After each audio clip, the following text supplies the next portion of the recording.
esports, if you had to put your money on one team right now, Ark, who would it be? Oh, that's a horrible question, Sonny. How dare you place that upon me? For me, I think it's Crazy Raccoon, but it's a bit of a 50-50, but I still think there's a big amount of space for some upsets here. I think if only Realm can really kind of like just wipe the slate clean, as they've had a day to recollect themselves since day one, although they did a fantastic showing in my opinion. I think for them they had higher... They could cause an upset to start the day even, and then Tribe Gaming versus Revenant X-Spark in that upper stage of the bracket. Zeta Division will take on Bounty Hunters, and then Crazy Raccoon versus Foot Esports. Zeta's gonna win it all? I mean, look, it's a lot of money. I'm not going to dispute that. But this is a battle of the regions for a reason. World final slot for Yo, what's up? LCQ, the way the bracket shaped up as well. East Asia's They already started without me. What's up? Yo, sorry. Rather impressed with Zeta Division as well. How's everybody doing? Let me kick off on TikTok as well. Let's see how long we can manage it there. So this is certainly going to be an interesting one as we progress. And in the end, with these extra spots and with the extra BSC points, they have not only the match in their hands in the end, but also the rest of on Discord, bro? will change it really. We also have some lovely co-streamers on site. Here they are. Spanish, Portuguese, Japanese, and German. And we have some very well-known faces alongside them as well. Yo, let me... Big sparkles in the background, I can see there from Bicep as well. Great to see everyone pumped. Bruno there too, yeah man. Yeah! Love it, and just again, so grateful for all of the talent. I think I'm good to go for TikTok. Let's see how that goes there, ladies and gentlemen. Can't help but see a Melty on the other side. Just always. Just a natural. Just a natural. They always outshine us. Isn't it annoying in the end? I'm really trying hard here. I'm live on Twitch, YouTube horizontal, YouTube vertical, and I go live on TikTok, which is also vertical. But I'm not sure whether TikTok it will like. I go live on TikTok right now. Let's see how it goes.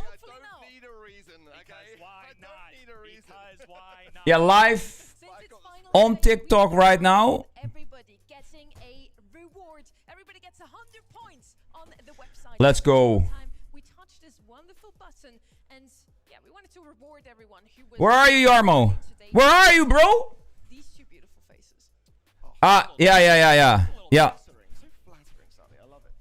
We want to go straight into our first match of the day. It's playoff day, and we're kicking things off with Humble versus Only Realm. This is a super interesting one. Yo, Lelo Gamer, thanks for the sub. Yo. Angel, yo. What's up? Yo. Which is kind of wild, honestly. Let's see how the sound is. Primary. Quite publicly open about saying that he's been wanting this matchup. You know, All right. Necessarily the plan A for their group stages and their showings. Okay, can I make this a little bigger? Let me check how everything looks on all the streams. But I really cannot wait to see how this one fares and whether Only Realm can cause a big surprise here. A natural fit for Semantic as well. Very publicly, I think out of respect, garners a little bit of a rematch, or I guess a first-time match with Bobby here. Just two long-time legends from different regions, and Patchy, of course, has come so far so many times. We know Bobby and Sans have gone the distance. They've gotten second place at a World Finals. But Patchy's been so close so many times, and I think that's been Yo, Potato, what's up, man? The last few years. I think Humble should be the Yo. I'm not ruling Only Realm out. Let's see what's going on in the chat, ladies and gentlemen. We have Maxika game. Really early, bro. Yo. Arc Gaming. Eyeshadow. Luca. Yo. Guys, do you have two devices maybe? Because you can win some prizes. You know that, right? You can get some points. These are the maps we're gonna see here. Do you feel like the global bans make sense now even more that we see these maps? I think when you got like Sticky Fields, Layer Cake, those are maps where Did everybody do his how do you call that?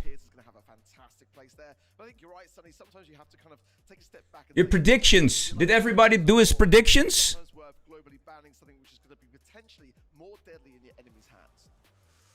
The poll is out as well, Kenny. Only 22%. All right. NA will take this one. Makes sense. I mean, Humble, after all, All right. 2024 world champions, 2025 runner-ups. I get it. To me, this is more of a 65-35-ish. I feel like Humble should be favorites, but not by this much. I believe everybody's ready now. The viewers at home and also Let's everyone see. who came out here to Berlin to watch these matches live. So Barney, let's bring the Mr. Creamy, yo. What's up, mate? No more second chances. Aura Pharma, hello. Or go home. And if I'm perfectly honest, I couldn't think of a better matchup. Okay, let's see. Championship Sunday. So I think it's time to introduce our two competitors to the stage. On one hand, we have the old guard of North America in Only Realm and their opponent on home turf. It is Yo. Humble. What? Oh, first tomorrow. Oh, tomorrow. Wait.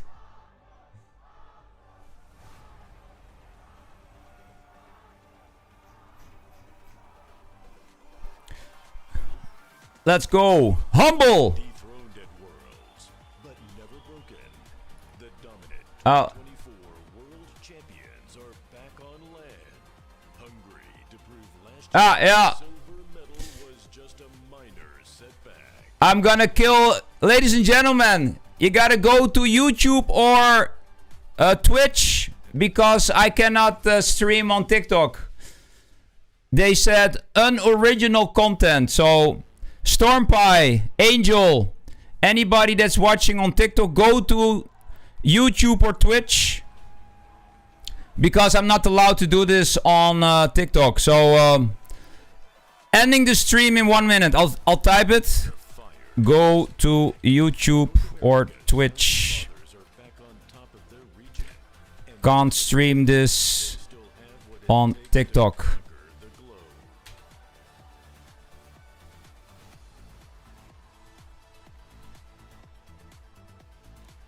All right. Okay. Okay, I'm gonna kill it on TikTok. Ooh, Bobby, can you come over here? Semantic, hello. I get. Make your way over here, buddy. Here we go. You ready? Let's go. You face each other? Face each other. Here we go. It's a tale and a rivalry as old as time. As old as esports. It's NA versus EU. It's going to be a bloodbath out here and I can't wait. So, Bobby, you ready? Been waiting 6 years to face this guy, so yeah, I'm more than ready. 6 years. Semantic, how you feeling, man? I think it's more like 8 years, and I'm definitely ready. Nice, they're both ready. You can go back to your seats, gentlemen. Fist bump. Ah, that's right, baby, that's right. Nothing but love right here on the main stage.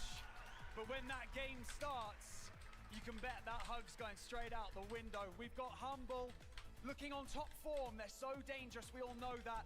But the immovable object in the form of Only Realm. Only time will tell, and I cannot wait, and I bet you can't either. So let's get this match underway. Okay. Boss. All right. TikTok is over. Make it louder. Okay. Loki. Is this better? Patchy. Bobby. Yeah. Okay. Sands. Let's go. Your wish is my command, right? If anything is not good, let We're me heading know to in the Brawl chat. to start things out. It couldn't be any better. The fan favorite mode for day 3, playoff day. And guys, what do you feel Yo, like? Matters Andrei more Manea, yo. skill, or do the teams who have shown us the cleanest draft so far have their heads up? I think the crowd as well could be a big factor here. I mean, certainly a lot of voices behind Humble, but you know, only Realm hungry for it. For me here as well, Naj is actually open. Not sure whether it's necessarily the best brawler to have on that kind of defensiveness. Chester and Ruffs. I think I'm gonna do a poll. I want to know who is rooting for who. Let me check who's actually playing all those crazy teams here. Could be a card here to play. Wouldn't be worst of maps as well for a Trunk. We saw Bobby playing it a little bit. I'd like him to iron out some of those angles. Your brother's friend? Friend's friend is playing. Running out of options on the right, so Ims would be a traditional one on this map. That comes to mind as well. Otis in that. To be honest, both sides immediately starting with this, and then they're going to move towards Tank with Brawlers. You mentioned the same. I kind of like the Japanese team. Saw Only Realm do the other day. It's one that Sands is very iconic for as well. So I think that's just Humble doing good homework. Is she prediction? Oh. She predictions. Tribe looked cool. Humble looks good. When the crowd is cheering, it's gonna make it so that the team can do even better and perform at their highest level today. Draft now showing us Mo on the right-hand side. We have. Yeah, I'm not sure yet. Hold on to that mid control, potentially playing mid lane here as well, Mo, for the aggression. Now, usually my prediction for this is Humble, by the way. Who's I'm so for this one, my prediction was Humble, mainly because of the percentages in favor of Humble. So let's go. Yeah, I mean, sometimes Griff can also pair to open up the map. Yeah, man, go Humble! Go! I was unsure, though, because in terms of that... All right. Sometimes a little bit challenging to make her work and having something to maybe back it up. If I look at these guys play like yesterday and the day before, I felt like, oh my god, I have so much to learn in this game. Crazy. No signs of real but aggression. Hey, that's why they are pros and I'm not. They're going to have to go something aggro or tanky if they want to go that, or they're just going to commit to control. And that's something we've seen, I would say, a little bit more this week, and it surprised me. We've had such a long stretch here of just tanks running the meta, but instead it is going to be Humble, doubling down to anti-tank. Chester and Nadja. Choice, which is one of the better brawlers in the game right now, especially that are at least Moritz! for this week. Yo, bro! Are we gonna see something? Welcome, man, to the watch party. Let's see how things are going on Twitch, by the way. Once more. 14 seconds before we know the last pick here. What else would you pick here if this was your draft art? I quite like the need to pick from Humble because it kind of deters away the idea of maybe a final pick Brawl. They've got the Otis on their side. They're kind of maybe gearing up for, yeah, that or a Trunk. So they're going to play it as things regardless. Trunk it is in the end. Good to see that we still get to figure out the draft ourselves. And now we have two more guys who dressed up for you today to guide you through this banger of a match. Ready and Uber. Thank you very much, Sonny. Long have we waited for one of the biggest rivalries in Brawl Stars to finally play out on the stage. Whether it's 6 or 8 years, we've been waiting a hell of a long time for Semantic and Bobby to heavy match. Throw down in a match. Okay, let's see. And ready, it doesn't get more important than this. It's all on the line. No Lukey. Chances here now. Okay, here we go, guys. Let's see. No better way to kick off Brawl bar. Sunday than this. A rivalry years in the making. The public's favorite. And the drive sort of went to expectation. Bobby locking in the Trunk as the last pick once again. Last time he played Sneaky Fields, it did not go his way. Gonna go for this Chester early on. Diffed by Semantic on the left side. Boss breaks through. Patchy, the final one to expire. An easy daisy chain up to goal to secure the first one for Humble. Boss. Wow.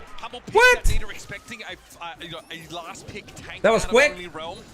So this really plays out probably to their expectations as well. Bobby cannot run up on Semantic like he did early, but Semantic is chasing him across the map, always finding him, gets the gas super onto Patchy, which is going to keep him out of the fight for a long time, and Sands is going to be overwhelmed. Double kill for Lukey, just going to hang on to mid for now.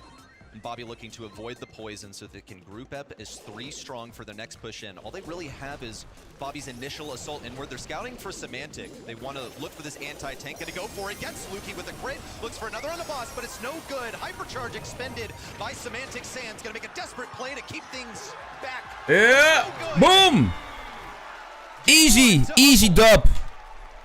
Boom. Early in the morning to come at our Kings of 2024. This Humble squad nice. are sharp.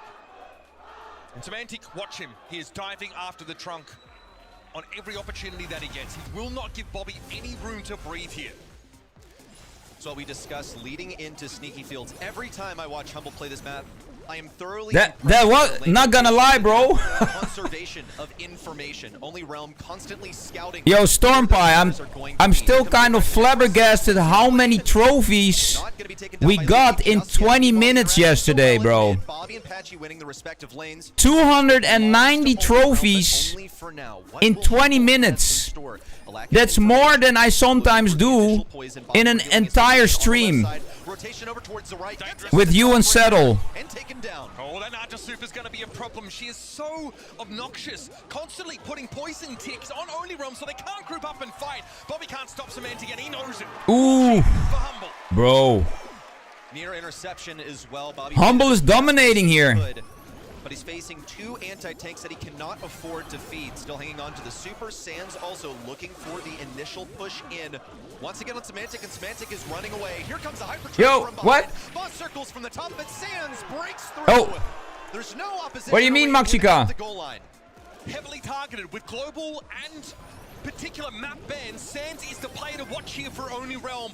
He's got the playmaker potential on this Mo, and it's the only one to really go after the drive those side lanes. Semantic has to respect him, but meanwhile, this is an absolute wash on the rest. Oh, really? Bobby's going to be forced away.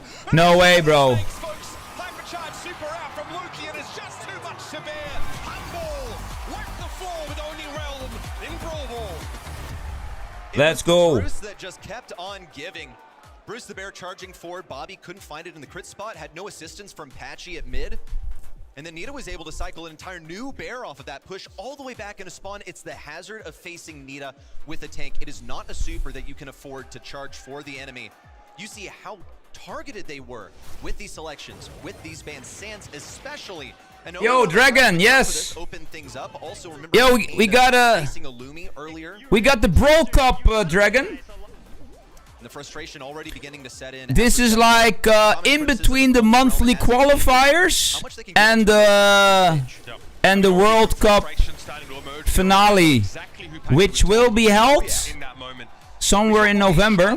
Is it already known when it is and which country? I don't think so, right?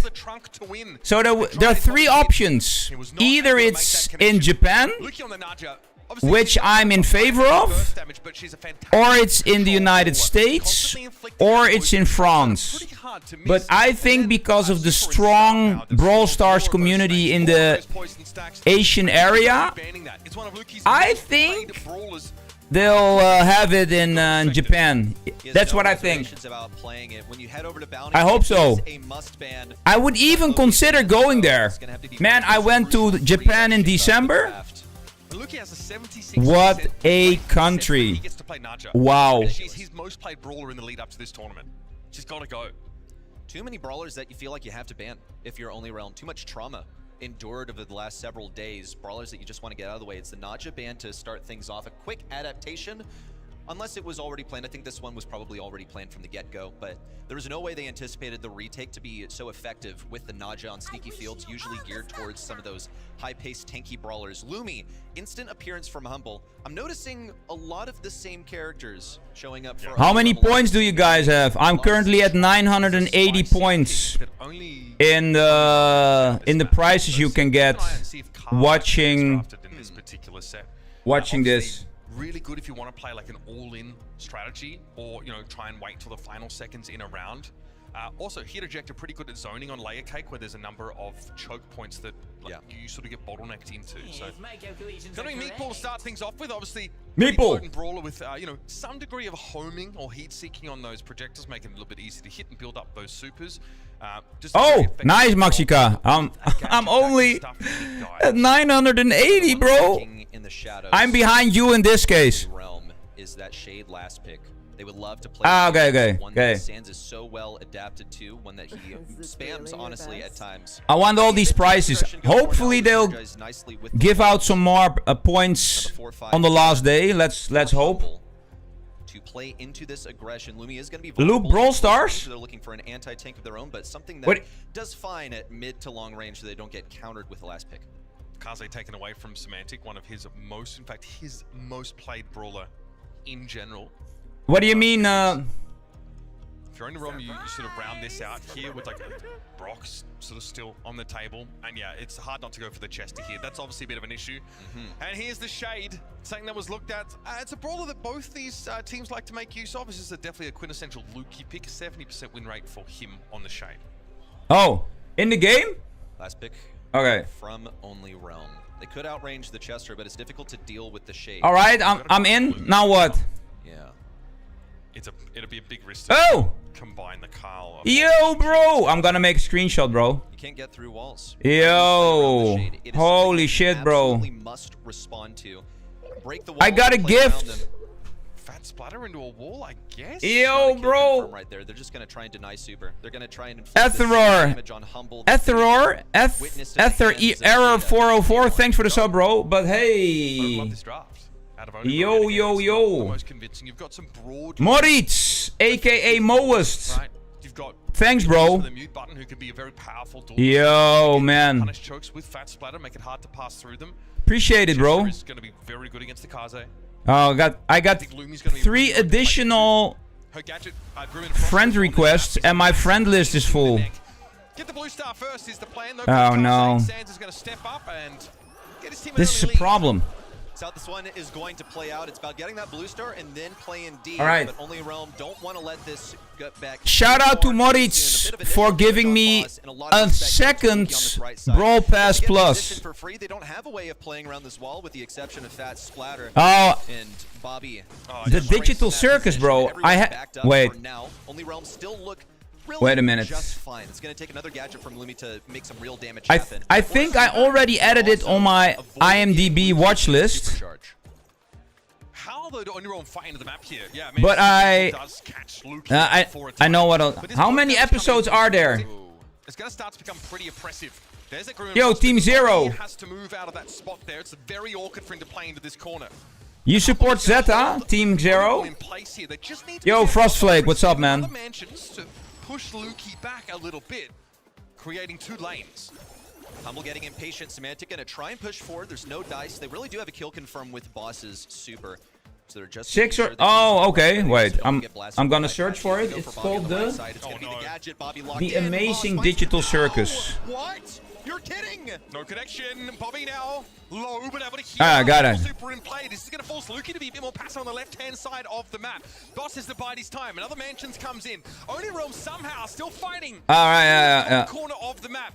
Patchy's getting low though. Semantic wants to pressure. There's a super. Oh wow! We don't know what it's going to be from the. It gets an 8.3 on IMDb, bro. Semantic still biding his time. 8.3. That's really high. There's one onto Bobby. Patchy not soon to follow. It's crazy. Out. Still, the Amazing Digital Circus. And enough time for Humble to regroup as 3 strong. They're gonna have to utilize their HP here. Wow. For a team wipe or at least something. Hypercharge out from Patchy. Everything rebuffed by Only Realm. Sands in for one final blow. Just for insurance. Let's go. Slow and steady game from Only Realm. Now preying on the impatience of Humble, but you have to acknowledge that was a complete misplay from Boss on the right side. He had that kill in the bag versus Bobby. We'd be looking at a very different game if he had made just one of those Morning Stars around the blocks. The level of composure it takes, though, to play that position by Only Realm is stunning. Very impressive performance from them, considering they were forced into a corner for the entire round. Now Humble have to respect this. They've got to play around that Meeple hypercharge. They've got to be wary of the fan storm, making things complicated. Again, Only Realm have given up ground on this map. Sands playing towards the left. Much different lineup. This time they have Lukey in a different position, preying off of Sands' aggression. Lukey now with the long arms. Not going to be offered any opportunities, it looks like. Really just takes a couple of attacks from Shade to get his super. That combined with the trickling supercharge from someone standing within the radius, another attempt at boxing with Manches and Meeple. Also serves to keep Patchy away. Another near miss. Humble really reaching with these abilities here, but they come short every time. This is elite play from Only Realm here to stay alive under this kind of pressure, but Sands might not have anywhere to go. He's forced back into the corner. I like the fat sputter there for Bobby just to break them up and force Semantic over to the right. This is going to buy some time, but Bobby is rooted in place. Lukey, though, can't finish the job. It's Patchy falling, though. Sands realizes he's got to go aggressive now, as Only Realm have given up the lead. Only Realm for the first time on the aggression, but Humble are going to make this as slow and painful as possible on the retreat.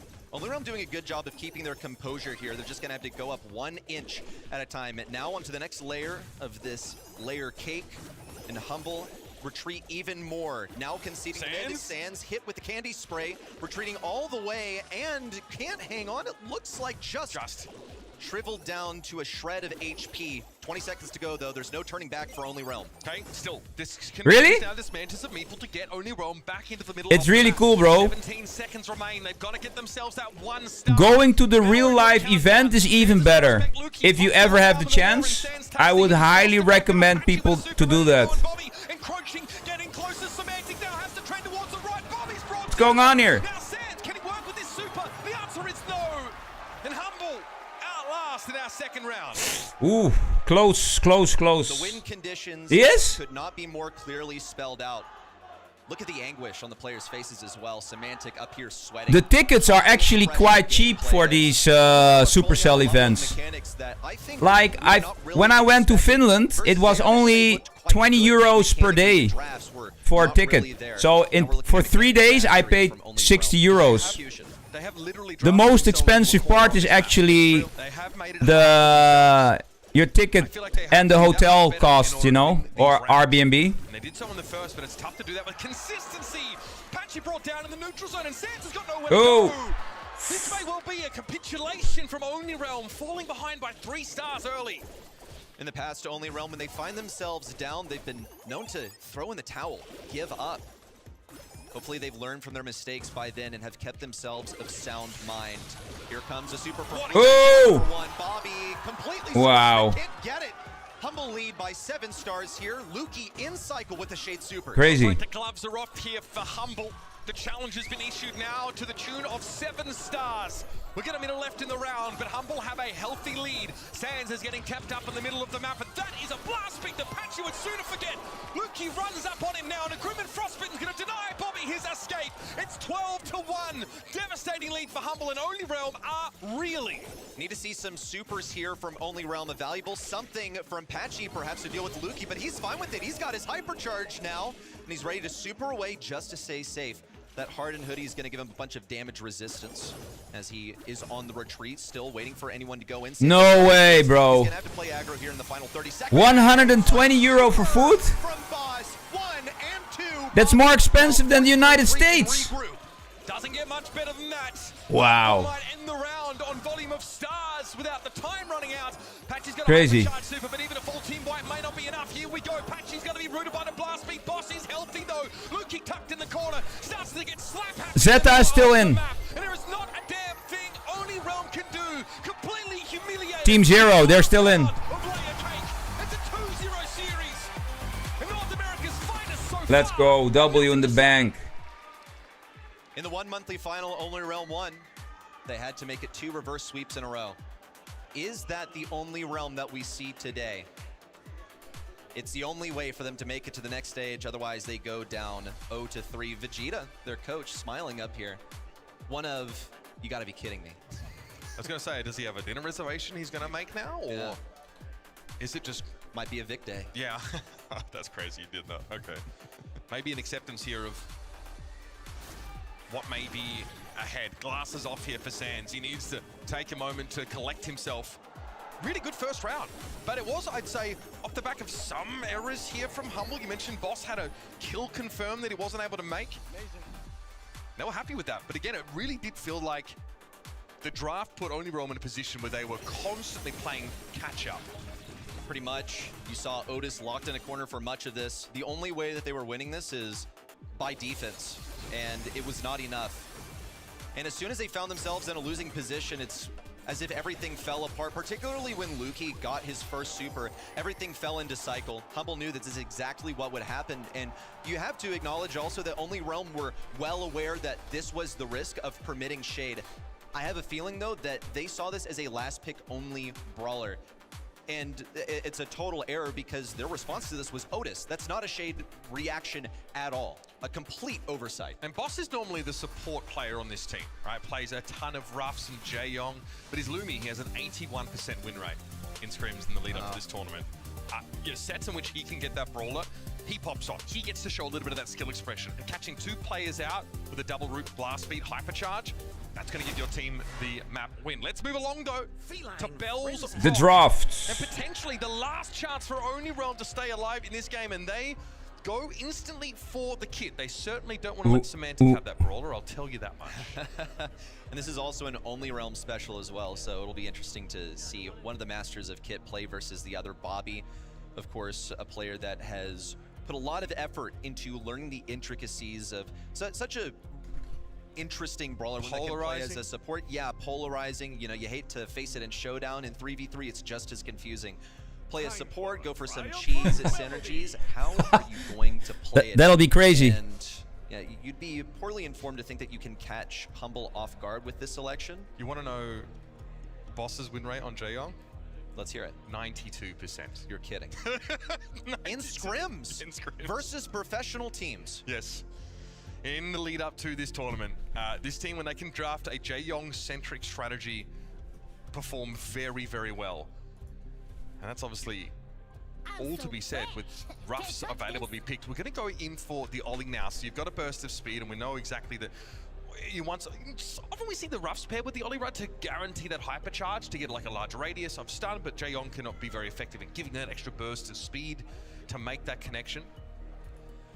Yeah, I think they'll get Ollie into position pretty quickly. So how are you going to break down the walls to deal with the Ollie? This is basically the way that you always respond to it. Also, Buster is a possibility just for the Kevlar Vest star power, be immune to the stun that Ollie has to offer. But that's really only a great reaction when you can see that super from Ollie coming. You have enough time to react. But all these players are playing Claw. They are going to be getting that hypnosis done really quickly. If you covered the team names, I would actually think that this was an only that these Oh. drafts were swapped, honestly.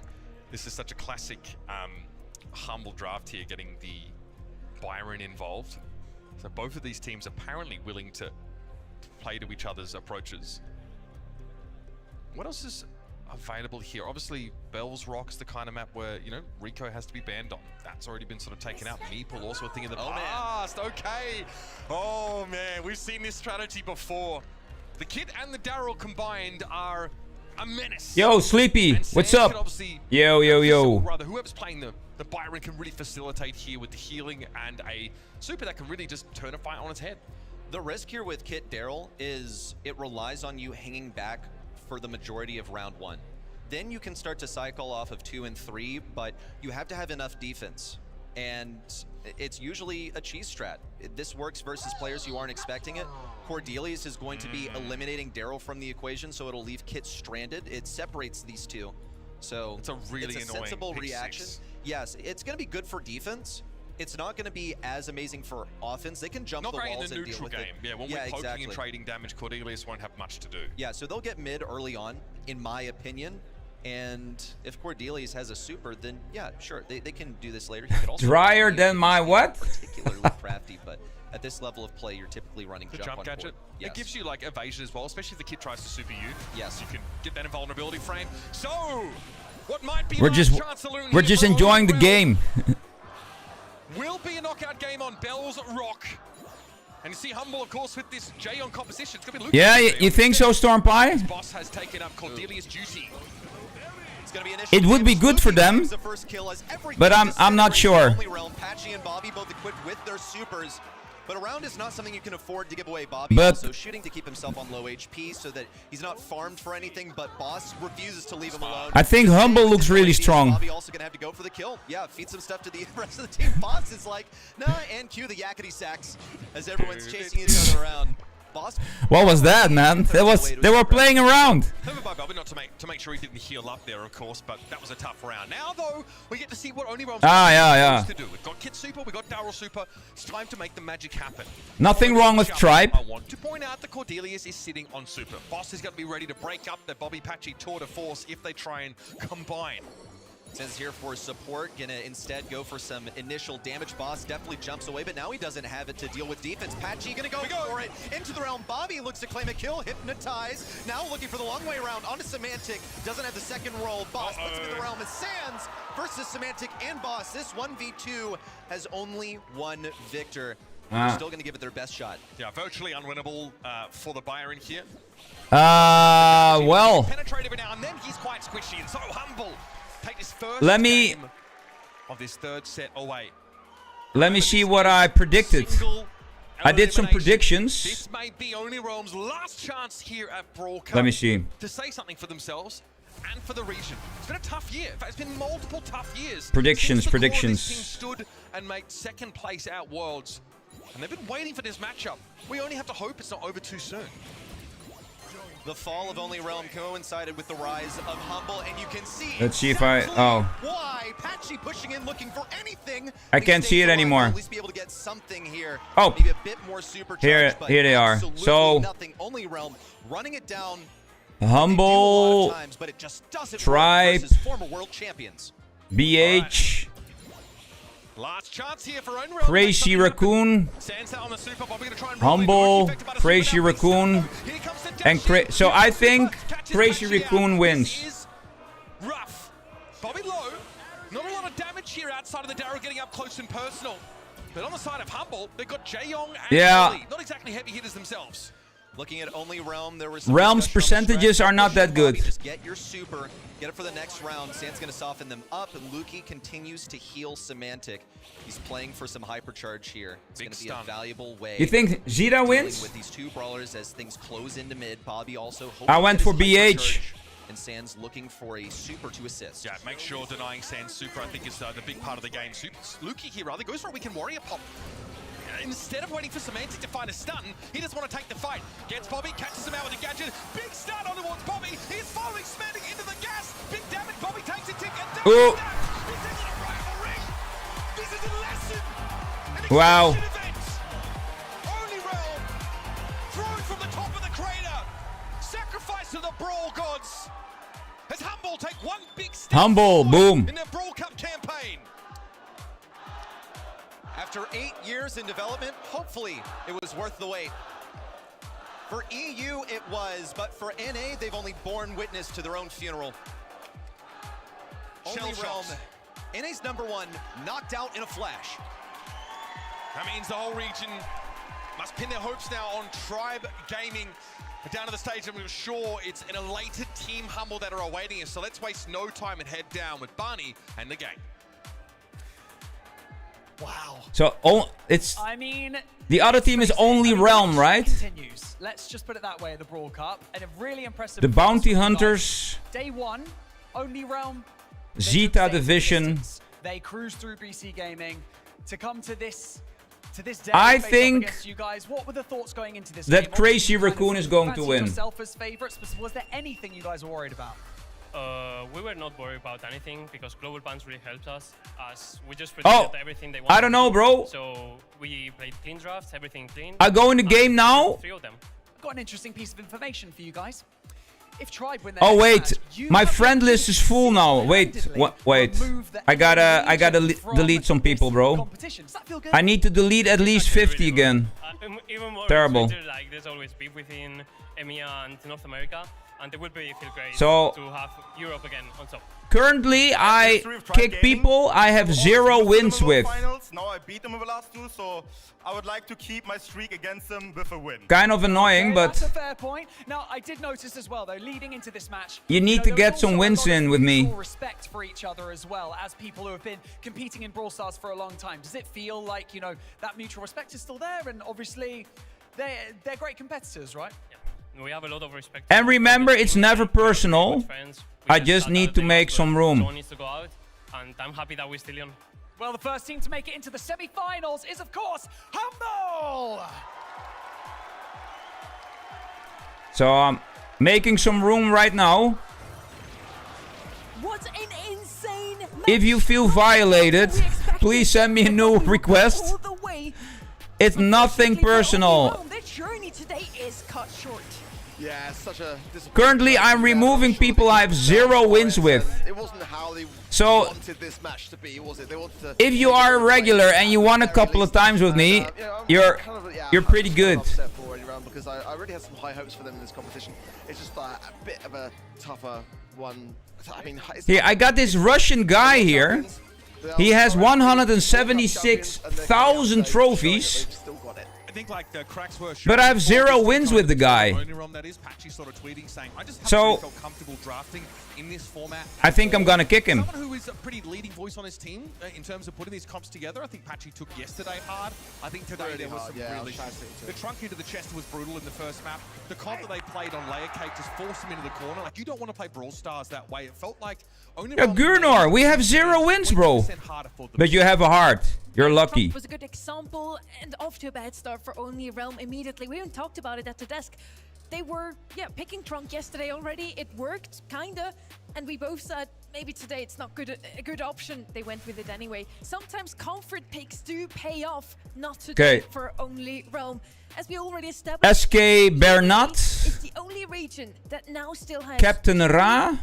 teams in the race. And Le Marocain. Asia has 2 teams, but they're on the same side of the bracket. So EMEA technically the only region who can take both the World Final slot and the extra LCQ slots home. Yeah, if Humble continue this reign and make the grand finals, and then Whoa, Sleepy. For esports have that same run, they will face off in their grand finals and bag both. For esports, that's let's see. They are playing with substitute. Yeah. Has been playing fantastic. If you have wins with me, but again, for North America so far, I just worry now. It's all down. you're good. So he wins together. So Chungus, 130 wins.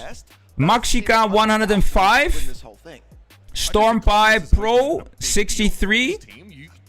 Darling 59. SSYes 49. Euro 44. Dennis 43. Argon 42. Wumbo 37. Coaches don't play 32. Mr. Creamy 31. Settle 31. Muck, as in who is Noah? Is it Noah? No. Rowan is Muck. 29. Not found. 28. Captain Salt 26. So AKS 23. Eyeshadow 22. Victoria 21. So if you win with me, you have merit for each other. We win together. Peep. Nani. Yes. A shadow in front of Chungus, you are right. Serious? What? No, skip. Escape. Head and shoulders above everybody else, Chungus. Not gonna lie. Japanese. I have a feeling that the quality of the iPad is somewhat mediocre. Let me quickly try something, people. Newest brawler. Niger. No. Oh.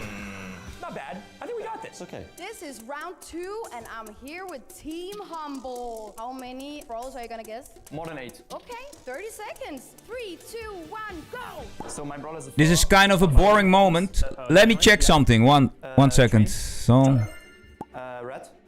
Red Mo. Browser. Spawns shadows. Serious? No. Brawl Cup. Super. Skip. Okay.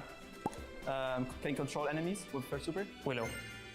Long range brawler, my favorite one. Semantics. No. Semantics. Piper. Mutes enemies with a super. What is? Ink drops. Yeah. Skip. Stop! Shit, no. I mean, 6 is fine. 6 is fine. We're not happy with that, but we're fine with the record. Yeah. Welcome to round number 3. I'm here in the lobby. I'm here with 2 fans. You can win the gold Brawl Cup postcard. Wow. But you need to have at least 3 brawlers correct, okay? 3, 2, 1, go! Okay, so he's an old man. He's living in a hotel, and you think of ice. Whoa, man. Ice. Yes.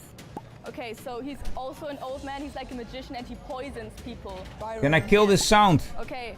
Oh, he's like rolling on the ground. Daryl? Yes. Super annoying. Okay, so Wait. she's got like, say hello to my little friend.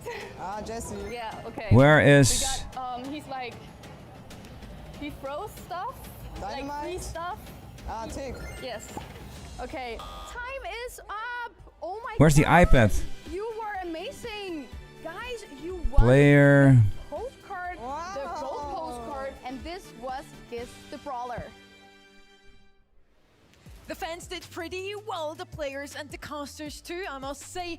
Now we have something else for you. Our bingo card. I hope you did Uber today. Me? Whoa, man. Oh. Yeah, and we don't Where think the like hell that, is right? my iPad? Apparently it's been decided that I'm wearing the brightest outfit, but I think I've got some contenders. I've had some contenders. Okay. Either way. We only crossed it out today because the last 2 days I think I Brawl still Cup. did a bit more. Well, because you're wearing each other's wardrobe sometimes and just not even realizing at this point. It's like it's quite bright. One second. I wanna find my iPad, man. No comment. Don't know what you're talking about. The oh my goodness came out of you already as well. It did. It Oh, did. here. I felt like it was the good time for it. Tickled that out of It was that hot zone moment, wasn't it, with Reverend okay. Spark? And I thought that was No, man, this warranted. sucks. I had to come back to the desk saying that because I would have absolutely been saying it on the casting desk. So it made sense. And now you have waited for long enough. Let's head straight into our match number 2. Tribe Gaming versus Revenant X Spark. Delete. They both have been performing exceptionally well. Tribe finished with 2-3-2s over an incomplete but lethal Foot Esports. Regardless, let me they check. redeemed their prior Brawl Cup run against Toxic Lotus as well. They did top Discord. that group in the end, and we all Let me check, man. So that's quite a remarkable feat.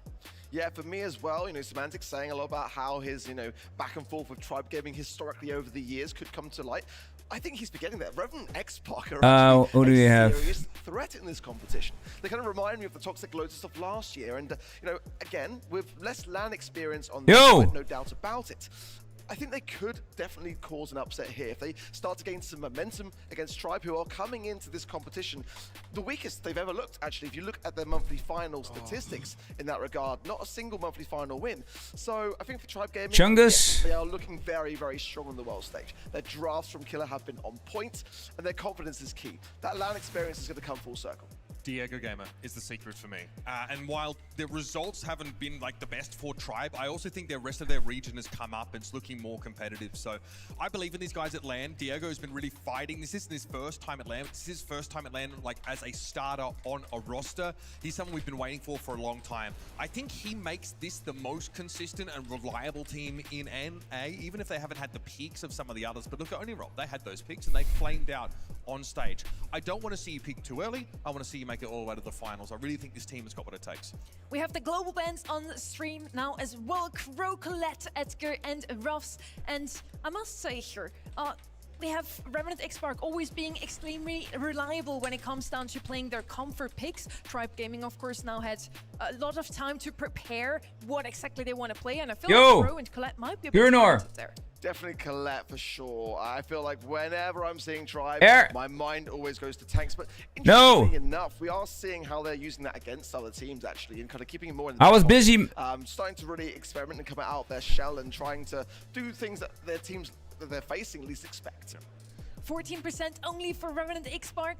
Is that warranted over? No, but this is bound to happen, I think, for a Road to Brawl Cup team who are still a little bit Let me see. We talked a little bit about the group that they were in, right? I think the Eternal maybe weren't Mr. really ready Creamy. for competition at this level, so expectations are still tempered for Revenant X-Spark. The players are waiting backstage already. I hope you are ready as well for match 2. Well, we are well and truly underway because it is time for our next quarter-final match. Now, these next two teams showcased perseverance and heart yesterday, taking their matches to the distance. So, first up to take onto the stage, we have the team who not only survived the devastating Group D, but dominated it in Tribe Gaming, and their opponents with the entire region of SCSA on their shoulders, and the rookie sensations either side of Sergeant. It's Revenant X-Spark. Let's do this. I have a lot going on the Discord server here. Holy shit.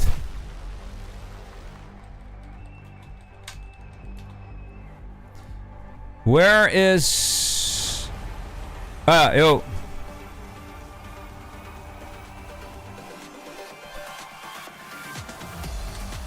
Once feared globally, these former kings of North America faced harsh critics back home. Now battle-hardened with fresh firepower, this household name is here to reclaim their global respect.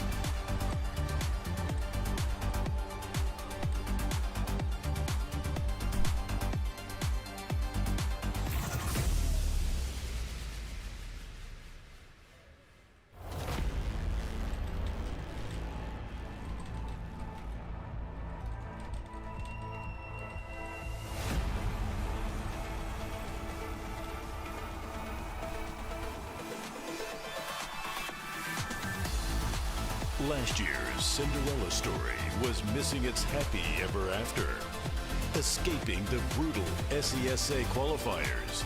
Their steadfast leader brings fresh blood to finish the fairy tale on the global stage.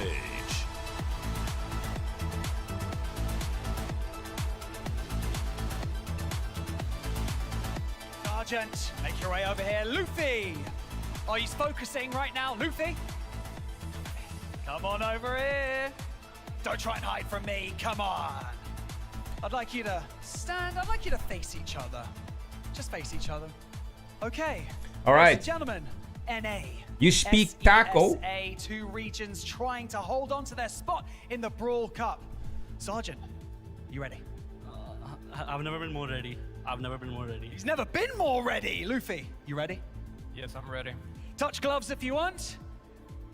Let's do this, right? You can go all back right. to your spots. Here we go. This has all the markings of a great match. A game 5, I can speak Rubik's Cube. I tell you who does know, the desk. So let's get this match underway. Right.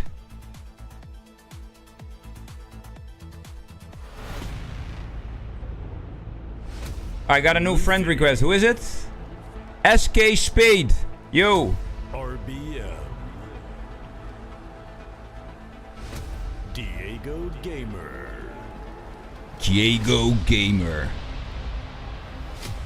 Hiroshi. Sergeant. Super Walk. Algerian Sandstorm.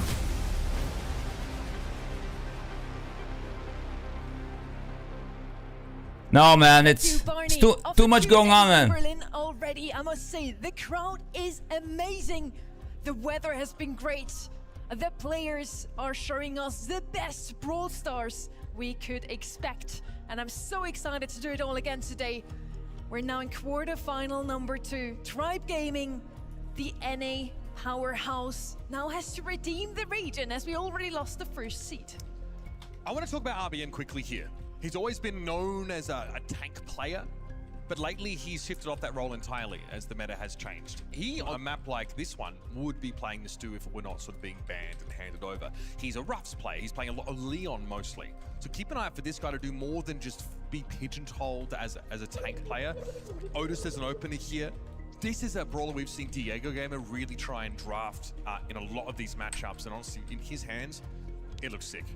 Nudge is open here. I'm not sure whether it's necessarily the brawler which shines through in the scrim sort of data, but often is banned. So, I mean, it's definitely up for grabs here. Chester, I feel, is a definite pick that should be in the ideas of Revenant at this stage. But I do like the Mortis ban. I do like the Mo ban. Very kind of clean cut ideas from Tribe. Brawlers like Kit here can be really problematic. Surprise! Lily as well can certainly be something which... So here we have... So, another wild card pick from Revenant's Cult. They sometimes just break open, so there's definitely still a lot of potential here. Tribe. We are in Gem Grab, so I do like your Kit idea. Lily's also still left open. Those two are always dangerous, especially later on in the draft. You have that comeback mechanic, snack up the gems in the last few seconds with a hypercharge. Get out. Who is the other? See if we're gonna see such an aggressive brawler. RNT. Or if we're gonna go with double counter. Charlie and Chester now a lot of DPS and perfect against these pesky assassins. This is nice drafting because you'll notice that both Mortis and Edgar are unplayable here, but one brawler that is open is right.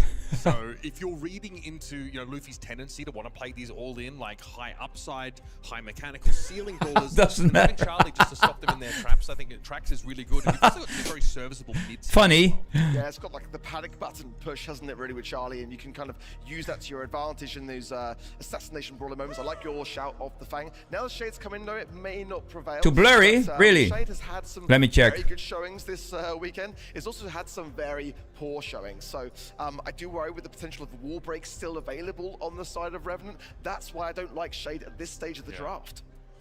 Shade too It's okay. blurry. Yeah, I agree with you. You Yeah, I was break up thinking the wall about. already I don't know why restricted, the. we would have even more options open. Rolf spanned out, but Griff, of course, could still come in on that right side. Nita. I don't know why it's they not also 1080p, need man. To double down here, really want to make sure they don't get any assassins Wait. against them. And there's the Griff we mentioned. Oh, wait. Opening up the map against the Shade, always a great idea. Now.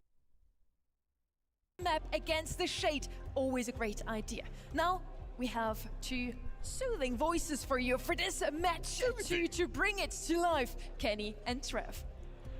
Thank you very much, Sonny. It's good to be here on Championship Sunday. While these teams took two very different... Is this better? different routes to reach this stage, they have one crucial commonality. They are down to their final life. The weight of Championship Sunday is heavy, and both of these teams being tested. A miracle run in Stockholm. Okay, I think this is better. And meanwhile, North America are trying to shoulder an entire region. Tribe Gaming versus Revenant X-Mark. Super early wall break coming in from Sun. What? No.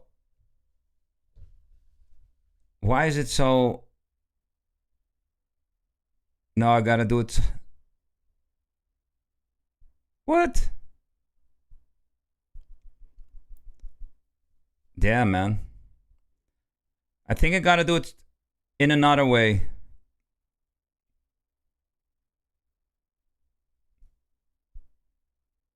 One sec. I need to...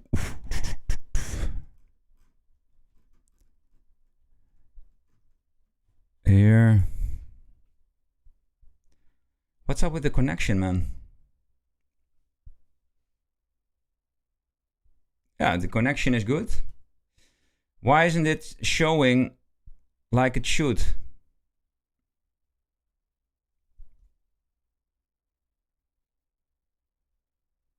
No.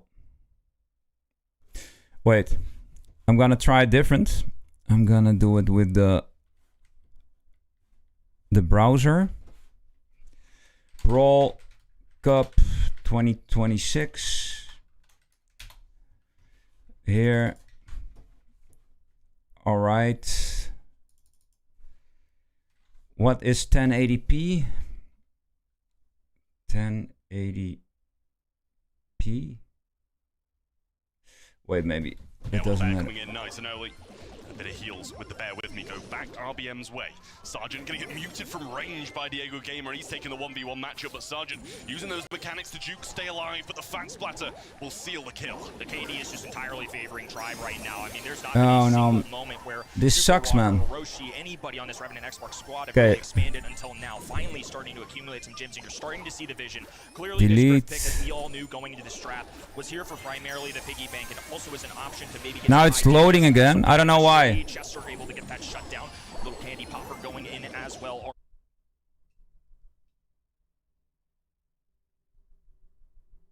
Why is it... Is it playing now? Super unusual to see them just break probably the most important Let me wall check. to them off the start in the usual game, but against this Shade, Oh. very smart from Tribe. Tribe need a quick game. They led very early on. The piggy banks, the Let's more see if it they works accumulate, now. The harder it gets for Shade to persevere. You're seeing it now. Luffy able to hug this left-hand side wall. Hiroshi 1v1ing RBM. Nice job, as Sergeant already has that super. This is a much better start, I would say, from Revenant X-Mark. They had a couple members go down in game one. And I mean, the start was the main issue in the previous one as well. Huge piggy bank there on the left-hand side from Sergeant, just filling it up with those coins and making them explode these two sets of walls on the left-hand side. Luffy, no matter which way he goes, he's not got a nice matchup, but a super missed in the mix there from Hiroshi, and he won't be pleased about that. Luffy taking advantage early. Has to be able to grab these kills and allow for his team to expand with space. Diego Gamer and RBM gonna have a tall task ahead of them. A cocoon going down immediately. Now the wall break as well as Luffy tries to penetrate through two. Sergeant with a beautiful How is the vertical stream now? left-hand side as a cutoff goes off in the Is mid. better? There's so much room to operate now, especially in the wide open. Stuff like Fat Splatter is not nearly as valuable. Well, hypercharge for Luffy and one for Sergeant on this right-hand side, so not an ideal match for Luffy at the moment, but he's going to go in now. Hypercharge pops as well, and the piggyback knocks him away, but he cycles it out and gets 2. Can he get the 3rd? Doesn't even go for it. Fat Splatter might see the end of him anyway, but he narrowly survives, but it's 8-2, and Tribe in a wonderful spot to close it out. Purple button down the right-hand side lane. All the members of Revenant rushing down the middle as Diego Gamer on the left-hand side pops one of his own. Luffy, 3 gems on his noggin. They have to find a kill. All right. One of the 2 in the bottom left-hand side, but Bruce the Bear is fierce. Luffy has just enough walls. It's going to be a close call up in the air, but doesn't make contact. Tribe Gaming tie up the set. Revenant not looking nearly as confident in that one. And it was a much better start for them as well, so it's weird to be seeing that, to be honest with you. They were thriving in the late game in the last one, but Tribe took a vast lead early on in terms of gems, so they're going to want to change this game plan back to what they were doing before, because that really didn't go well for them. Luffy making that pop-off play to grab those 3 gems, change the entire direction of that game. They got through with it, especially after all the piggy banks didn't get to go down as early. Luffy I'm missing all the prizes. Advantage, grab a kill as Hiroshi does the same on that right-hand side. So once again, much better start for Revenant Export compared to game number 1. Another piggy bank distributed top-hand side. Luffy still on this. Oh, it is so close. I have he goes down. Just 1,055 points now. It's a good job Diego's holding his own through this mid, to be fair, because both of his lanes are folding again and again and again. And don't get me wrong, I think we expect the Shade to be doing that. All he needs is the one play like he did last time, but down he goes again and didn't get any supercharge back from it. Even in gym counts roughly. But slowly, these wall breaks are starting to shape up the map entirely differently. Diego Gamer holding on to a super of his own, so they have to either make a pop-up play with Luffy, I would say, or get Diego Yo, Valley. time mute. We currently have enough mods, bro. That's a tough miss. Low HP for Thanks for asking. RBM pursuing the kill. Sergeant there to defend as Hiroshi scoops one in as well. For an extra safety precaution, we'll drop this super up the middle of the map as Sergeant cleans up top. Yeah, Diego wasted a super in there as well. That's a big thing for them. And all of this map in the middle is open now. And Luffy going to be just trying to make the same play as last time with a hypercharge when he manages. Whoa, how smart is that? Through the mid, but it is starting to get away To from put the Tribe super in the middle so nobody can grab the gems. through the walls and trying to get in the rear. What? Super walk, but he's just backing up into the arms of Sergeant. The Haunted Hoodie up top, not enough. They've got plenty of DPS to go around, and now this is wide open area in the middle of the map. Now a 9th gym, just one away from Revenant X marks, and this hypercharge on the right-hand end will completely cut this off. It's just Diego Gamer who can walk.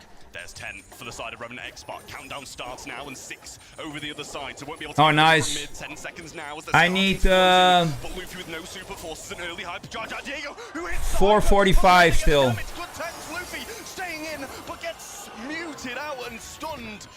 There's a chance from the mid, but Diego needs to fight and hold. Revenant X-Mark recognized this as well. Low HP for Diego Gamer, who does make contact with Hiroshi as well. The Fat Splatter dwindling him away. Super Walk being forced back as now Diego Gamer claims a 10th, all tied up. Oh no! Right now for Tribe, somehow a miss this. Oh! Different game, and the count starts for Tribe Gaming. Hiroshi low, and he knows he needs to get towards his spawner, but he goes. Oh my God! And Sergeant has to try and scoop all these gems up. Gets quite a lot of them, but it's out of hand now, as there's 12 for the side of Tribe, and Sergeant. Oh my God! In set 1. Yo! Whoa! Just a mechanic stiff, I would say, in game number 2 and 3.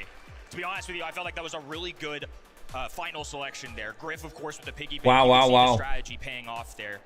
But Tribe Gaming just GG. making these big-time plays, especially on that gym count. We had a moment in the one game, I believe game W for Tribe. Ended up clutching up for his team, grabbing a few gyms as well. Yeah. Really worked out for them. I mean, I don't think they had the easiest route to victory. I actually think in hindsight, Revenant had a really good strategy, played very well, but I mean, a big-time playmaker from the man on your screen. Absolutely. All it takes is one play, and those big kind of hypercharge mutes in there, which allowed the Shade to get up close and personal, reset that counter, just changes an entire game. And it was the 2 games that Tribe won. They had these big individual plays with hypercharges. Luffy in the second, and then it's Diego in the third, getting the hypercharge mute and getting them back into that mid. So really strong stuff here from both of the sides. It's going to be very hard to separate these 2 teams across 5. One of the question marks with Revenant coming into this weekend, of course, was the lack of experience compared to Sergeant. Their last year team went to the Final Four at the World Finals, a Cinderella run in Stockholm. You can just see it. Frustration a younger roster, some new teammates as well. Obviously, they've got what it takes. They showed signs of life there. I would say a very commendable set. Now they're a little more settled in, but that's one that got away from them. That really should have been a 1-0 for the red roster. Yeah, I think it's rare to see Sergeant getting like that as well. Usually, you know, smiles are on their faces when they were dropping a couple of sets. Yesterday, still smiling, still being like, okay, we're in this. But I think that just goes to show that they are making big blunders, big mistakes in games. let's see Tribe. Storm Pie. Let's see. Open map. You know, I wouldn't mind, man. Build that map exactly how you want it, and you still drop in those gems. It's a tough loss for them to swallow. Tough loss for sure, and of all sets, I would say this weekend to be frustrated with. I love these 3D shots from the maps. Very warranted, I think. So the leader of the team gonna have super dope. Composure here as we walk into Dueling Beetles, set number 2. Few bands flashing on your screen. Pierce is going to be out of the equation. I think a very consistent one on the right-hand side. 3 control-oriented brawlers. So clearly, there's an intent here from Revenant X Spark early. Absolutely, and I mean, some really strong brawlers banned out on the left-hand side as well. You've seen the Pierce, the Otis, and the Lu, so smart to get those out of the way on a map like Dueling Beetles. We've seen the Lu absolutely dominating. When we saw, I think it was Lukey pick up Pierce on day 1 on this map, there was nothing anybody could do about it either. So really smart bans, I think, from the Tribe Gaming side. You got to be looking towards some of the more control brawlers, but a lot of them are banned out. Leon going to come in then as a first for Tribe Gaming. Smart, I like it. Leon providing a lot of speed to your teammates at the same time as well. If you're not going to go anti-tank early, I think Leon is still a very safe bet. It gets you some signs of aggression, and on top of that, the utility, I think, is why it's going to show up early here. The lollipop drop is super helpful, but on the right-hand end, they immediately go with Finks, so this is going to be their mid of choice, and obviously the time warp is great into the daggers of something like a Leon or just any single projectile brawler, and on top of that, now they have Mina who can kind of juke her way up the map, especially if this is tight quarters and there's no real wall break. I think that could really work out. Absolutely, got to be very cautious about that Finks super on the zone, especially in those dying seconds where the big plays are made. Mina, with the mobility, going to be able to evade a lot of stuff that Tribe Gaming are going to be throwing at them.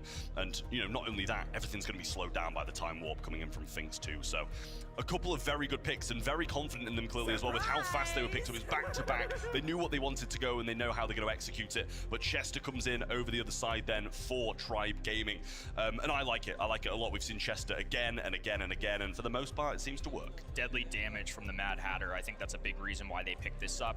Also a preventative pick and just a safe one, man. He's just really good in the meta right now. I think this is really just what's dictated in our current gameplay. It's anti-tank and tank, and it's just something, especially. That's what fandom is all about, right? You go for one team and cover all your bases here on the 4-5 turn. You hope for the best. Is going to come out on the last. Doesn't seem like he's been succeeding too much, to be honest with you. Still a very solid brawler, been getting picked up fairly frequently, but I think for the most part yesterday, I think it was like a 0% win rate when played 4 times, which is slightly worrying when you look at a brawler like that. So we'll movie nights.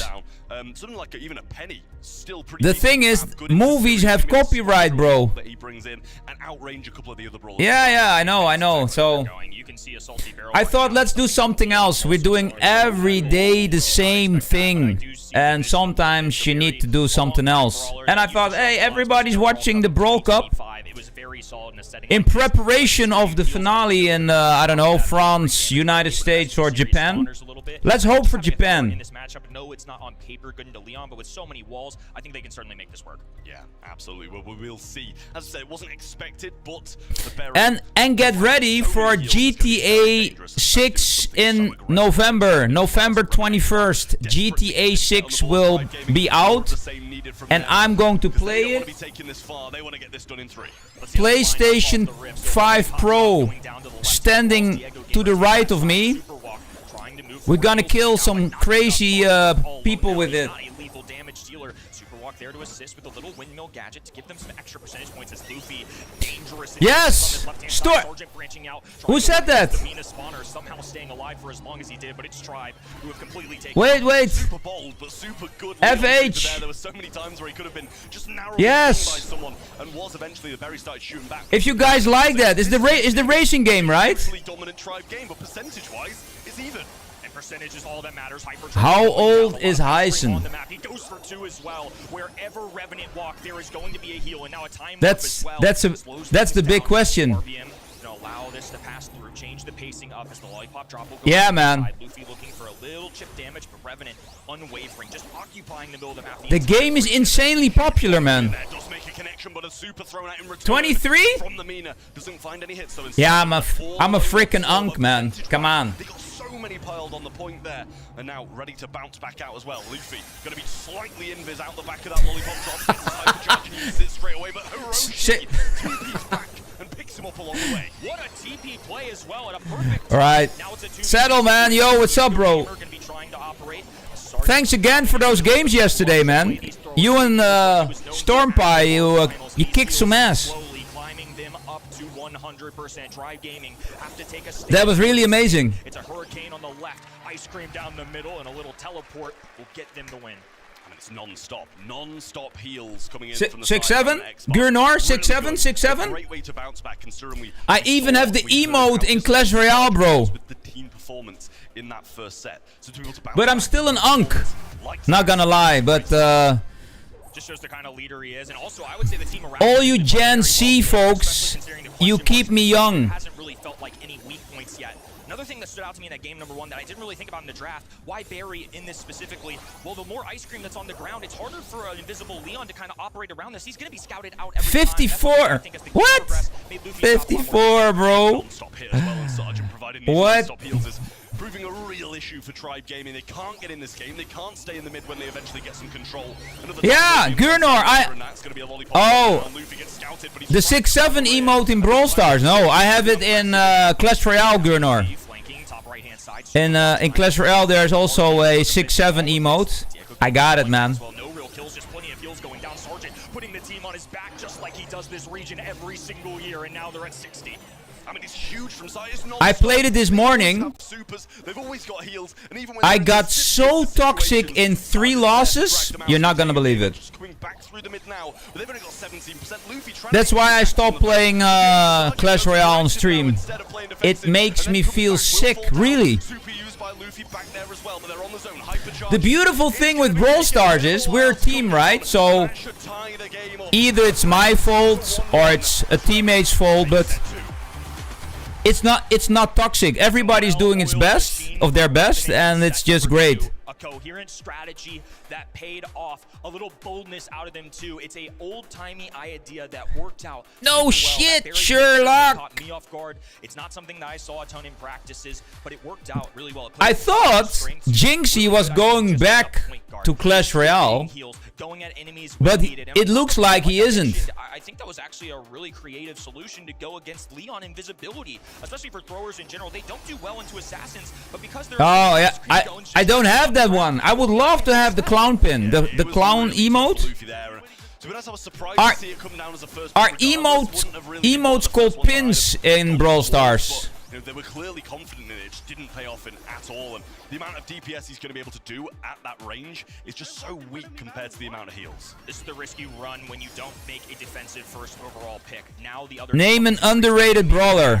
Play, and that's exactly what happened. And Barry, who had a nice amount of kills. I mean, I would say it wasn't a KD kind of set right there, but it was a lot of control-oriented stuff. And that's I don't know what this Revenant roster does. Super up the middle of the map, distributing all those time warps, dropping them in the middle, and just allowing them to occupy the entire hot zone. It basically covers up that entire thing, similar to why Lou shows up on this map a lot. And control, of course, going to be the mainstay of hot zone as we progress. You should do that, man. I would like to collab with Jinxie, man. Not gonna lie, what a cool dude is that. I love Jinxie. Onto sneaky fields, a lot of bushes, and I feel like this benefits a couple of the players. Another streamer I like is their teams.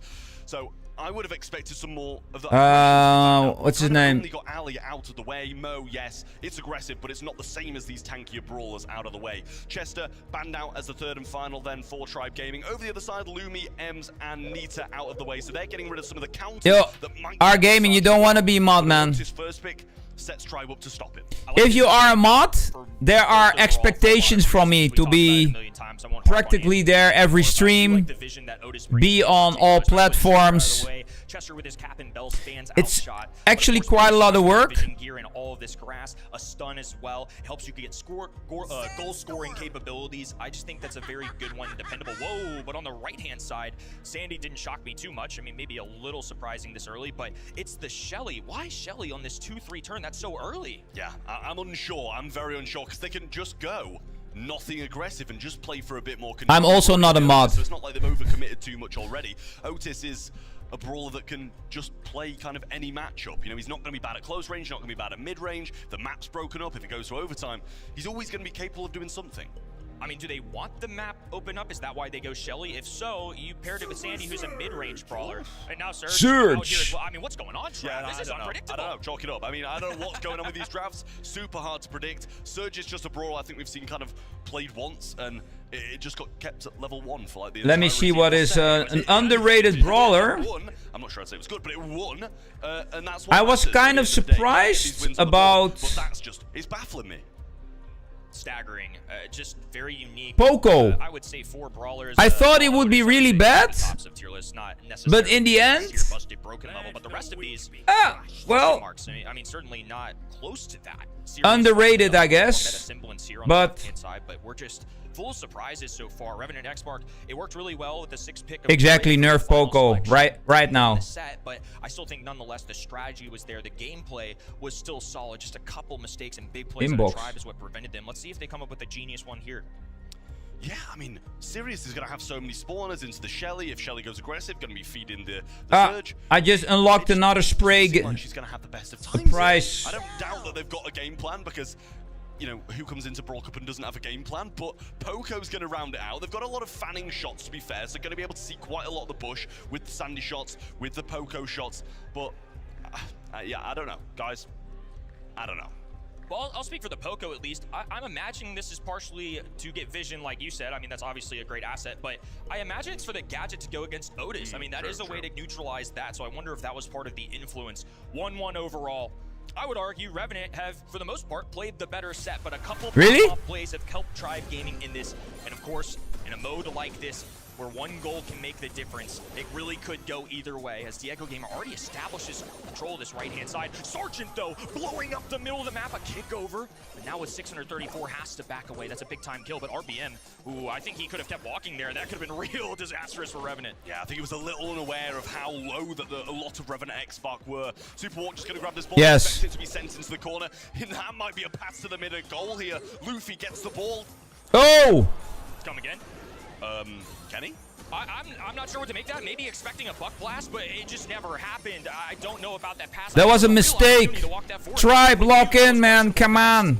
I mean, you try it, and if he uses a super, then he's broken the entirety of his map open. But that's not what you'd expected. Tribe still powering through, but Sergeant managed to get the ball to the right and give them a bit more breathing room.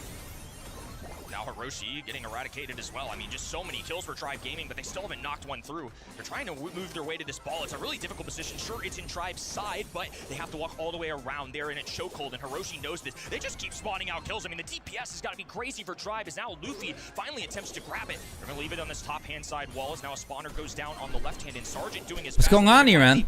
Yo! Unbelievable. Well, the hypercharge there from the Oh no. What a nasty position to put the ball in. From him, just Superwalk left alive. Just him to defend this ball. Not sure he's going to be able to stop this one. Super fast forwards. The Shelly off. Oh! Oh, Sergeant almost with an incredible defense. Ew. The ball just rolls in anyway. I thought Sergeant made the play of the day. That is unbelievable. What a wild set we are watching right now, and it's just game number 1. Hypercharge for Sergeant now. Buck blast going down left and right as Hiroshi looks to clean things up. Musical instrument up the middle of the map as Sandy waiting for a cautious play. Keep in mind, with the gadget, Sandy essentially gets a free knock-through, but has to wait for them to respawn so they're not indestructible. Fast blast to block off the pathway. Here's the super, and the pass should be there to the right side.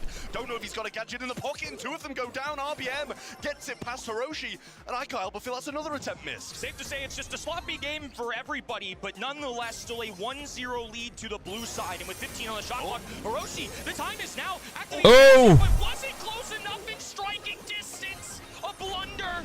Now Superwalk has to make up for this. Sergeant moving down the left-hand side. It's all the way in the back corner. Does he have a gadget available? No, he's muted. RBM makes the play, and despite the kills, oh man, don't have enough in the tank. Chris W in happening, but it's a super entertaining, very scrappy game. W Tribe. That's what it is. A few chances seemingly missed for both sides, but it's more. Let's go. Revenant X-Spark don't get that ball in the net. Super close to the Sweet Dream stun, followed by the goal. But RBM measures that distance well and stays out of the way. How do you fare? Yeah. Some wise words from our colleague Corey the other day, and it couldn't be more true in this set. Luffy now on stage 2, instantly super walk, able to get this off, top left-hand side, so pockets this. But this is where Revenant X-Mark had some serious problems in the last game. They got staggered, and it was just Tribe Gaming 3v1ing them. It was just a lineup of kills. Yeah, well, Sergeant making the move down the right side, gets a little wall breakthrough as well, but Diego Gamer will spawn in 2 clones of him in turn. Hiroshi getting hit hard here, and Luffy already Really? 3 is a big thing for him. Gadget popped and he runs. I thought he quit. Super walk. What do you mean? Now the spawners rushing up the middle. Snake thug. In the mouth of the goal. It's a lone Sergeant and Hiroshi trying to take care of business. A mute going out. Sergeant low HP. Can't get the super off in time. Play some piano? Are you do you play the piano, Stormpie? Pleased with the position they're in at the moment. No Sandy super, no Poco super, just Sergeant on the left-hand side. Needing to do a lot of work with just the one super they have. Hiroshi gets hit hard, hypercharged there by Superwalk. Should be pretty close to super, and he's doing that not just for the raw stats. Sergeant goes for it. Can't find the opening in the Screeching Solo. Not enough to bring them down. Luffy's just got such a good matchup one-on-one on the Sandy and on the Poco. I mean, you're seeing it, just a super feeder now that stage 4 finally falls. Sergeant, you did see it, has that purple button available alongside the super, and they're going to need it. Time slowly trickling away, still enough to go through with this, but it just hasn't really feel like they've had enough of a momentum swing to get to the other end. Yeah, good pinch from Hiroshi and Superwalk there, and with Sergeant coming back up with hypercharge and super in hand, they have a chance, but they've only got a minute to try and make this happen, and they left it too late last time. Sergeant trying to weave his way through all this defense. As now a Sandstorm will go down. Invisibility to cover up the red roster. Hypercharge. Do they see this coming? Now he's going to work his way to the right hand and blowing up the mouth of the goal in the face of Luffy. Looking for Diego Gamer next, and it's a team wipe for the red roster. And now they'll take their time as well. They want this to go on and on. Get this closer to the end of the regulation. But, like, do they though? Surge is going to have level 3. He's got hypercharge. They're against the Notice. I don't know if they're going to be that good at range in overtime. They're going to need a Sandy super. Here comes the hypercharge. Oh, did you go to the gym? I have to go tomorrow, Maxika. Hiroshi around the side gets burnt down fast, but Superwalk with so many piercing shots, but gets very good down by the shadows of Diego Gamer. Go to the gym on a regular basis. Pump those muscles. Super gets Diego Gamer, but there's spawners to cover for him. That's a big time kill. Still control of the map for Hiroshi, who's just trying to gun them down. Superwalk oh man. As well. Diego Gamer moving towards the left hand side. Now pass forward. What is this? What? Absolute chaos in set number 3 and a freebie for Revenant X-Mark. Yo! Stormpie, what's this, bro? I don't know what's happening, Kenny. It seems there's so many blunders, so many missed opportunities, but then all of a sudden opportunities appear out of nowhere. And that is so free for Revenant X. Everybody. No! Ah! To make of that, just mistakes from both sides. The spotlight bright here for the Brawl Cup stage is now Sergeant looks to go at Diego Gamer. Does have a super available, so you ate too much in the Netherlands, Maxika. The replacement there. Superwalk just doing his best to get these peak shots, but again, now you gotta pump some iron, bro. Lift those weights. Superwalk will give him a little gadget in there as well. Hiroshi just working for a super of his own, but nice heal there keeps him in the mix. Luffy going for the left hand side, pass to the right though. Why did that guy hold up a clown pin with thumbs down pin? I know, man. Going the other way now though, and Luffy might have a walk here. No stun is there for Hiroshi, and that's gone from very bad to very good for Tribe. Phenomenal team play right there. Gets the super pass ahead. All right, R Gaming. Allow them to score early, and once again, it's Tribe Gaming in the driver's seat. Eyes on Sergeant Super on the left-hand side as Hiroshi has to deal with a clone of himself. I think he's gonna even get the kill on him. They don't have enough for a super. Luffy's shut down, but man, it was close. Diego Gamer might try and clean this up for his own. Yeah, just waiting this one out now. They know they've got the lead and hoping to hold them back for the rest of the game. Not overextending for a chance at a goal, but there's the Sandstorm going in. Diego Gamer looking pretty low, and Superwalk will help Hiroshi in that matchup. They're actually playing with Poco here. I'm like surprised. Hypercharge, and that's wasted. A lot of pressure on Revenant right now. Revenant X-Spark. A couple spawners on the map. The shadows are lethal. Sergeant baits this out though. Doesn't get the kill. Contact made. Superwalk can't get the pass off. Sergeant looking to move forward. Hiroshi body and it's not quite stopped at the goal. Died by Luffy. Yeah, oh my god, man. Ew. With 42 seconds on the clock. Revenant X-Spark aren't going to get many more opportunities like that, but the Sandstorm. Yo, official Charp. Trying to get up. There's the Brawl Cup, bro. Last day, day 3. Super shadows go down as well, so now the job for Tribe Gaming a whole lot more difficult, but it helps when official Charp, welcome, bro. Welcome. returning to Tribe Gaming. Enjoy! They're going to pocket this in the bottom left-hand side. It's going to be down to Chungus. one Revenant push here. A Sweet Dream's going out. That's right, man. Gamer caught lacking, but does survive. Luffy up in the faces of the enemy side. And The Sergeant clown, man. You're from the circus. He knows The clown. Tribe Gaming. in a chaos Yo, Sharp, don't worry about it, bro. to get by. Glad you made it. Mistakes, that is going We'll be sitting here for hours, bro. For hours. Listen, I'm not one to comment on it usually, but he's just shot at his own teammate and he's not looking too happy on stage. Sergeant really displeased with that overextension early on from Hiroshi there. Seemed like they needed The to clown. the Super Wart to come back up with the Poco. I'm pretty sure he had a super, Screeching solo along with that as well. Some good piercing shots would have got them through that defense, I'm sure. But he was kind of fed a bit of misinformation by Tribe. He was W in the chat for Tribe. to bait that Sandy forward a little bit preemptively, and he fell for it. Both of these teams, I would say, especially compared to what we saw in match Let's number go. one, humble, tactical play. That was Tribe. a bad beat, right? Yo, Liam. About all you can do in that Liam, what's up, bro? These teams are looking, I'll say good, but certainly not perfect. I mean, you can see the frustration. There's so much to unpack with this entire set. An unorthodox drafting on both sides, I would say. And on top of that, For the Brawl Cup tomorrow. across the board. I mean, we had Ew. times there where I feel like goals Mano, what's up, and man? That's why I think Mano. is so upset, especially with such a young team. He just has to know that these young rosters are sometimes going to make moments like this happen. It's really hard to show up on your first ever quarterfinal, Tribe. like a Brawl Cup, a World Finals against some of the best in the world. Let's go. And just be perfect. Yeah, I think it's a good job we cut a few of those voice comms off, to be fair. I think he took his headset off once, and I don't think you want to read what he said on his lips. But he had 11 kills. I mean, Sergeant, he's well worthy of having these conversations with his teammates. If he's dropping 11 kills on a brawler, we were questioning so heavy into that match with the Shelly. But it's I want the clown pin, man. I want it. I don't have it. Is up next, and it needs to be a win for Revenant. Left-hand side is calm, cool, and collected as well. I'm sure they're counting their lucky stars. It's so annoying if people show it to you when you Where lose. they just drop a game in overtime because of, well, a bad comm. They just let them literally walk by. So both of these teams certainly flawed, but nonetheless, Well, go to the semifinals. Would be cool if Revenant made it. Obviously, they would get a rematch.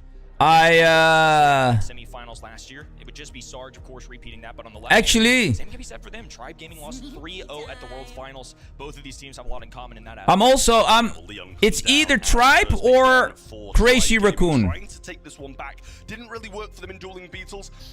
Didn't work at all. It really did nothing in that matchup. So surprising to see them bring it back in, but it should do a bit more on Bell's Rock. Obviously, you've kind of got those still lingering speed boosts at the Lollipop drop, which can put you in some great positions early on. Ban-wise, Ollie, no surprise to see that out of the way, along with the Mina and the Kit. Don't want any of those cheesy Kit comps coming in again. Naja, Jean, and Pierce over the other side, banned out from Revenant X. Two entirely different methodologies in terms of bans as well. So it's just all assassins on the left-hand side. So they pick up Leon, one of the last remaining, I would say, top tier ones. And on the right, they're just going to grab the control brawler / the long range that they wanted. So Gus, and I imagine they pair this with something. I think Thrower right now is hard to commit to. Brock's still on the board as well if they want to control the walls. And instead they go Jaeyoung. I like this. This is something that showed up a lot this weekend. It wasn't something I was necessarily so Any day of the week. on, but now that I've seen it played through enough, I do think this is still a very valid strategy in our meta. You gotta do piano. It's a great shout. Yo, Chungus. It has been played in a lot of the bounty and knockout games where it just does so much. The ability to switch I didn't even have breakfast or lunch, and I'm getting really hungry. as well. Couple of quick back-to-back picks from Tribe Gaming. Oh. Clearly very aware of what they want to go. The Brock and the RT in the 4 and 5 picks, sorry. Back over to the 6th of Revenant X Spark now, and a lot still to be desired here, I feel. Seems like Tribe might be breaking up this map and playing a range game. Really like this composition in general. I mean, just a lot of safe bets, and RT on defense is so good. What's that? He's got the long range, so Oh, to keep up with really? Jaeyoung and Gus, of course, even Angelo as well. But it's those end games that I'm looking for. Does he get a hypercharge? If so, that's basically a Yo! damage across the board. If the circle Chungus! goes in with the fog, Yo, bro. Thanks, man. So overwhelming to deal with. Revenant X. That is crazy, down dude. one. Been What? flawed for a This lot. guy. It can be said for Tribe Gaming. It is truly anybody's match. A date Nice that shot. awaits I the added winner you of to the this. friend list, man. Both of these squads, the Chungus. last remaining team for Thanks, bro. their region. They want to hold that banner high. They want a shot. How at cool is least that? An LCQ. Here we go, folks. Set 4. Let's get it. Well, slipstreams early off the start from Superwalk, getting them Crazy. into the mix. Now, a nice pierce through the wall. as well from the Angelo to get rid of that lollipop drop early on, establishing control behind these walls and forcing that rocket jump back from Diego Gamer.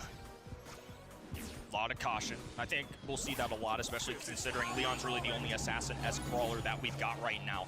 Everybody just trying to get those pivotal supers, move towards those hypercharges. Yeah, I've got him added now, man. It's one of my fixed emotes or pins. Oh, pins, player pins. Luffy's coming really aggressive here. Yes. Might have been able to get that kill. Great, man. Drop to tank though, as RBM's not the most healthy on that right-hand side either.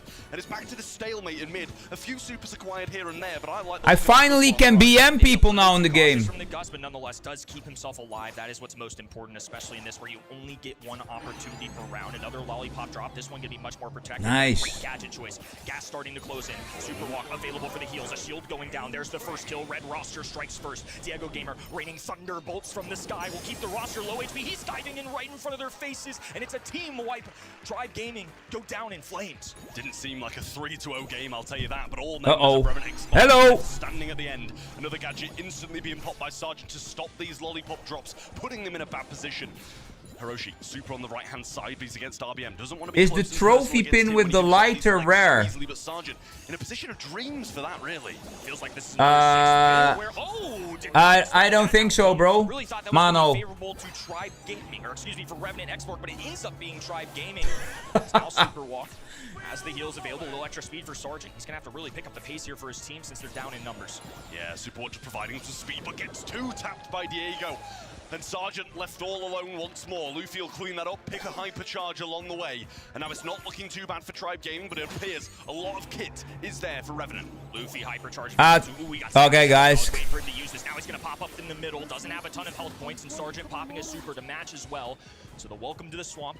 Going to be encompassing the middle of that. Will heal him up back slowly. Won't even worry about getting poison damage. Just trying to preserve his life. It feels like a waste from Luffy there, really. Obviously, there was a chance to get some work done, and he thought he could take it, but just cut short by Sergeant.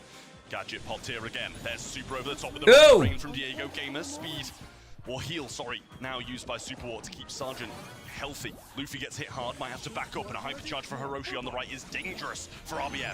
No room to hide for Revenant on the back line, so they're going to take the speed advantage and move their way forward. Try and gain a little positioning. Whoa, man. Closer to this fog closing in as well. That's where everything will go down. All these purple buttons and super that you see on your screen, each team waiting to use them. Yeah, Luffy popping this super now, kind of waited quite a while, but gets scouted out. He's having a real tough look at this. There's the heals as well. Hypercharge pop left and right from Revenant. Sergeant pops his. RBM uses a super, doesn't have another one just yet. The gadget by Super Walk. Hiroshi go down. Luffy left alive. Sergeant two, and that's Tribe Gaming gonna be on match point. Frustration from W in the chat, man. Stage, an instant reaction there. That's another one where it's just so close, but just these little mistakes, these last second Let's just go. not falling their way right now. And this is it for them. Southeast Asia's sensation, the chosen one. Can he deliver once again? Backs up against the wall, new roster in 2026. They're gonna have to pull off something special. Absolutely. Tribe Gaming looking really good right now, even winning some rounds that it didn't look like they were gonna win. But RBM, obviously gadgets off the start to get this super up and running in case someone comes quite aggressive onto him, but it seems they're playing very slow. Not going to be able to get this one down as Sergeant's pushed back. He does pop the gadget now and tries to get this. Ooh, finds a shot on Diego Gamer, leaves the lollipop drop for once. Fanning shots from all angles out of Tribe Gaming, and it'll force... Welcome back, R Gaming. Now Sergeant tries to retake control. Hiroshi firing shots down this right-hand side. Little extra speed for Jay Young and Diego Gamer, just playing at patience, both sides being really cautious. Yeah, well, a really nice lollipop drop to get them into this position here. Sergeant not going to take it that many hits just yet. Has a super, and Super Walk alongside him as well to provide heals if he does get low. Slipstream's being used. And no, this is it, bro.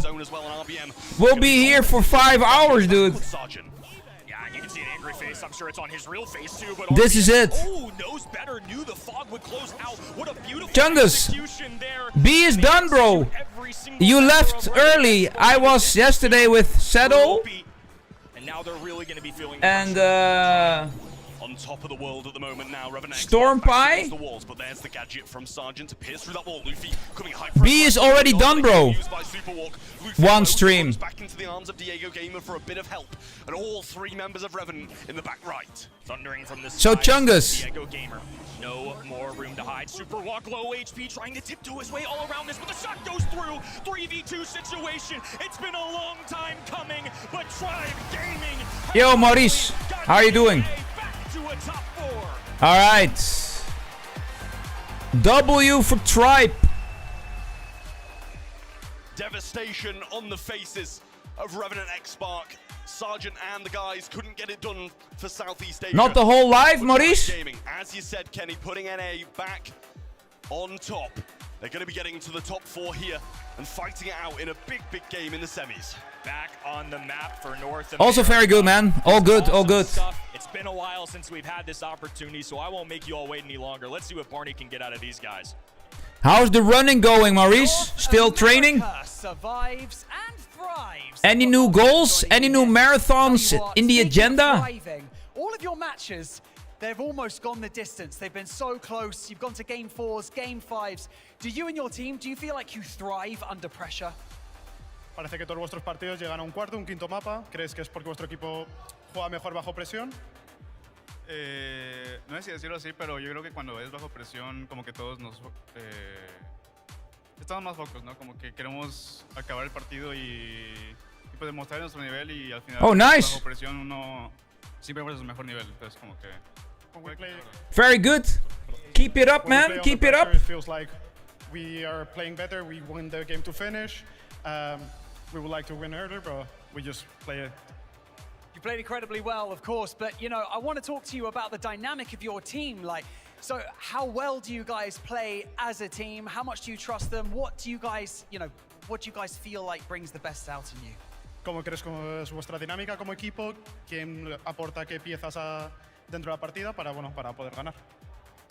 Yo creo que lo que hace que nuestro equipo tenga esa dinámica es de que siempre jugamos comfort, de que jugamos los brawlers que cada uno se siente cómodo con ellos. Y aparte, cada uno cumple. Chungus, leak it. Leak what? Es muy importante. Yo veo como un reloj, que es un reloj y cada parte es muy necesaria. So everyone puts in their part. We Spanish. Play the best. Maxica. The drafts the picks are important, and yeah, we just Por favor. For the team. Well, you've made it through to the semi-finals. Congratulations, ladies and gentlemen. Let's hear it one more time. It's Tribe Gaming. Yeah.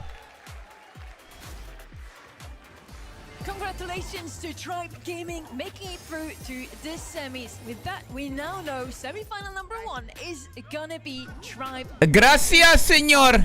Or gracias, señorita. To eliminate Muchacha. entire NA region. Hola. It looked really good. ¿Cómo está? Honestly, Revenant X-Spark definitely showed us some signs of life here, specifically in this hot zone sets that they ended up winning. Yeah, which I already want to break down and touch on because Sergeant, when you go back and watch that hot zone game, was just. Oh, I forgot to choose the MVP of the match. No 100 points. Every way with that berry. There's one moment as well where he was waiting for his team to recollect. They went down. He was still continuously hitting every member of Tribe with shots, preventing them from healing, preventing them from being able to contest the zone in the way that they would like to have done. So, Hola, mi amigo. So talented, so gifted. I would love to see him be brought over to EMEA. I mean, I want that glory in my home region, you know. He's an insane player and has been for multiple years already. We now see. How's your Spanish, Gunnar? Gamer take that last set. Knockout was decided in a very quick fashion here. I must say. Smack the button. Give us the 100 points. Smack the button. Brawl, it was insane how he never let their. They never smacked that button. Never. Or score. After all, Brawl is all about that. Absolutely. Really? I think all of the guys on Tribe played really well, and I think your point of right. really unfortunate. Muy gay? There was a few over Sounds weird. Here and there for his teammates in those big moments, and you could see how frustrated he was on stage as well. It's disappointing to see them not progress further. Tribe moves on, but Barney, I heard you have a little something for us. That's right, yes I do indeed. Ladies and gentlemen, before we continue with Championship Sunday, here it comes! A very, very special announcement for all of you guys at home and of course right here in Berlin. So please join me in welcoming to the stage the General Manager of Brawl Stars. Frank! Together, make some noise for Frank! Frank! Frank is coming on stage! There he is! Hallo Berlin und hallo unsere Zuschauer zu Hause. It is time to announce the location of the Brawl Stars Esports Japan! World Finals 2026. Japan, it's Japan! I know we made it pretty hard to guess, but millions of you guessed along inside of Brawl Stars. We are specifically excited about this one, not only because the esports scene in the country and our dedicated fans, but also because it's the biggest esports event we've ever done. So, are you ready? Seid ihr bereit? Let's go! Japan!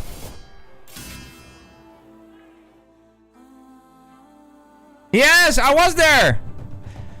Yeah, I knew it! I knew it! Weekend of esports, and welcome to the Brawl Stars World Finals. Oh.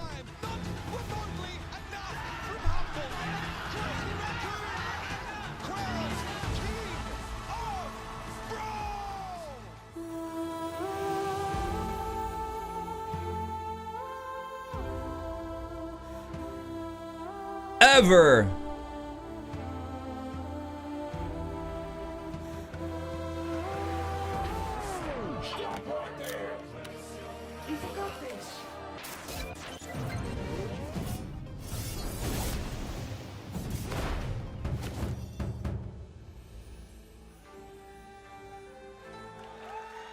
Ah! Brawl Stars is coming to Tokyo! And it's gonna be the biggest Let's go! Brawl Stars event ever. Hopefully, November 20th through to 22nd. Are you guys gonna be there too? I'm so excited to be there. It's going to be absolutely insane. The biggest and best Brawl Stars event that we have ever had.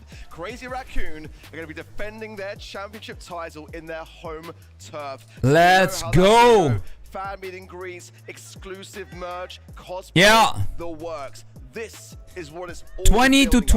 22. And the best fans It's in the world, so I think weekend Japanese guys will be where absolutely GTA 6 will be electric in the crowd. released. It'll be an incredible So, event, and I'm really, really looking I'm curious how many people will watch this. We have 12 of the best teams in the world with us there. $1 million prize pool. And maybe also some exclusives for you. Maybe, and some special surprises maybe in store as well. So, of course, as always, ticket sales. Check out on the Twitter, or X as we refer to it now as well, for the Brawl Esports side. As I'm sure that's where you'll be hearing about those sort of things first. There's gonna be meet and greets, exclusive merch, cosplayers, and everything else you can wish for. And now, since we already have Japanese talent with us live on site, Barney, let's have a little chat with them. Yes, we shall. I am live over here with the phenomenal language casters from Japan. I've got Melty Wahochi and Yuki here joining me. And you know what? Yeah, man, GTA 6, Gunnar. 21st of November. The world will stand still. Brawl Stars World Finals in Japan. この発表は皆さんは嬉しいと思うんですけれども、まず感想を一言お願いしたいと思います。いや、身近な日本開催でとても嬉しいです。 Yeah, I'm very, very happy we're going to host this in Japan this time. It's going to be amazing. I cannot wait to see the entire Brawl Stars community descend upon Japan. So I wanted to ask you, what are you most excited to share in terms of Japanese culture with the Brawl Stars community? 世界のファンの皆さんは日本に来るのはすごく嬉しいと思うんですけれども、皆さんは日本文化ならどのような部分に一番皆さんに見せたいですか？やっぱ食べ物ですかね。まあ日本温泉。 It has to be food, and then I think the hot springs. The food and the hot springs. Well, we all cannot wait for the Brawl Stars community, once again, to descend on Japan. I think the food, personally, is what I'm most excited about. Brawl Stars fans, are you excited? I think they are. I am super excited for our That didn't first sound that event excited. of the year. We first have to finish our first one, Brawl Cup, the second edition, here in Berlin. And we're heading over to our quarterfinal number 3. It's Zeta versus Bounty Hunters. I don't know. I'll be probably staying at home. Bounty Hunters biggest test. I'm not gonna take my PS5 Pro to Japan. Zate's division are looking incredibly scary. I know that you were saying, Trav, when we were chatting about today how things might fare out, that you've really got some high hopes for Zeta in this competition, and I can see why. Yeah, I was saying, I was like, listen, if they get into the semi-finals, I think they're going all the way. If they get through that, it's like, I think, like, they looked really strong to me yesterday, and we always kind of think that Zeta's drafts are the kind of things holding them back, and I don't think they were too bad through their group stage. So, for me, I think these guys have absolutely got what it takes to, you know, it feels weird to say Zeta winning is an upset, but I feel at the moment that's the kind of stance people would be taking.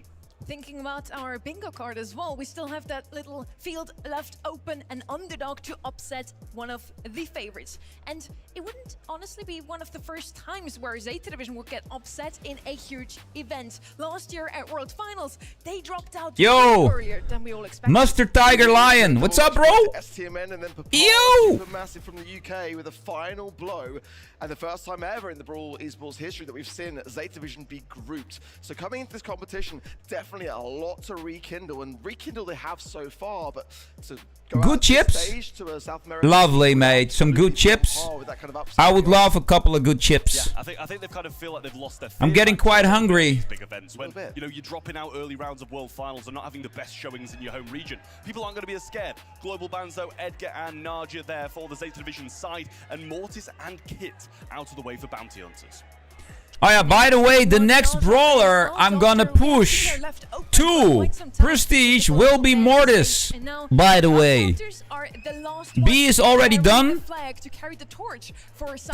In the last 20 minutes of yesterday's stream, we pushed 290 trophies because of Trophy Rush. Boom! Yeah, boy, Mortis. Let's see if Bounty Hunters can do the unthinkable and upset Zeta Division. Yeah, it would be, honestly, the biggest upset in this competition I hope so. So far, if that were to happen. So, no pressure, Bounty Hunters, no pressure, guys, for sure. But, you know, this is why I kind of like those global I don't care, bro. Not taking any chances, no kit. I have to do them all. That is the right way to go. In fact, I would say that we've kind of seen a bit of a lack of kit global bans by comparison. We'll to see. Monthly finals as the poll. 89% to Zeta, 11% to Bounty Hunters. Again, still getting these kind of heavy skews. How do you feel about it, Trev? I mean, I can't help but feel like this is one of the more realistic heavy polls we've seen, to be honest with you. I do feel like Zeta Division are in a great position to just go and take this one in a 3-0. And we haven't seen any big upsets, so I don't know if we're going to see that many more now. I hear the teams are ready, so let's come on in, guys. I want you to keep Oh, Gurnard, that will take some time before I go to Prestige 2, bro. That will take, I think, when I hit 45, 50 Prestige 1 brawlers, I might go for a Prestige 2 again. I need to improve my skills. It took 4 streams to reach Prestige 2 with M's. Crazy! Let's bring them in. And the thing is, not everybody is capable of pushing to Prestige 2. I had some games where I lost everything. Like 5 games, I lost 50 trophies. Not very funny. Forget the cheap tricks. For their next act, East Asia's greatest showmen are unleashing a masterclass in mechanical dominance, drowning the competition in a devastating display of unmatched power.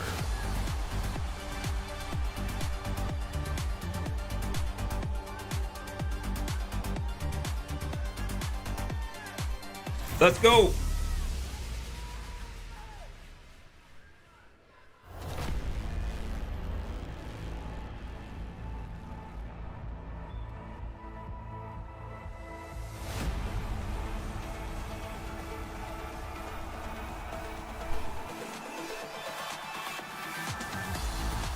They quietly clashed in every South American bounty.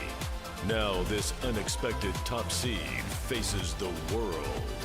In the battle of regions, will they hunt or be hunted?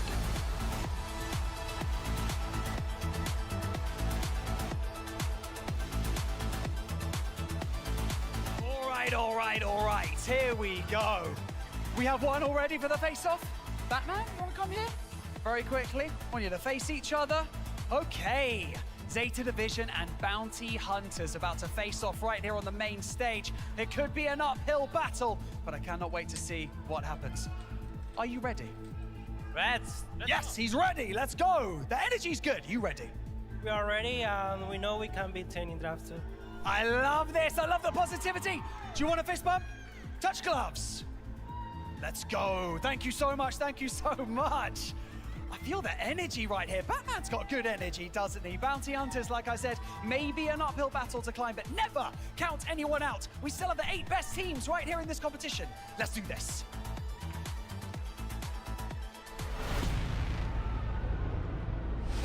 City Tempo. Let's go. Welcome back, Chungus. Batman.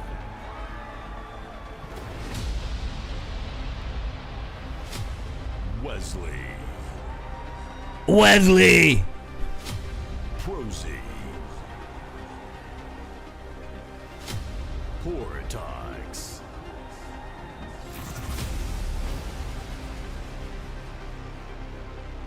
Is everybody for Zeta or some people also for the Bounty Hunters? Here. The crowd is ready for Zeta Division versus Bounty Hunters. And so are we, of course. The Zeta Division, you have to say they are the clear favorites here, but as Barney said so well, never count anyone out. Bounty Hunters could cause one of the biggest upsets today. And honestly, after a 3-0, a 3-1 so far in the quarterfinals, I'm down to see some more Brawl Stars and to see a longer match.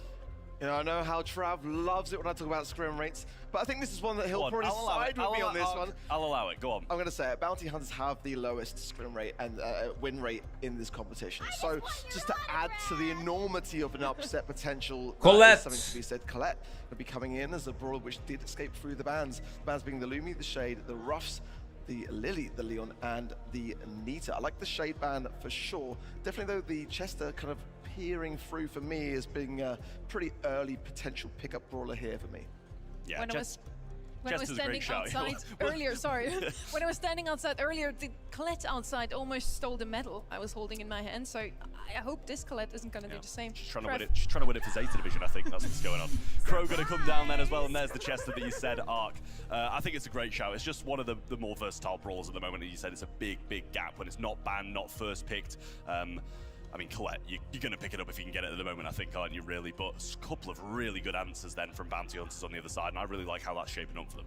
Hard Rock Mine, another gem grab map, and Colette is just so insanely good at grabbing those last few gems, dashing in and out with her super. So it could be a potential mid-brawler here, the gem carrier already on the side of Zeta Division. Now, much further, usually they love to play Shade here. Bandinout himself, Sirius, is gonna come in, and that's an exciting one because we haven't really seen him very often in the hands of Zeta Division in this tournament so far. Sirius is Now, OP. For something aggressive as last pick, maybe? I was thinking of Ali, yeah, it could be an Ali map for me. There's definitely the concern of the Chester having the stun, which can obviously shut her down, but she's very difficult to manage in that regard. Yo, Valley, yo. Does skate through here. Aight, bro, aight. If they want to explore it for Zeta against that third and final pick, which Bounty Hunters still have. Gus! Coming in, combining with the Colette potentially as well for that shielding, could be a nice aggressive combo. Yeah, it seems like they're really trying not to overcommit too much at the moment, to be fair. They've got the Colette, which is already going to be their carry brawler at the moment. But Rico, I know you'll be pleased about that one, Arc, seeing the Rico come in. It's more of a rarity these days, but really glad to see it. Not really any close range brawlers on either side. That's going to be an interesting one. And we're going to hand it off to Uber and Reddy. Do you think Bounty Hunters can cause an upset here? Thank you very much, our friend on the desk. This would be one of the most ridiculous upsets, I think, if This guy's jacket. Pull it off. Wow. Brawl Cup, it was kind of Zeta Division against the world, and they ultimately fell short, not able to take East Asia all the way. Now they're looking up and seeing Crazy Raccoon also bearing their... It looks like it was an Easter egg because it has all kinds of Japanese patterns on it. Oh, they want this rematch on the big stage, but they got to get through Bounty Hunters first. And a pretty solid draft from Bounty Hunters as well. Lots of good brawlers allowed through, and Bounty Hunters completely engulfed these lanes. Shdetampo moved backwards in a spawn. Wesley dominating the left lane with Rico. I can't believe this was relegated to a last pick. Suzuka might lose his gems here. There's just really nowhere to go. Wesley is low, but Prosy can just continue to throw this shuriken here. Suzuku somehow still standing and drops gems in safe territory now. Prosy being tapped up by Shdetampo. This isn't looking great here for Bounty Hunters. All of a sudden, and here's a lane swap also from Wesley. Knew that he was just going to get devoured by the Sirius on the left side. Here comes another Shade to deal with Portox. As Batman tries to pinch with it on the right side, it's a victory for Wesley as he presses through. This is the ideal position for Rico since he reaches into their backlines. But Suzuku doesn't care. He's not even trying to get into those bushes. Suzuku Looks like an easy win. Wesley definitely able to keep the Colette quiet, but in the meantime, the same is being done by the Sirius in the top side of the map. Batman has been impossible to shift, and Prosy is outranged by Suzuku, who knows he can just take his time and take the final gem. Wow. Sometimes it doesn't matter whether you are easy dub as Crow, you're still able to dodge those shots, but Suzuku has been on it. The predictions with some of his shots have just been Bounty Hunters now making one final. Oh, Prestige 3? Zeta Vision side, but there's just no point. Shdetampo lights them. Wow. Pretty scary hypercharge there from the Colette. But honestly, it was that new buffied gadget with Crazy. the stun component there. You've got to be very, very careful now, giving Colette CC not only on her gadget, but also on a star power. Yeah, pretty frightening stuff. I gotta say, the series is a problem. Batman has been bullying them at the top of the map. Pretty OP. To deal with as a Rico Zeta Division. fire over the walls. Batman's taking this left lane versus Wesley playing much more conservatively this time. Wesley debating whether he's going to push in also, just like he did last time. Finds the angle on Batman. Really difficult for him to avoid given the range of some of those shots. Suzuku also holding his own at mid. Prosy wants gem number 2. Suzuku can't really line up the shots. It's a stalemate here at the beginning, but Suzuku gradually moving forward, taking up space, has forced Prosy back. Whoa! Suzuki, he wants to press out that Kuki Popper again, pulls up a little bit short, and Suzuku has to shield up with all the damage coming belatedly from Prosy. Still a 2-gem lead. Shdetampo trying to play it careful here against Portox, comes in for the kill. You're just not getting through this lane. Shdetampo is a phenomenal Colette. We've seen it in the World Finals before. Pre-Buffy era. You just got to connect these two dots here. On the left side, Batman now deleted. Suzuku going to get pressured from the left. Needs a joint push from Prosy. Instead, they're actually going to recuperate. Let Batman come back. It's not really great for Wesley on the right side. Shdetampo keeps this Chester back. He just doesn't have a matchup, really. There's nothing that Chester is good here for. It didn't even enable a last aggressive pick for them either. Portox has to hope for effective super or being able to build up his hypercharge, but he doesn't seem to be doing enough damage to ensure that here. Prosy low, now holding 6 gems. The margin of error gets a little bit more slim. Careful. Yeah, multiple launcher comes out and takes Batman low. It does end up being traded at least. Prosy almost gets caught there by that time to collect. Now also Shdetampo, who gets a shield from Suzuku. Great timing, but the Colette still falls. Near miss there for Prosy. He almost got taken down for all of his gems. Now in this forward position, has to yield to Batman. Double hypercharges popped in unison. Suzuku moves forward. Shdetampo wants another big play, but Prosy is too wise to get caught there. Nonetheless, Bounty Hunters have to move in. They cannot sit back and wait for these gems to spawn. Looking at the timer now, no. It's going to be too tight. They can't go for it. Have to extinguish this in spawn. Prosy going to go for it. Shdetampo with the defense. And Suzuku too safe. Set one heads the way of Zeta.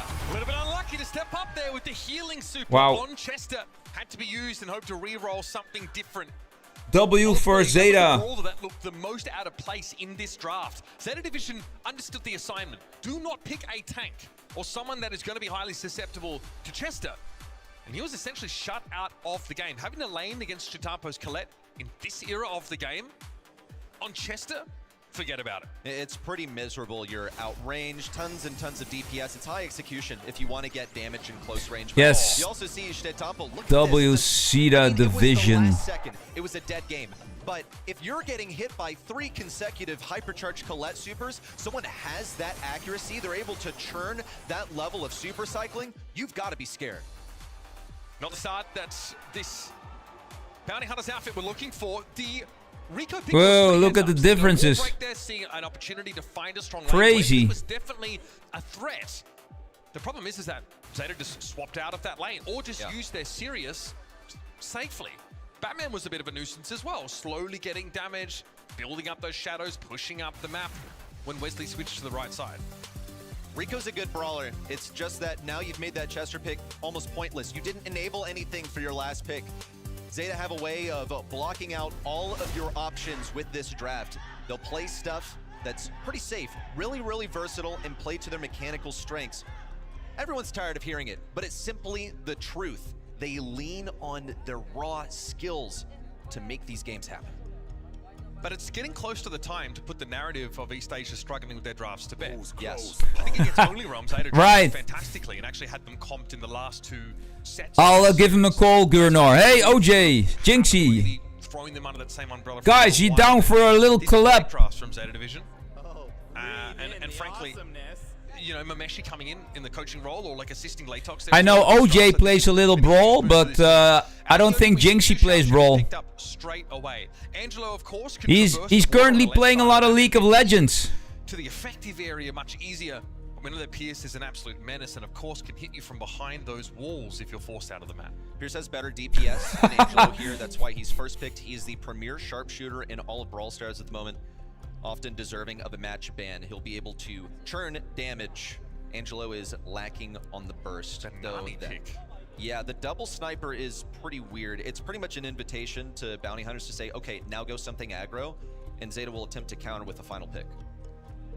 Zeta are going to be able to see the entirety of this bounty hunters draft before their last pick comes through. But on this map, what are you playing to close the gap? Yeah, okay, we're going to pick up Brock here. Someone who can open up the map a little bit, allow bounty hunters back in. With Mina banned, I think you're pretty short on gap closing brawlers here, especially with Kit and Mortis already having been banned out, as well as Edgar. So we do not see any little aggro brawlers at all here for bounty hunters in the end. No, not really. They could just play directly into this Pearl and decide, okay, we'll make it a triple sniper battle. We'll go for Bell, go for a counter, something pretty solid that has good survival, prevents everyone from grouping up too much. It's also this Pearl deterrent against stuff that gets in close range. Piper as a final selection. They've gotten triple snipers over here. This is going to be a skill and control-based battle. They'll be outranging this Pearl. Also, Pearl, I assume, will be eaten alive by Piper. When you have accuracy, snappy sniping is always a great thing to have in your toolkit. Piper also What kind of a collection is that? Beneath base move speed. And I don't know how any of these Pearls They probably know more. No. I'm sure you open up the map maybe for the rest of your sharpshooters, but this is going to be a tough one for bounty hunters. Zeta Division are not afraid to go full sharpshooter. Here we go, folks, jumping in out in the open. Shitampo already gets in the middle of the map. Gonna fire the first arrow of Cupid in the usual spot, but no one's biting. Bounty hunters know better than to all group up on that middle choke. On the right side, initial damage for Wesley. A bit of it's going to be reflected by Batman. Now Portox goes for the punish, just out of range of getting Batman down. We see the shield up. Also another stronghold broken open. It's not so much about getting quickly into mid as it is diminishing the bushes that Suzuku needs to work with at mid. Wesley doing well here. I think you've got to be scared of the Pierce. Batman didn't have an opportunity to pop that return to sender gadget. And frankly just got outdone by the current best sharpshooter in the game. 3 versus 2 now. Wesley just wants his hypercharge. That is his win condition. Also denying value to Suzuku, who would love to break open a wall for an easier rotation backwards. Portox can't really find the mark. Suzuku down to 1 protein with the extended explosion radius of his gadget. We'll take one down. Shitampo wants to just get into the poison while also farming his hypercharge. Yeah, not going to bite, not going to give anyone any value if he can afford to. It's round 1 to bounty hunters, really surgically played. Yeah, that Wesley Pierce is going to be a bit of a problem. Yo, Luca! What's up, bro? How you doing? Can tank these hits Yo, well, especially with Alex, what's up? With that shield at full heat. Portox knows there's nothing really to do until it's time to go aggressive, so they'll stay. Good question. Or rather, shielded up here, and they will simply wait for their opportunity to dispense some damage. Want to point out Suzuku going for the homemade recipe off rip. Yo, Alex, man. I'm pretty good, Luca. How are you doing, man? That's the synergy they're playing for. Suzuku. Thanks for joining. Again, going for the homemade recipe. Welcome to the watch party, day 3 of the Brawl Cup. Would be useful to have alongside A relaxed stream without the pressure of getting some kind of weird brawler into Prestige 1. Pearl is forced out of the hidey hold, and they should be able to get the supers that they need. Shitampo also just trying to get his super. Got to be close if they're playing like this. Wesley caught out there by the homemade recipe, quickly pop and used. to evade any crackback. Batman seems happy to be tucked in his corner, especially now that he has that peep at the ready. Game over. Game over. He'll struggle in any of these matchups, and Zeta Division can close out the round. The clown. The clown is back. Get one, but it's all he can muster. Note also that Peep was utilized into the indestructible. I don't really think that's... I'm so glad I did M's to Prestige too, bro. Oh my god, dude. It's not nothing. It means less for Portal to hide behind. Gets the burn on Shitapo. It's only one burnt cookie, so it's not the end of the world. On the right side, a 1v2, but Batman and Suzuku just cannot deal with this Pierce at long range. It's still annoying for Shitapo because he has the hardest time healing of any sharpshooter. Because he spends time charging his shot, he can't heal during that duration. He needs to not charge at all to begin that passive regeneration. So any little bits of damage on Angelo end up mattering a lot. Prosy with a super forward serves to zone Zeta backwards, but as soon as they step forward, they take one back. They need this cover. A hypercharge pop by Suzuku. Another one for Batman. Gonna have to just go for the hypercharged Nanny super as a finisher. Portox wants to take it and manages to get it. Still 3v3. Prosy with a hypercharge of his own now must be close to the super, but cannot get it in time. Yep, Suzuku here though. The gas is starting to push Zeta forward into the fight. Nice overclock there, but it's still a 2v1 now. Shitapo trying to stay alive inside his super, but the damage is too much. Cheeky little jump away, but eventually he'll be run down. What? Nice. What's going on here? Hunters. I'm feeling the Pierce stiff, I'm not gonna lie. Yeah. He is that good. He is by far the best sharpshooter in all of Brawl Stars. No! When you place him on this lane, even into two sharpshooters, he's still able to stay alive. He plays at max range effectively, all kinds of projectiles to be avoiding, and I also like the reload speed. The biggest femboy? Recipe from Suzuki. Once again, they want to drop Wesley to one tap so that he's forced to move back. Yeah, bring on the clown, man. Go anywhere. It's another low and slow game from both Zeta and Bounty Hunters. Wesley revealed briefly. Obviously now there's an entire new map of terrain to clear. The Bounty Hunters are already getting to work in that regard. Prosy already making use of one of those rocket fuels. Does take a hit here though from Shitapo. Batman, return to center, pop there! And good catch on Wesley. The pinch to the right is sound. And Portox is in trouble. He might be at full heat, he might have a shield in play. But Suzuku is looming large at the top now. In close range, a gadget from Portox is a death sentence. He's just trying to work his way in there. He's opting to go for this 1v2, draw some fire away from Prosy, who wants to 1v1 on the left side. He won't be left alone. Suzuka going for the pinch while also threatening Portox at the same time. Game over. Of Portox cannot stand to these three brawlers. It's one round to Zeta Division. They have good utility. Suzuku's able to jump away, and he'll play aggro off of that, since he can afford to get down to one tap within Wesley's range. The barrel is still there, ready? Yeah. Another peep unable to clear that part of the terrain. And he got some incidental damage on Portox, but nothing you'd write home about. Wesley here, trying to find some poke damage on Suzuku and gets it. Another connection on Batman, so those flasks are starting to spawn up for him. But he's giving up a lot of ground at the top of the map here, allowing Batman to potentially pinch into the left. Here's Shitapo, hypercharge at the ready. The grassy field basically cleared off by that hypercharge of Piper Super. And Shitapo wants to get a bit greedy here, able to dodge the shot in from Brock though, while Wesley still looks for a way into the map. Shitapo was able to push up there because he just has so much speed. In mid-range, Brock is just absolute trash. So if Shitapo can close the distance, that's where he knows he's going to win. Portox on just one tap has to retreat. Wesley, likewise on the right side. Shitapo gets one with a gadget. How often do you see that from Angelo? Zeta finish it off. Wow. And get the game win 2-0. I think this is a great illustration of just how technical this matchup is. It's extremely execution dependent.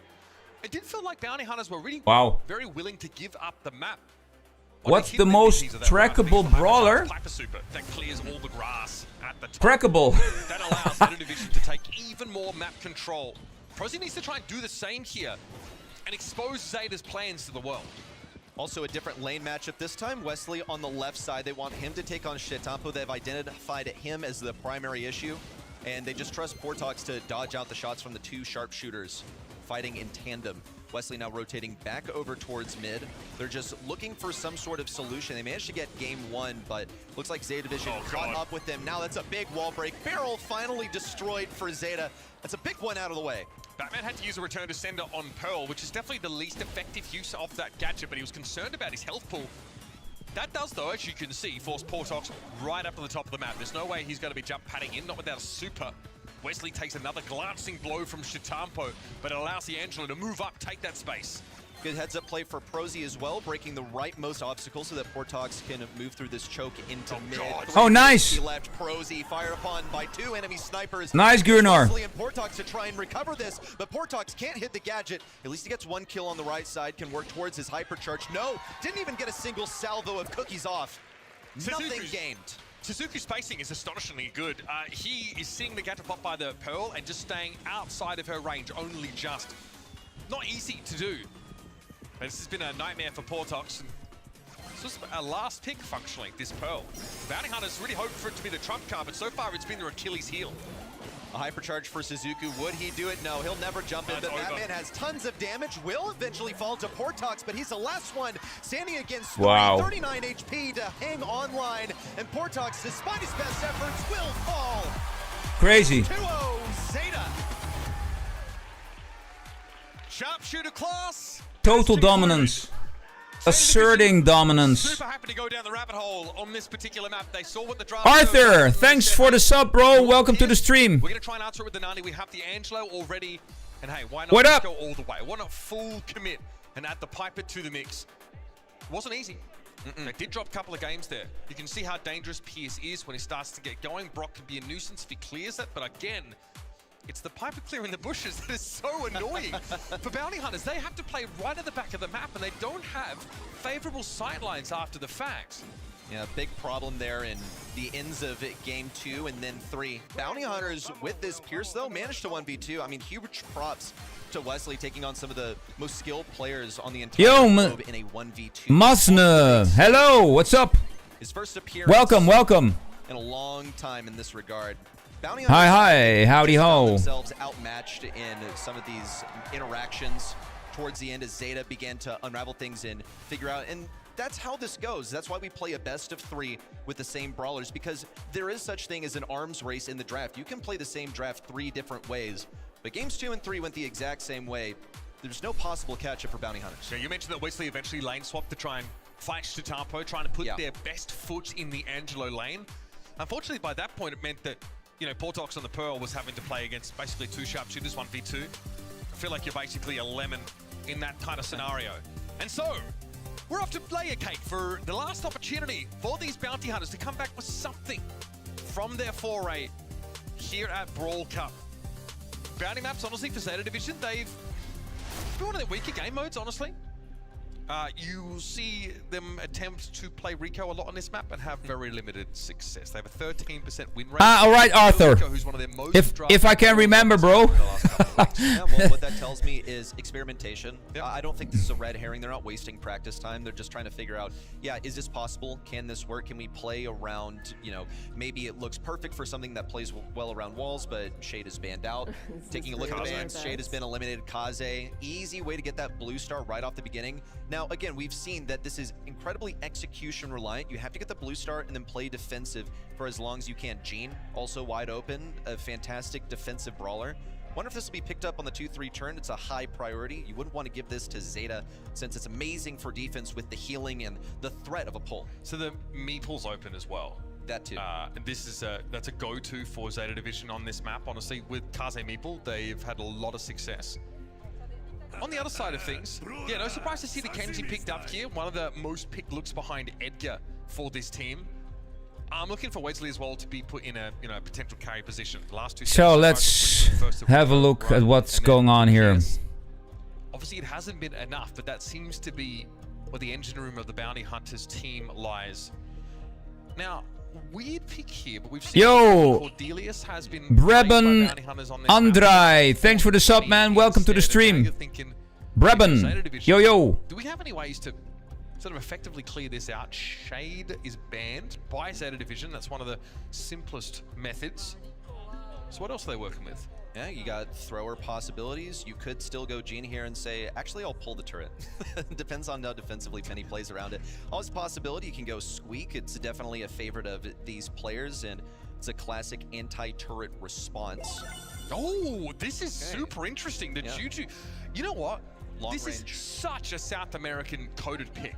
Yeah. These guys really drafted Juju more than any other region last year. Yo. And obviously that range increase Breben, when yes. playing inside the bushes is kind of what you're going for. Without any You got a question, bro? break, bush burn, or Breben. wall break on the side of bounty hunters.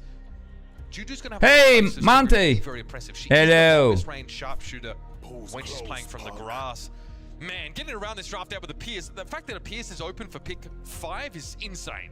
Yeah, it's curious, but Pierce is vulnerable in close range, and he's not really. By the way, who is playing with these I small feel like he can get pressured so hard. thumb It's difficult to thingies? find sight lines here on layer kick. Those Back, black, the map like, is broken up in such a way that thumb it allows protectors? stuff that's tanky, Yo, Monte, assassin type hello. things to move forward. That is why the Kenji is here gray, to pull people out of position.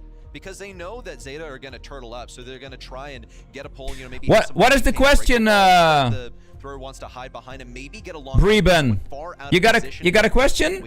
You want to also punish the Kaze for going blue star right off the. Yes, Argent, for sure, man. System to your team now as well. You can make use of the dimensional door to get Kenji deep where he needs to be, closing the gap. I think on the Juju and the Pierce is going to be super. But like I said before, it's the same weekend where GTA 6 is launched.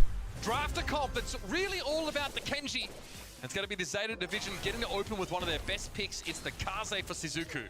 And of course it would be Portox on the Kenji. He's been the catalyst for Wesley and Prosy to make it to this stage. He was a star player from his team SKC last year, and now he's brought similar glory to the #1 seed of South America. Things going as expected so far. Because when they play, their fingers get sweaty. Right. Positioning in the bush. Yeah, absolutely. Prosy also is dodging every single shot that Shitampo is trying to throw GTA 6-7. Alright. GTA 6 at the moment, I'd wager. Salty Barrel cleared out now. Shitampo does not want to overextend here. Breben.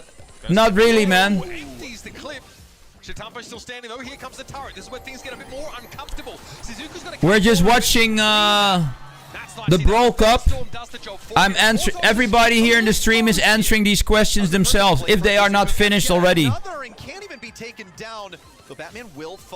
How many points do you have to go, Breben?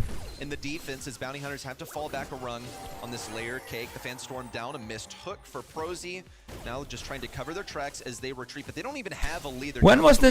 Was it the 21st of November or the 19th? 21st, right? GTA 6. Zeta Division once more retreat back to spawn, but they're pretty comfortable here, I would say. Shitampo sitting on his super makes me think he probably has the acupuncture star power picked up for Grigori, just to be able to counter the approach of the Kenji, slow him down.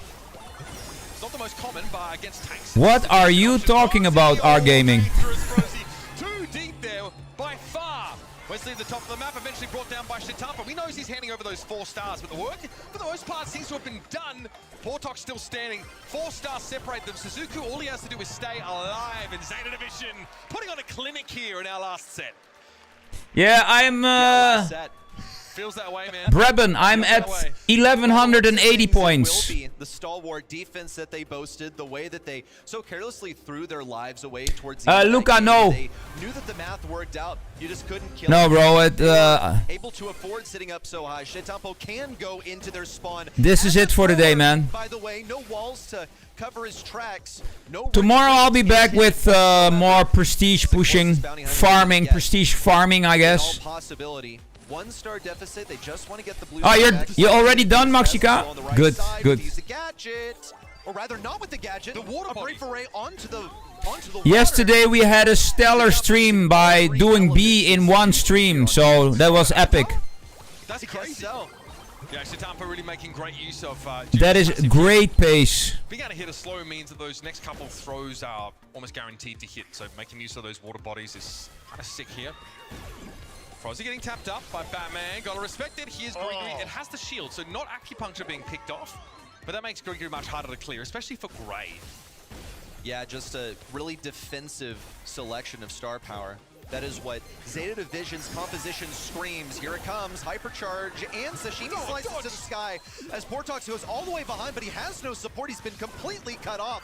The turret is down, that should be helpful. Wesley wants to wrap around the bottom versus Suzuku, who has no choice but to head all the way to Bounty Hunter's side. Ends up being taken down, but he really had no other choice. Just got into a bad position. Portox is going to lose that shield from the Star Power, so it needs to be a little careful. This burst damage. 5-star lead here. That means 2 eliminations required for Bounty Hunters. And Grigory is back on the field. This is going to make it a little bit harder for Portox to walk up on them with that level of impunity. And that turret, unfortunately, will be short-lived as soon as Shtampo draws a beat on his position. Yeah, well done, Suzuku also placing down the Fanstorm to get it. Mistook for Prosy is going to cost him. It's on cooldown now. Don't think they'll get it before the end of the game. Hypercharge out. They're going for the team wipe. Prosy, the last one, and the pins are in the air. Oh, they don't care for number 1 seed of SA. They The clown. have a bone to pick with another team in the semis. Wow. Asserting dominance. Triple clown pin. Wow. Zeta Division though, just like the cheeky little brother. Clean sweep. Boom. First. Dejected are Bounty Hunters. They do make it through this group phase, of course. Clown show, man. Clown show. Elimination bracket. It is tough. Welcome to the clown show. Tavani on the stage here to get some words from the winners and see if Shtampo dodges this one too. Welcome back to the main stage. Suzuku joining me here. A really impressive performance. You guys look so comfortable on the stage as well. Was that Zeta Division at their full potential, or do you feel like you have another level? And Batman, nice glasses. 素敵な大勝利だったと思うんですけれども、ステージ上で対戦するのはめっちゃみんな楽だそうですが、黒はフルパワーでしたか、それともまだレベル上げられると思いますか？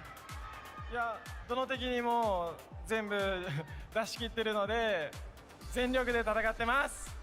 We always go full on whatever the enemy is, so we always want to show like full strength, whatever the game. I love that, 100% every time. Now, a lot of people are talking about it, but you have the potential to play against Crazy Raccoon in your next matchup. Is that going to be a battle to decide the number 1 team in the region? 次の対戦はクレイジーラクーンとやる可能性があるんですけれども、その試合は日本の一番強いチームを認めると思いますか？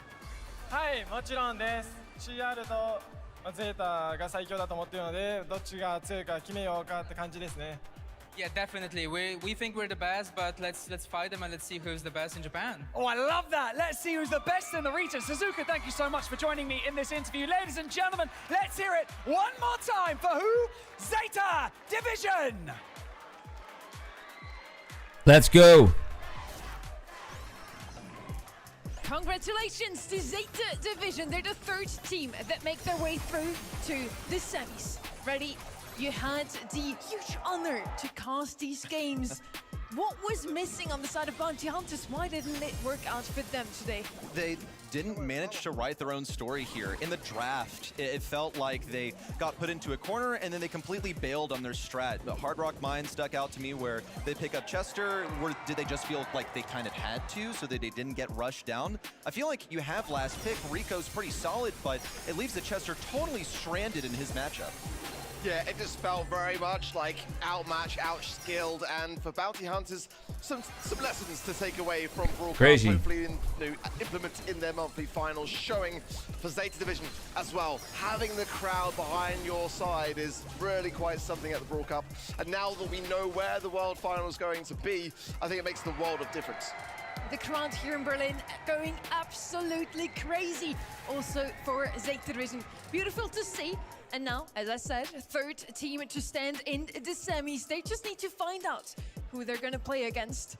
We see it here once more. Suzuku Shtampo doing super well in this last set. Who was the carry for you guys? I think for me, more often than not, it is Shtampo, but I think Batman especially has been making a fantastic statement.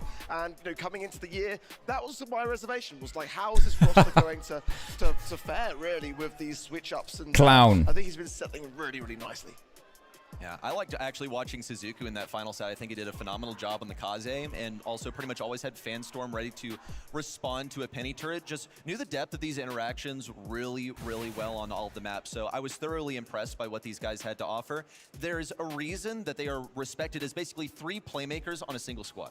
And definitely no early end to their journey today. Next match in 10 minutes. Finals, we thought they're one of the favorites coming into the tournament, and in the end, it just wasn't meant to be. Today they're looking fierce, and they might even take it all. I kind of have them down as to potentially making it through to the grand finals. Maybe we'll have a East Asia versus East Asia matchup in semi-final number 2, though.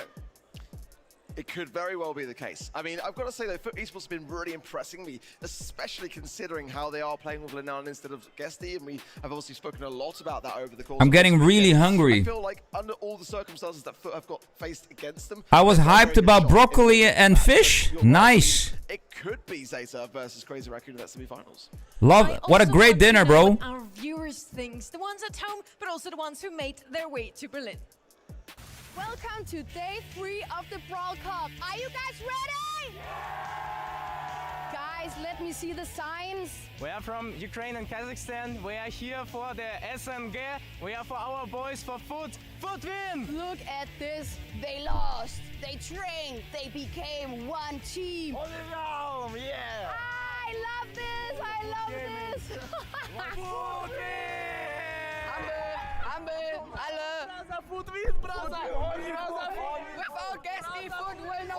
Who are you guys rooting for? It was Toxic Lotus.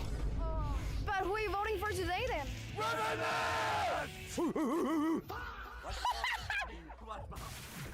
Who were they rooting for there in the end? It was Loud just screaming. noises, I think. Yes, that must have been the team. That's a great Yeah, team, man. Loud noises. I love I them. think it's gonna win. Yeah, I'm not so certain. Are you rooting for loud noises?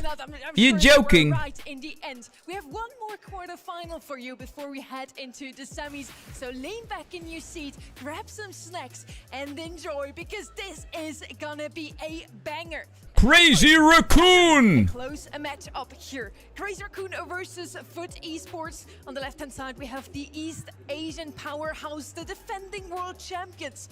They walked out of the group stage with not a single set dropped. Yeah, that is phenomenal in this competition. It really is. And, you know, for me, I still got to say I am rooting for Foot Esports for that man right there. Lenan has had a really tough start to his season, being dropped from Navi and not finding a team since. If coming in to fill the boots of Guesty, and we know just how big those boots are to fill, if they can do this, go to the semis and maybe even beyond, I think it will do wondrously for Lenan.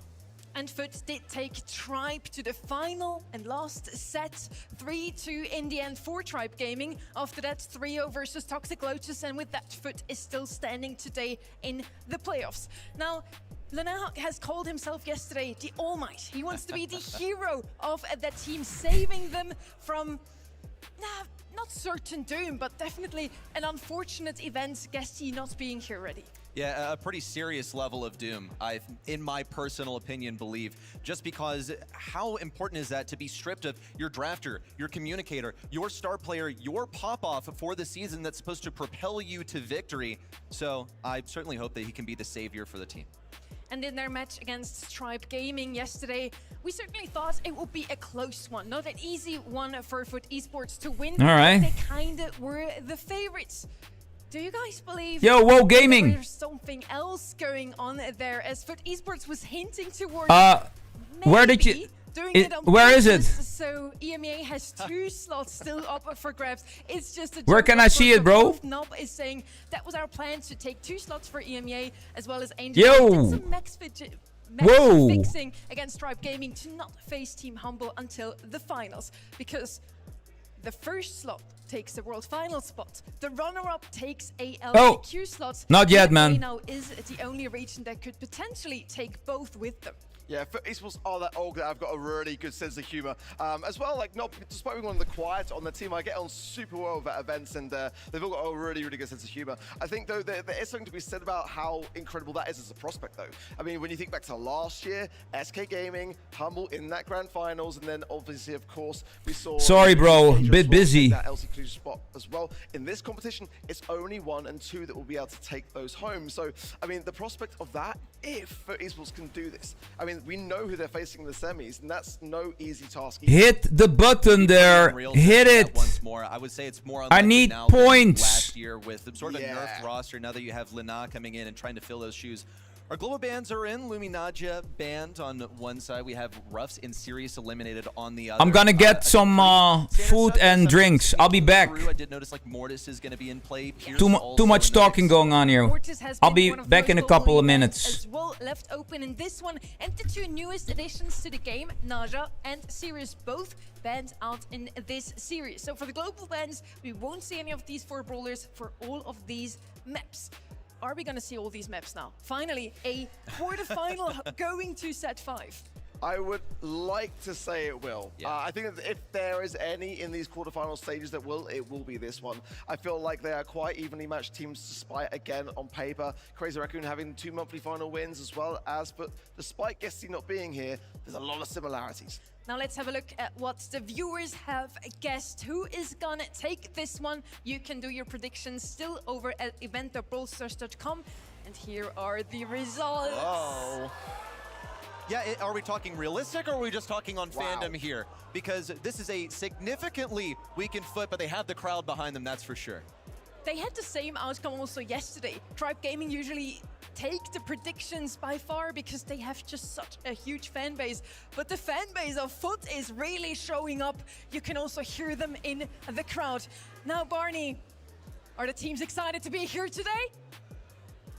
Just 1 place remains in the semi-final. And this right here, this is a clash of titans. Some would say that we've saved the best till last. It's EMEA's best versus East Asia's best. So first to step out onto the stage, your current world champions. They haven't even dropped a set yet. They are Crazy Raccoon, and their opponents, well, they've had some unbelievable performance so far, and with an Angel at the helm, they're Synergy Titans with every minute in game. They are Foot Esports. Let's bring them out!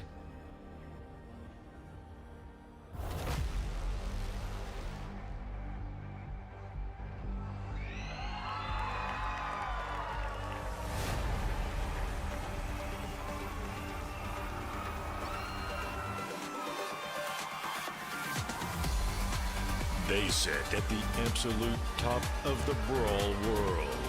But these kings are still hungry.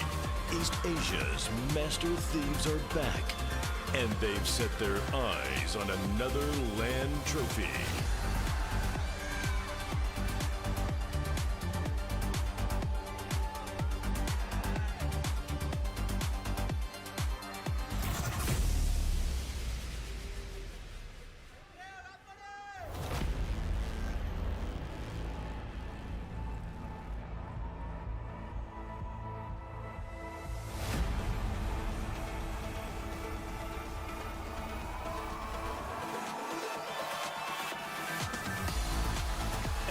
Flawless regional sweep, this ruthless trio is ready to silence the doubters and conquer the globe.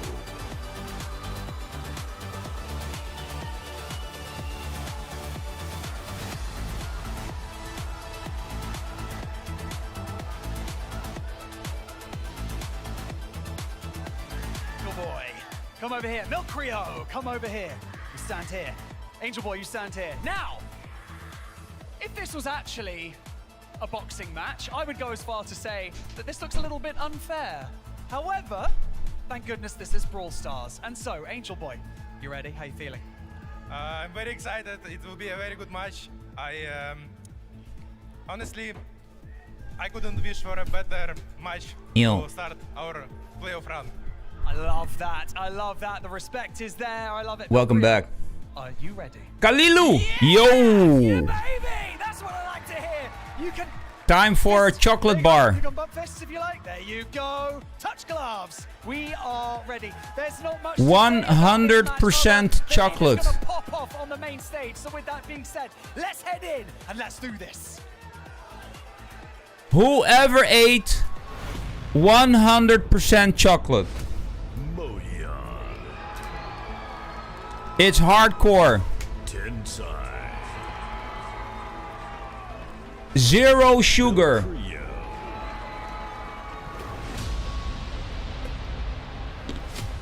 Lanai. Angel Boy. Knob.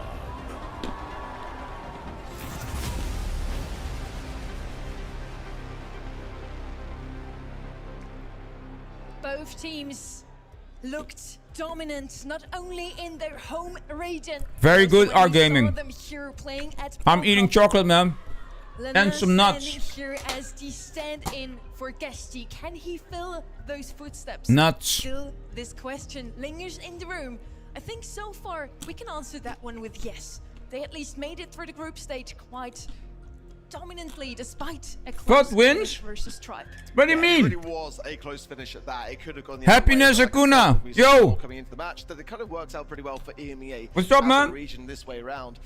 Certainly as well, I know a lot of pressure now on CR because we know where the World Finals are going to be. They want to make sure that they represent themselves in that best possible way to defend their title.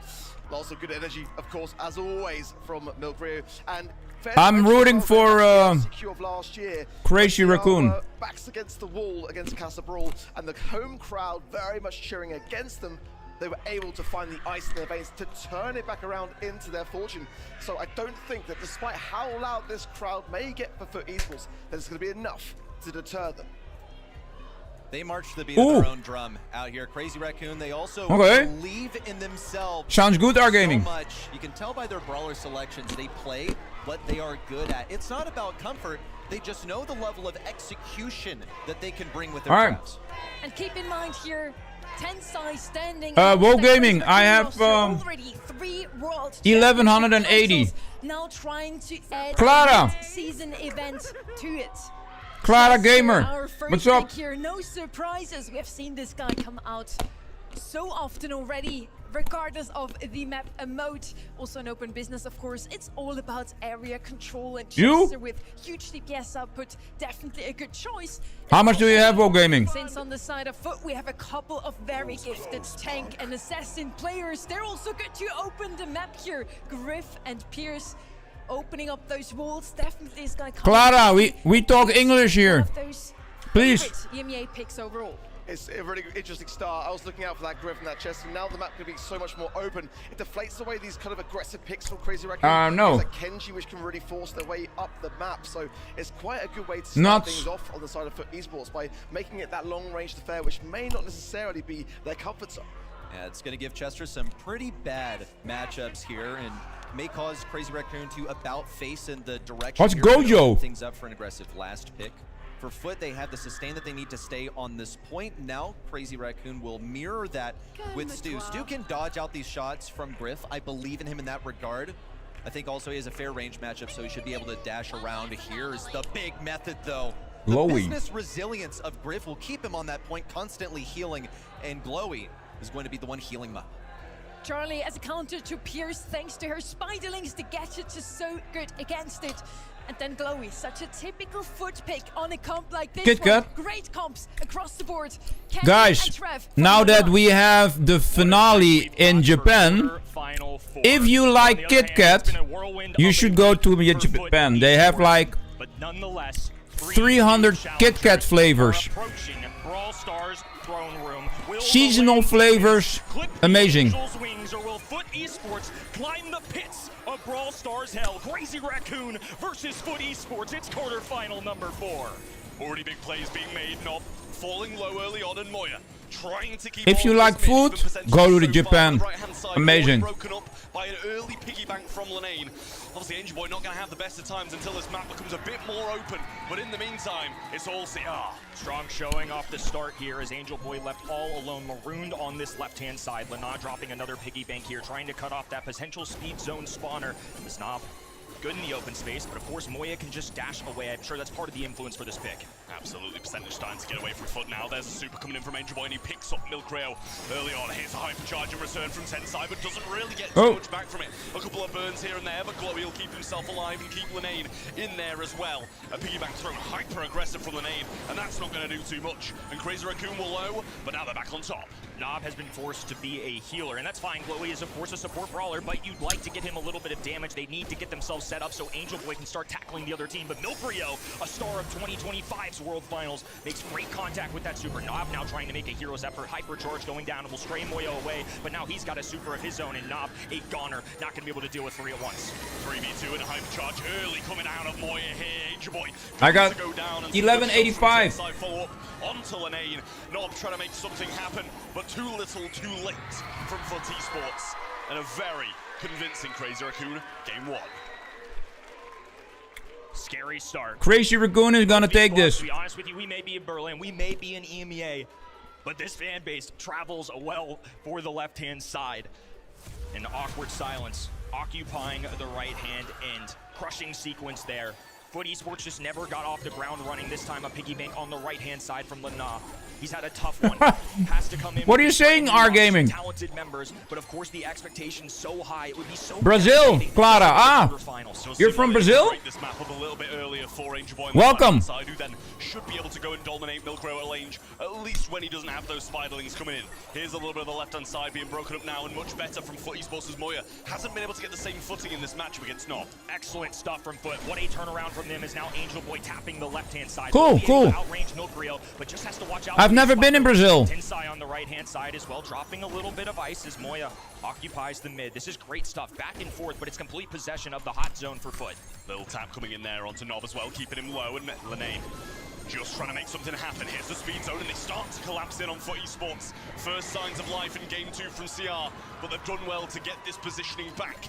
In the meantime, one of them does fall. Milkrail set back to spawn, but all 3 members of Foot are in theirs. Potential for a big bounce back here. Now Milkrio respawning as Nob makes an attachment onto Moya. Little extra life there as Lana has to work against Tensai. A bounce back. Now they're going to be able to work from mid-range rather than long. Milkrio, though, just taking his time. It sounds interesting. Just so much distraction. Okay, we got a random jester, a drunk robot dad, and Bo's GG versus a tax evader, the Fury again, and an autistic kid.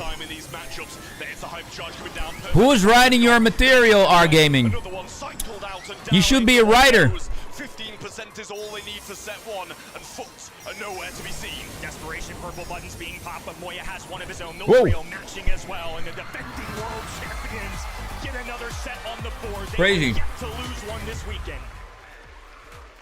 Perfection from CR so far, and Foot W in the bag. That failed them massively. Pierce never able to get going against the Charlie and Spiderlings, and the other matchups didn't work in Foot's favor either. Really strong stuff, and a wonderful showing early on from CR. Definitely a rude awakening for Foot Esports. I want to give a lot of credit to this team. They are showing confidence, and you have to. Amidst all the chaos, amidst the terrible news for the week when losing a member, when going with a replacement, they've had a positive attitude through it all. I think it's something that's been one of the pluses, one of the strengths of Angel Boy, and I think for me a large reason of his mental success. Despite the adversity, he always shows up on game day, fully prepared. You could see it in the interview. He's not cocky, he's confident. There's an important differentiation, and you need that if you want to chance against one of the immortal Brawl Stars teams. Game 2 was definitely better from Foot, so they're heading in the right direction, but just a little late to get started. Stat-wise, 5-7-2 as Moya dominating Nob across the board. And look at the numbers. Fullanane and Nob there as well. 0 kills each. Angel Boy managed to get 3, which actually surprised wow. as well. especially with Milcreo, who only had 2. Seemed like that was a matchup that he asserting was really dominance. dominating for the most part with the assistance of those Spiderlings coming in with the gadget. 3 kills is tough, though. I mean, that game number 1 was dominant, but game number 2, they still weren't able to overcome. It's Crazy Raccoon looking in the exact same form as they were just about 6 months ago when Tensai was crowned for a 3rd time. It's been a long overdue coronation for Angel Boy, though. This guy has battled for years, tried to carry so many different rosters. And the quarterfinals is as far as he's ever gone. Brawl Cup, of course, different from World Finals, but I would argue this is still an equal number of competition. Absolutely. Well, we are going on to pinhole punt. Unfortunately, not doubling down on the open. Chester, yo. Foot will be pretty pleased with that, to be honest, after their performance on the map. Incoming first then is the Chester ban-wise. You're looking at the Mo, the Leon, and the Otis from the side of Looking really forward to play with Chester. The Leon and the Crow, so a little double ban on Leon, definitely wanting to get that out of the way. And Chester, this time in Foot's hands. If you can't beat him, join him. So we're going to pick up Chester on that right-hand side. Can't fault him. It's been something we've talked about from a large perspective, the bird's eye view of our draft strategy this weekend. And if you're playing your Power League or, excuse me, ranked games at home, it shows my age, Brawl Stars, doesn't it? Are all these pros playing with iPad Pros? So we're going to have some space control coming out of Stu. It's also a brawler I would say that East Asia in particular are known for. It really is allowing them to show off the mechanical skill. After all, we're on that roughly 0 ping Stu, and that's what players covet. I mean, do you think they like Stu and Charlie? Or what? That's 2 times in a row they've picked these brawlers up now. I mean, why change it if it's not failing? Really good picks coming in here as well. I like the Charlie. It's one of the more solid ones against these aggressive brawlers, and you saw it played out there as well against the Pierce. Some really solid success in set 1 for esports. With the next 2 picks coming in, they're going to go with the Jae Young. Speed, heals, damage, whatever you need, he's got it. Jae Young's got a piercing shot as well. Jae Young. I think that's going to help him, 1, be a support brawler, but 2, it's going to get through the Spiderlings that Charlie brings to the table. I do like this from the left-hand end, though. I mean, in particular, Crazy Raccoon have now gone to this a couple times, and I think it's just well-rounded, and especially at a 2-3 turn kind of area in the draft. It prepares you for a lot of things. This sets them up for the 6th pick. Now they can just react to the Mina in their face.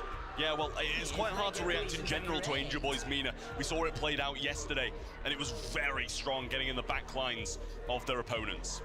Last pick then for CR was the Meeple, expecting that to probably be Rage Quit, I feel, just against the Mina, stopping it in its tracks, but Meeple's Mansion's always an option too.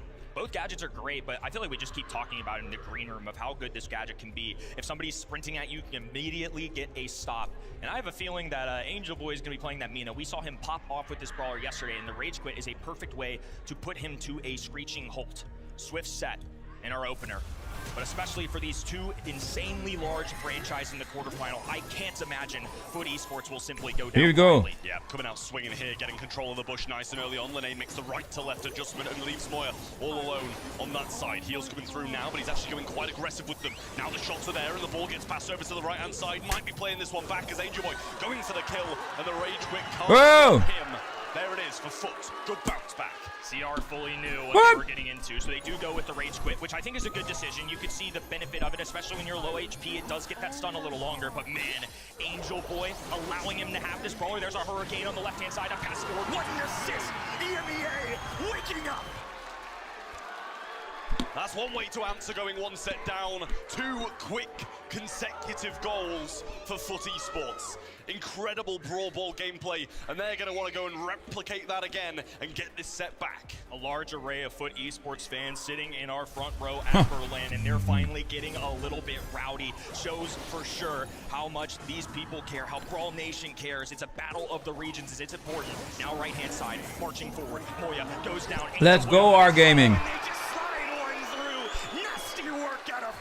14 seconds is all it takes for Foot Esports in game number 2. Slipstream still being provided. Angel Boy around the backside. This might be a pass and shoot, but he gets cocooned. Angel Boy a little low to make the move, and they'll live to fight another day. Milcreo may have saved the game there, but plenty of work left to be done. Speed zone in the back lines as Angel Boy retreats. Now going to group up with his roster. They want to play around this Jae Young speed. But now alongside his teammate, Moya slipping in and out, but this ball remains firm on that left-hand corner.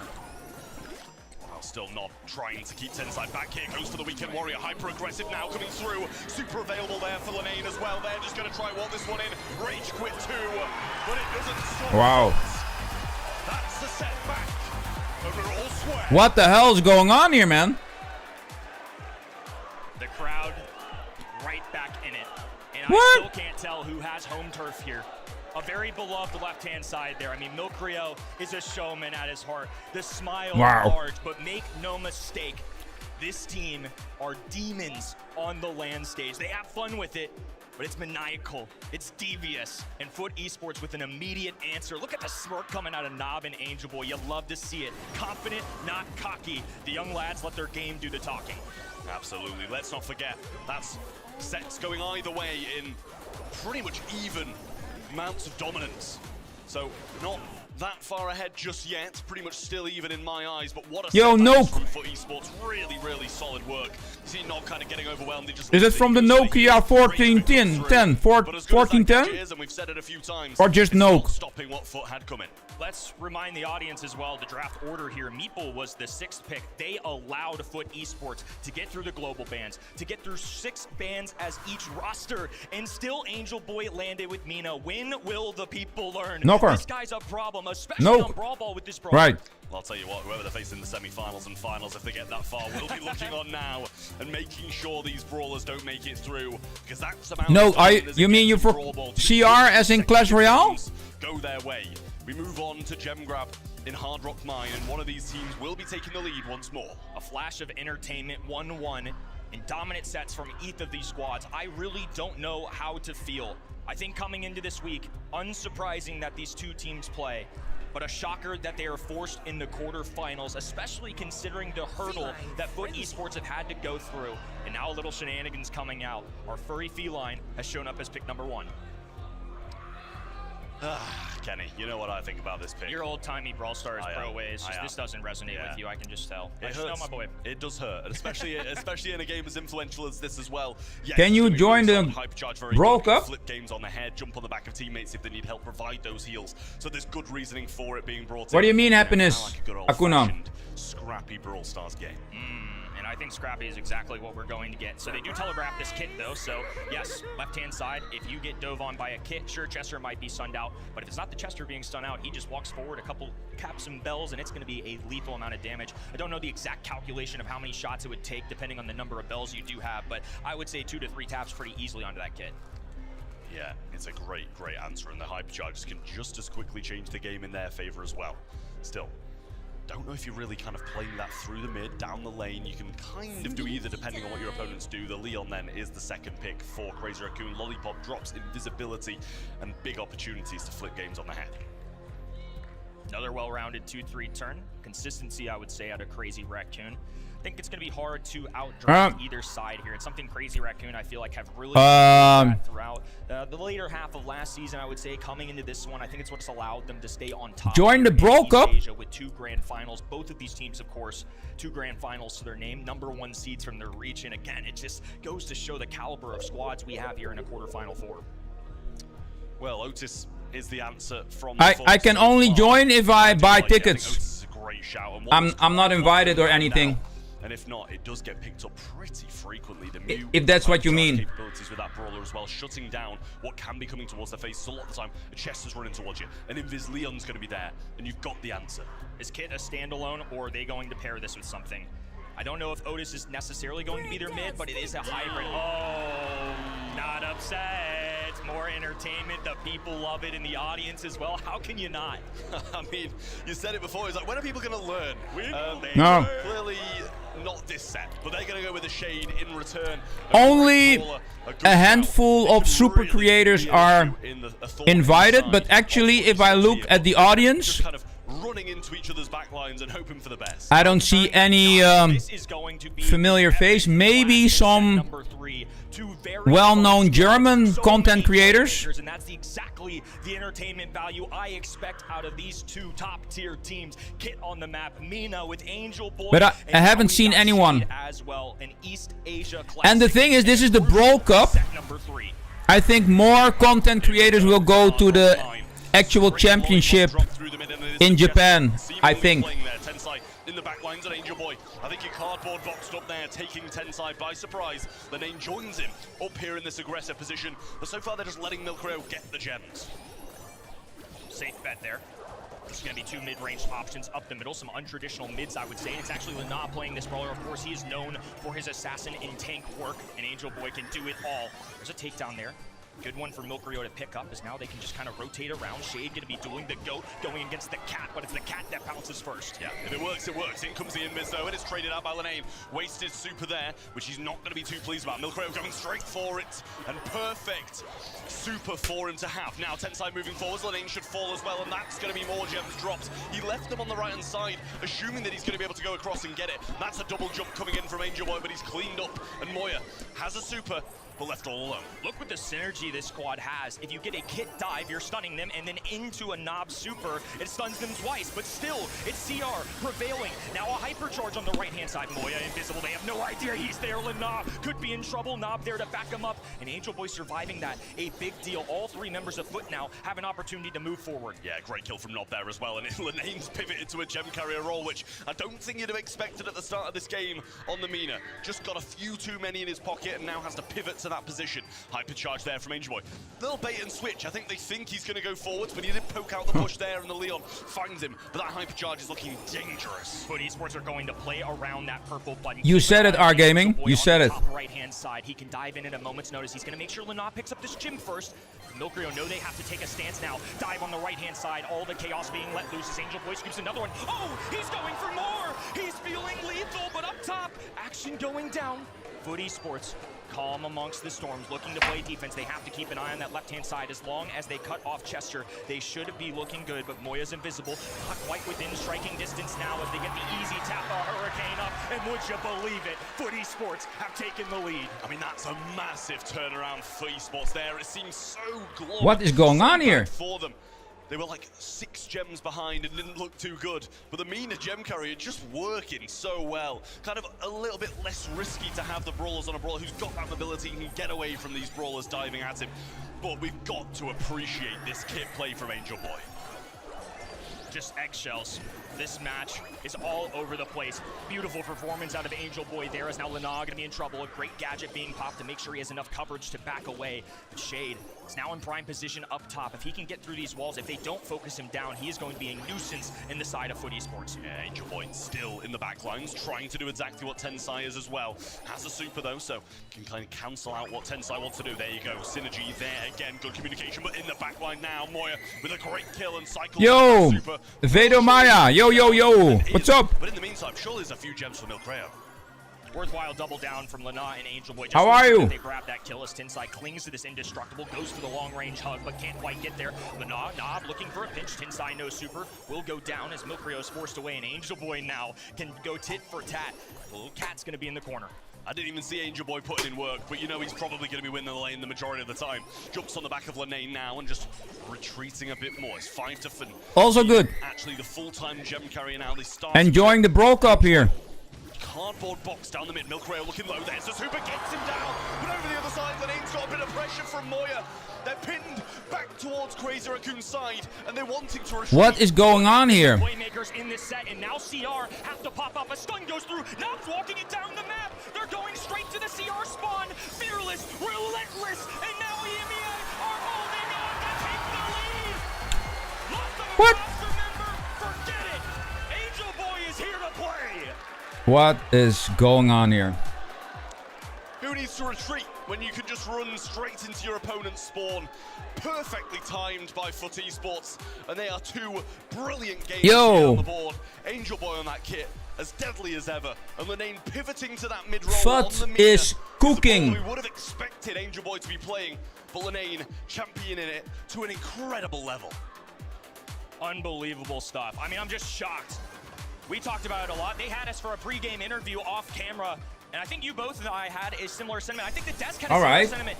Man, Foot Esports are great, but how can you expect a team with a brand new Crazy Raccoon is in the danger zone against CR?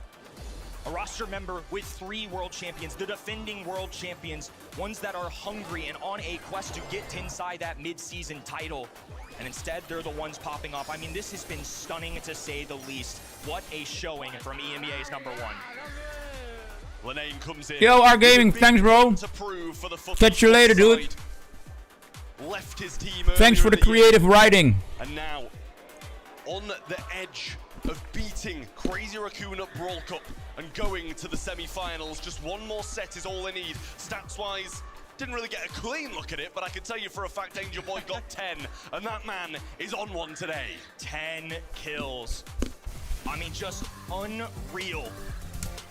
We talk about it all the time, or at least I'll speak for myself, but he's one of my favorite players to watch in Brawl history, just to see the evolution of Angel Boy over the years, from early memories, playing in the 2023 World Finals with Navi, trying to get them all the way, and they fell just short. Group stage, LCQ, this guy has been through it all, and now in the biggest match of what I would argue his entire career in the face of a world champion, they are one set away from moving on to the semifinals.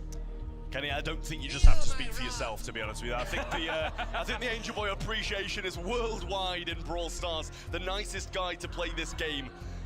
A real gentle giant. And to start things out, Mortis is going to be coming down for the FUT Esports side. Big, bold move from them. Should secure the first star, especially with Kaze out the way. Ohio. Their 3 bands. That, Jae-Young, and the Gene. Over the other side, Colette out the way. No surprise. I've never been in Ohio. Gene, and then Byron out the way too. Lot going on, especially with their global bans. There's so much for these teams to keep track of. The philosophy is very interesting as well. I was listening to Humble talk about this. In particular, Semantic had a quote saying that these global bans have made things much more even in the draft. It's way harder to get those quote-unquote out drafts, and the mechanics have shown. And we're seeing that right now. Sure. Angel Boy. Lana, I'll add in that last set as well. I'm like Switzerland here, you know. I'm actually completely neutral. May the best man win. Going to grab that aggressive brawler right off the rip, but they're going against RT. I think as far as answers into this goes, RT has the range, can get a marker down if needed, and of course can drop the static. Of course, I voted for the other guys, for Crazy Raccoon. It's going to make it much easier for these RT hypercharges to be. I went for the numbers. Range we quite often see through knockout, through bounty, that RT doesn't manage to get close. Good for you, Maxica. Why did you go for them? It seems that bit easier. Ollie to add to it as well. A really good brawl, as you said. They've got a lot of health points here on this side, which makes it this is Angel Boy difficult for Mortis as the more get picked up, but it also gives him more ability to chain those supers across and spin the game around. Now they're going to add a Pierce to it as well. One of the most dangerous brawlers in the game at the moment, a real sharpshooter, should be able to do a good job against RT and for the most of the game against Ollie too. Pierce somehow survived the global bans and the regular bans, and to get the value at the 4th and 5th pick, wow. And this is still just a foot-coded composition, right? I mean, I think this is something with Gessie they feel super comfortable with, but the fact that they're still entrusting somebody like Lana to step in and fill this role. I mean, let's talk about Lana. With something to prove, got dropped after the first month and has been looking for a new home, and I don't think this is by any means guaranteed to be a permanent one for him. He's literally here just to fill in, but boy, would this be a redemption arc if he could make this happen. The Gus is going to round out the Crazy Raccoon side. Their last chance. They need 2 sets in a row, or they're going to be going home and out of the Brawl Cup. FUT Esports just 1 required, and I do like the composition they've got. Really solid on both sides. Get ready for a brawl. Crazy Raccoon, while they are down, have faced adversity many times. Reverse sweeps, top-tier teams, it does not matter. They are inevitable for a reason, and somehow FUT Esports have given themselves I am inevitable. Yep, snap. They are going to have make magic happen once again. The Wizards have a lot of work ahead of them, as expected. I don't know, bro. Angel Boy's way, but there's a good pullback in the RT. Finds the killing blow. Lollipop drop goes down as well, but it's a long set, Maxica. Stay with Nob around the right hand side, trying to pitch in, but CR is still looking quite confident. Little standstill here. Angel Boy Luca. 1 star still going strong. Drop going down for the red roster as Angel Boy expands. Oh, dives right in, but Tinsai was ready with the gadget. Sweeps through 1, goes for 2. Look at the young man. Maxica, some people actually like to touch some grass. Finding his way towards him. And RT Super's there. Angel Boy goes in and not yet. Tensai me too, bro. Me too. Hypnotize. Milkrow trying to get around the left-hand side. Lollipop drop placed and used. Hypnotize yet again, and this time Angel Boy will not come out on top. Lead goes CR's way. Such well-matched teams. FUT Esports showing what they've got, but Crazy Raccoon not wavering, still showing up, ready to demonstrate that they can dominate. Angel Boy in, Tensai goes down, a hypercharge in, and now the bats go down. The blood boomerang pays off. Whoa. It's a 3-star swing for FUT. Tensai hit hard by a shot of knob there on the Pierce. Moya making his way down this right-hand side. Not, I would say, the ideal situation for him. Linane going invis. Moya still there. Wonderful Pierce super will line up well. He goes back and survives for now. Angel Boy hunting him down and gets him. Look at the combo. Wow. Lana, the substitute player, getting a ton of taps onto one of Brawl Stars' best. And now a lollipop drop for a little extra coverage. Foot Esports on the defensive. Hyper Ollie coming in now. It's going to be a big moment for him. Can he get the job done? Angel Boy going in once more. Hyper on the right. Moya's going to go down. Pierce Hyper finds no one, but they don't have much time left. 9 seconds. The good shot comes through. Tensai going for it as well. Goes for the Hyper, but it's surely out of reach. And it's going to be a match Wow. point for Foot Esports. What is going on here? G3 Money, what's up? Me, please? We're not playing today, bro. And right now, he is facing a match point. There's no list today, bro.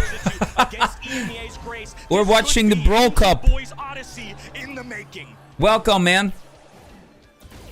G3 Monies. Through the mid, will be trying to get these hypnotizers off. It was working early game, and Milkreo hunted once more as Angel Boy gets him down. How are you, man? Now, dipping in and out, little bait and switch as he'll take off to the right-hand side. Coverage coming in from the lollipop drop. Oh, and now he expands with space. Tensai has to glue to this wall. They're just looking for vision through it. But Angel Normally we are, but not today. But we'll play it cautiously. They still have the blue star. They don't need to give it away. Angel Boy remains in an aggressive position. I actually need to play for the pig in the club. When he can flip a game with a singular death. Lollipop drop in the back area of Foot Spawn. Gonna get taken down by RT, flanking around the left-hand side, and a Pierce super will go. Milkreo baited a super away. Excellent play. Oh, I have less than a day left, so I need to do it today. 3 stars. Still with Foot Esports, they've now burned a couple of those supers, and Lana taking off down the right-hand side. Still? Oh. Doesn't see it coming. No, Oh, you gotta talk with Chungus, Maxika. One more lollipop drop on the right. Angel Boy Chungus is in charge of the club. Needs to be really careful now. Huge shots coming round, and Lanane's going to be supering shortly again. In a bit of a predicament here, though. Pinched in a 2v1. Might have to just let himself go down, but Angel Boy will join him. Super goes through. Wow. They add another star to the tally. What is going on with Foot here, bro? Lana with a hypercharge in his pocket. In the Oh my god. Would you believe it? Wow. With 20 seconds to go. 14 stars with Foot Esports. Crazy Raccoon need a miracle. Now on the Yo, Finn BS. What's up, Finn? They were condemned to take on the GOATs. A Frankensteinian roster. Wow. With the demons. They dug themselves. Wow. Boom. What just happened here? And now they can move forward for Angel Boys' first semi-final. Wow. Foot Esports prayed, and Lana answered. Comes in Magic. Gets them to the semi-finals against all odds, taking down a huge opponent in CR. Great. Huge plays and a big win for Foot. Let's hear what they have to say. Wow.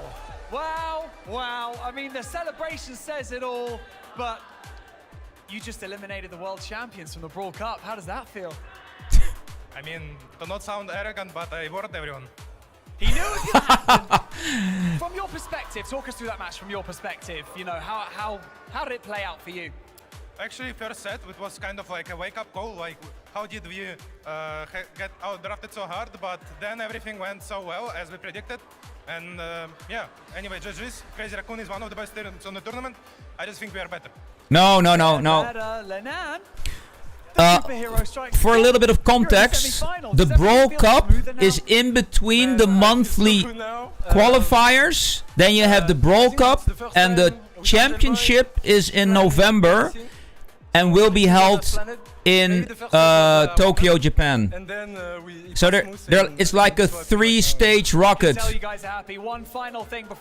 Monthly qualifiers, Brawl Cup, World Championship. You guys have the opportunity to single-handedly eliminate East Asia from the Brawl Cup. Can it be done? We're coming to Zeta. I think they introduced the Brawl Cup in 2023, 2022. I don't know exactly, but you know you gotta fill the entire year, remember? What an insane match as our last one for the quarterfinal. Not gonna lie, I'm a little sad we still didn't get to see a close match today. Another 3-1. I will take it any day though, because that was Maxika, I forgot again, bro. I forget to hit. I'm talking with you guys. I look at my phone and I'm seeing times up for the third time. I was saying coming in, we had so many reservations on this squad as to how it was going to fare with a substitute. Darn it, bro. I'm still at 1190. It's nothing but having one arm tied behind your back. So you took over. The semis are there for Foot, and they're coming for It's EMEA dominance. On the top side, they're coming for NA. On the bottom side, they're coming for EA. This is why we watch. It wasn't a 3-2 like you mentioned, Sonny, but easily the most entertaining match I've seen all year long. I mean, just across the board. Nob was tapping on the long range. Angel Boy, Lana with pop-off plays. Crazy. Demonstration that this squad still has what it takes. I said in the pregame interview when I was off camera, if this squad beats Crazy Raccoon... Out of office. Oof. After yesterday on Layer Cake, Angel Boy was playing Mortis. He told me, I don't think I'm going to stay the main Mortis on the roster, honestly. I'm not going to play Mortis tomorrow. There you go. And he's carrying with it. Well played, Angel Boy. And really, Lana, as we ask the question, can he fill the boots of Gasti? Can he give Foot back what gave them the edge over the rest of EMEA for all this season so far? And he truly has proven that he indeed is a Swiss Army knife. You can use him in any position on any brawler. It was pandemonium, by the way, in the stadium when Foot won. People were actually on each other's shoulders. It was crazy. But I've got to say, if Foot look this good with Lana instead of Gesti, how good will Foot be with Gesti? They've just knocked out the world champions. You know, that gives me goosebumps. It's just a wild thought. The fact that we've never really seen a substitute do anything this remarkable. Angel Boy has been close to Coronation Days in the past. I feel like he's been right there. He's so skillful, but he's finally got a roster that feels like they might go the distance. I picked Humble before the day. Man, that was a convincing argument that I could be wrong. It was such a beautiful match to watch, really. I had goosebumps all over. I do feel for Crazy Raccoon, they have now lost their #1 seed, but Foot was just too good today. We asked the question, is confidence the key? And I think we can hear it is. Go for right together. Shade right. Go top, top, go top, top. Come. Go. Okay. Kill shade. Let's fight. Mon gars, bien joué. Let's go. Voilà. Oh my God. Wow! Really nice comms. Yeah, obviously a lot of information going between whatever players. works. Whatever gets the job done. Exactly. If Pup does it for you, then I'm for it We too. said comps would be interesting coming into the week, and that's for certain. I mean, we just got it on that interview. Maybe that was the roster those guys were rooting for earlier. Up, Yeah, something like that. Could well be. With that, we now have our last semi-finalists ready, and I'm so excited for the next couple of matches. The best 4 teams have crystallized. Yeah, boy. Humble versus The Tribe. quarterfinals, Tribe Gaming Really? versus Humble. It's another NA. Axel, really? Special. In the last Wow. phase, 2 teams play Humble. Congrats, bro. Well done. It was not even close at the 2025 World Finals in the group of death, quote-unquote, stage. It was not looking good for Tribe Gaming, but this is an opportunity to bounce back. This is a different Tribe Gaming team. I would say in that tournament as a whole, they didn't look too bad, but Humble certainly had the better of them in drafts. And I remember that well because I predicted Tribe, and I really had a feeling coming in that they may have been able to do it, but it was just not even close, like you say, Kenny. And we see a couple of the picks we had as well on the side of Humble earlier today, capitalizing down on the fact that Naja was left open, and I think that that's something which they will not be letting happen against Tribe in the semi-finals as well. Good showings as well of Lumi, Shade, I think as well. Lukey really demonstrating exactly how to play that brawler, as we have seen a couple of flops at this event with that one particular brawler. No, I'm not going to mention names, but we all know. Who's my brother's friend? In their quarterfinal only dropped a single. I don't know, On the man. side, we have Tribe Gaming doing almost the same, only dropping a single set. After the group stage, where it looked like they need each match to go all the way, they're now coming back stronger. The performance today, honestly, looked even better than what they showed us in the group stage. It's not going to be an easy one for Humble. Reassuring for North America, to say the least. But Only Realm and Tribe Gaming very even in the regular season, and I just watched Humble eviscerate Only Realm. I'm scared for Tribe Gaming. That's the honest truth. There's something about the mental side of this. You have to overcome a lot. You can be as good as you want about the game, but if you are not overwhelmingly confident in yourself, you are not going to be able to take down these greats. Now, one thing I see as well quite immediately so is that Tribe are seeing some similarity brawlers kind of going through the maps. The Sirius, the Otis, the Leon being repeated.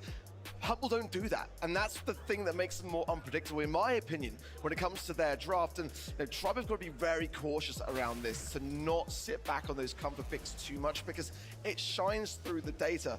And Kanan is unreal when it comes to being that that rock for Humble and getting those drafts right, despite what Semantic said in that interview on that day one.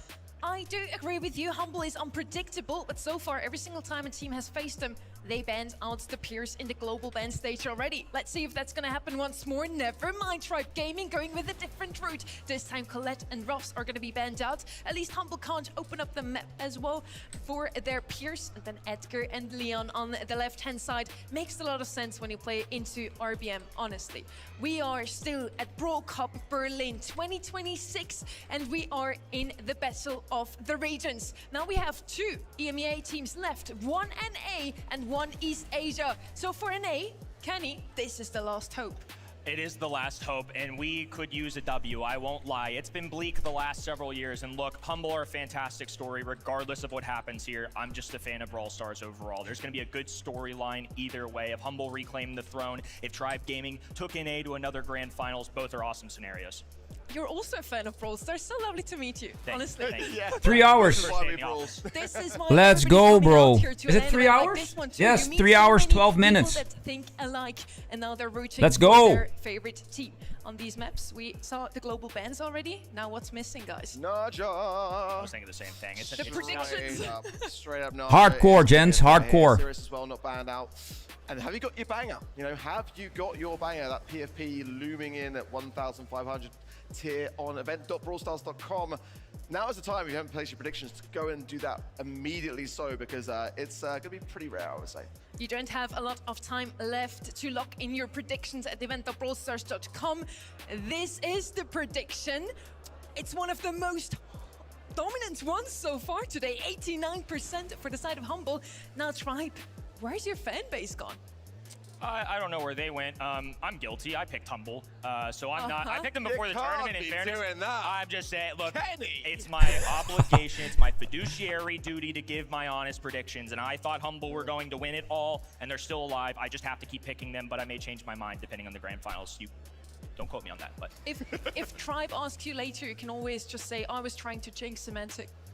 Yeah, true. Semantic does love to go on record and say that we're going to lose because it's like a good omen and it's kind of worked in the World Finals before, so why not continue it forward? Tribe versus Humble. I think this could have already been our final. I guess so, man. I guess so. The semi-final number 2 is going to be just as tight. Do we finally get to see a 3-2? Ah, okay, okay.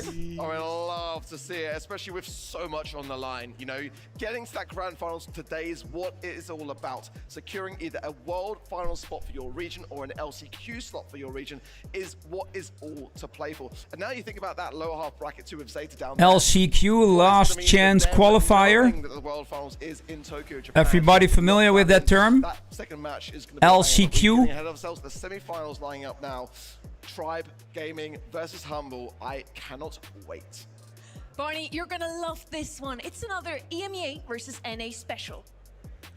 You're darn right I'm gonna love this one. You can feel the weight of this occasion already. Now, one win away from the grand final, one loss away from heartbreak. At this stage, talent alone isn't enough. This is about composure. Who can stay calm in the presence of pressure? And so, let's find out. Berlin, are you ready for your first semi-final? It's time for Humble and Tribe Gaming!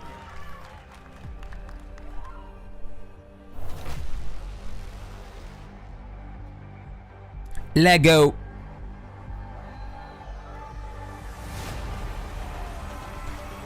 Why don't they never hit that button? A free 100 points. How hard can it be to hit it? Dethroned at Worlds, but never broken. The dominant 2024 World mine is all gone, Maxika.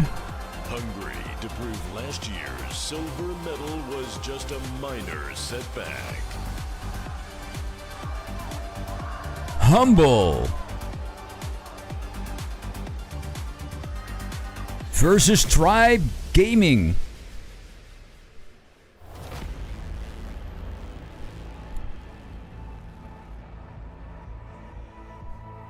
Let's go.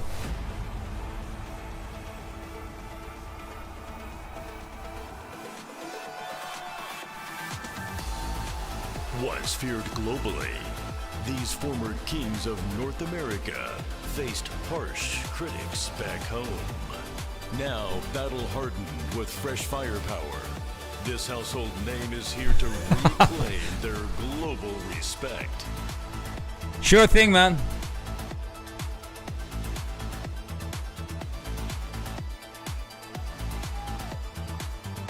Here we go. Okay. Humble versus In Tribe. this room, just dialed up a little bit. Semi-finals on the line. Semantic, any final words before you step into this match against Tribe Gaming? I hope I can keep my history of beating Tribe and don't fall back to my old times of losing to them. There's hope. There's hope, Semantic. Diego Gamer, do you feel ready? I'm ready. He's ready, ladies and gentlemen. You can both spud. Thank you very much. Touch gloves. This is a boxing match, remember? No, I'm just kidding. This is Brawl Stars. Right. This right here is where great teams are tested, okay? Not just mechanically, but emotionally. Like I already said, who can stay calm when the pressure's on the line, when the crowd's screaming your name? It's time for Humble versus Tribe Gaming. I hope so, Chungus. We'll see you on stage in November, bro. We all be rooting for you.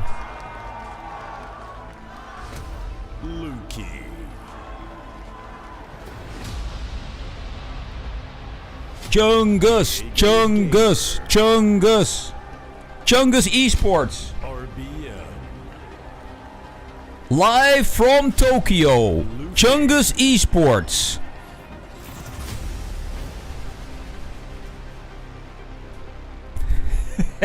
The crowd has been super loud today. Let's hear it one more time. Wer ist hier für Tribe Gaming? Yes, Chungus.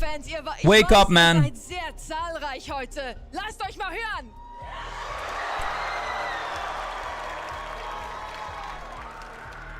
I think it is safe to say we are in EMEA currently here in Berlin. You can hear the Humble fans showed up.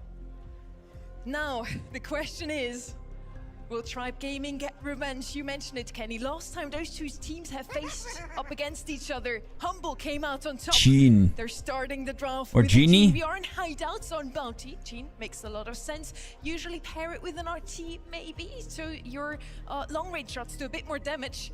First up, though, Humble. Starts in the draft. It was something I mentioned before, but I think it was the biggest thing lacking in Tribe Gaming showing against Humble in 2025. Brand new year, and Diego Gamer, man, you can't help but root for the guy. He's been special this weekend. Finally, after a long, patient journey, gets his opportunity to play on the LAN stage. Missed out on Dallas, but man, he will be a factor in Berlin. Kaze and Kit, for me, are two brawlers which could absolutely cause a bit of a pivoting point in this kind of draft and the way that things are playing out so far. The aggressiveness of it, and of course with Kit, the unpredictability of which that kind of brawler brings. I think both teams are going to be very cautious in how they tread in that regard too. Nani is definitely a brawler which I think has a solid place on this map. A bit difficult now with the way that you are a bit susceptible on the ground when you are using those peeps, so you've got to have something else to back that up with when you do choose to use it. But Charlie sometimes comes out on this particular map too. Gus is a very safe pair of hands with potential to combine with this third and final brawler. Gene on the right-hand side already. As I already stated, RT, not a bad idea because your Jean is going to do a tad bit more damage. Fang is one brawler that Tribe likes to pair with the Jean. Get some heals from the guy. Let's see if that's actually going to come out of Tribe Gaming here. They, of course, don't have the last pick, so they have to be a bit careful with those throwers and assassins. They could still get countered by the last pick of Humble. Really And when I look over to the left-hand side here with Jae Young and Gus, they have two solid supporters that basically screams an assassin, a carry brawler as their last pick. I wonder if this is a bait from Humble to try and grab something like an Ollie here on this final pick, because there's not a lot of damage going down. A Pearl's definitely going to help out with that, but I could see Hypnosis being a huge feature into something like Kaze. And the Gus as well is like kind of baiting out the idea of, if you don't pick Kaze, we are absolutely having that for our third and final pick. So Tribe have had to kind of pick that particular brawler up, but you can absolutely bet your bottom dollar that Humble had a contingency plan if Tribe went that way. Last pick now for Humble. Is it going to be the aggressive brawler that we were calling for? Ollie was mentioned by Kenny. Or is it going to be something a bit safer? Maybe a sniper still. It is something completely different. Just to counter out the Kaze with the Charlie, they have something in their hands to make sure that Assassin doesn't go ham. Kaze, of course, will still get the blue star. Now, Ready and Uber, the current world champions just fell. They're already gone. Will the defending Brawl Cup champions fall as well? It's been a number of years since this matchup could be considered a battle of the Titans. Far from being part of the El Clasicos over the years, Tribe are lucky to even be here. If Electro's I hope you'll make it, Chungus, to a pro. That would be amazing. Still, they've given a good account of themselves, and they've got a draft here that involves getting the blue star and then playing defensively. Here we go, guys. They're going to be the receiving end of this all-out aggression from Humble early on, but Humble is coming equipped with some aggression, rather some defensive maneuvers of their own. Lukey on the Charlie, an extremely defensive brawler. They're looking to get in and get back to home base, where Tribe Gaming is going to have a miserable matchup on offense. I like the idea that Humble have this Charlie for, you know, when they get that lead. Find that first pick and then back away. Tribe really planning to do no eliminations if they don't have to. Humble just need the one. Boss finds RBM, that'll do it. Cocoon connected, and there was no chance of reprisal. Luffy out of the fight. Now that actually could have been a takedown by the looks of things onto Luffy, but the timing was just slightly off by Humble. Still, they can find themselves on the defensive as they run away. Luffy ready to dash in, look for the solo kill on Semantic on the retreat. No, couldn't you get out in Semantic? With a protective super. Tribe making mistakes here. Tribe Gaming, we knew that they were going to be pretty bad on offense. It's a hypercharge here from Luffy on the, or rather Lukey on the left side. They'll get one more on Diego Gamer, RBM and Luffy. Try to hammer down Boss. They will escape with a kill. Oh. An unlikely outcome for them to get out of here. Interesting with their comeback. lives. RBM dodges just long enough for Diego Gamer to come in for a screen. Semantic hoping there for a cookie popper catch on the Pearl, but didn't quite have the damage either way. This is Humble looking pretty terrifying, and our Tribe have to throw themselves at this EMEA squad. Fanstorm doesn't really bother Lukey, he just respects it, steps outside of it a little bit further. Now Spiderling's deployed. And there it is, Cocoon thrown down. RBM doesn't have too much help here. Once again, Diego is eliminated. Tried for a hook, but Boss shrugs it off. Every single opportunity completely doused by Humble, staying alive for just moments longer on scraps of HP. 5 seconds to make a miracle happen for Tribe Gaming. Not going to be able to get it. Semantic rebuffs the attempt at a push in. Wow. And despite Tribe Gaming having them against the wall, they didn't have enough time. Got to hand it to Humble with this draft. It's basically put together for both scenarios in mind, both when they're behind, they're trailing, they need to get stars, and when they're ahead, and they need to back away and play defensively. They've got Gus Shield, they've got Charlie Cocoon, so playing Kaze into the combination of these supers is honestly incredibly challenging. Yeah, it was an early pickup, and it's really just because, first of all, she's fantastic into some of these weaker brawlers that aren't so strong at close range. She gets the blue star and plays hyper defensive. This time Lukey's going to take a different stance. Diego Gamer's going to try and lock him in on the left side. On the right, Semantic and Boss losing interest in RBM. Just used him to get their supers up and now changed their focus over to Diego or Luffy. From Weekend Warrior territory, Luffy able to get the better of Boss there, though. Found a crit spot, and the damage was good enough. That takes the Jaeyong out of the game here, and that was a very important Cocoon to stop Luffy in his tracks. Nicely recovered also by Tribe Gaming. Didn't let him sit in the Cocoon too long. Humble have played aggro around the Cocoon, usually used to push away an aggressive push in. They've been able to coordinate as a team to get some kills. There have been some misconnections. RBM gets Semantic at long range with Pearl. Building up that heat. Obviously, that gadget is pretty huge in terms of finding burst damage. Semantic had no help there. How did that go, R Gaming? Humble are going to have to get their skates on now. But Tribe seems like they've started to get a bit of a feel for this pace of play from the EMEA team. Well, they can't get too comfortable. They're now getting back Well, into their own spawn. we gotta keep at it, Chungus, to get your account back, bro. Can power up anyone who wants to go for a push in.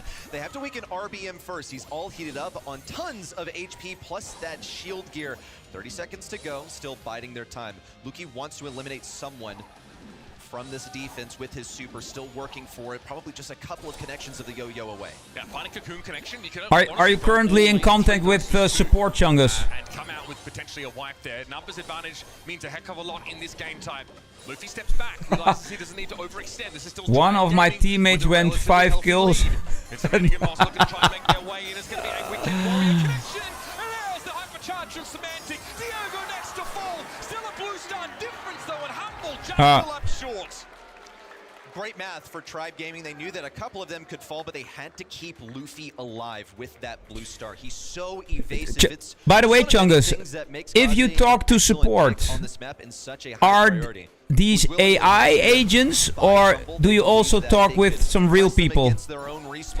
Because you are looking for somebody that is nice and a real person, and if it's really busy at support, a lot is done with AI. If it's a little bit less busy, real people take over, and with those kind of people I got a lot done.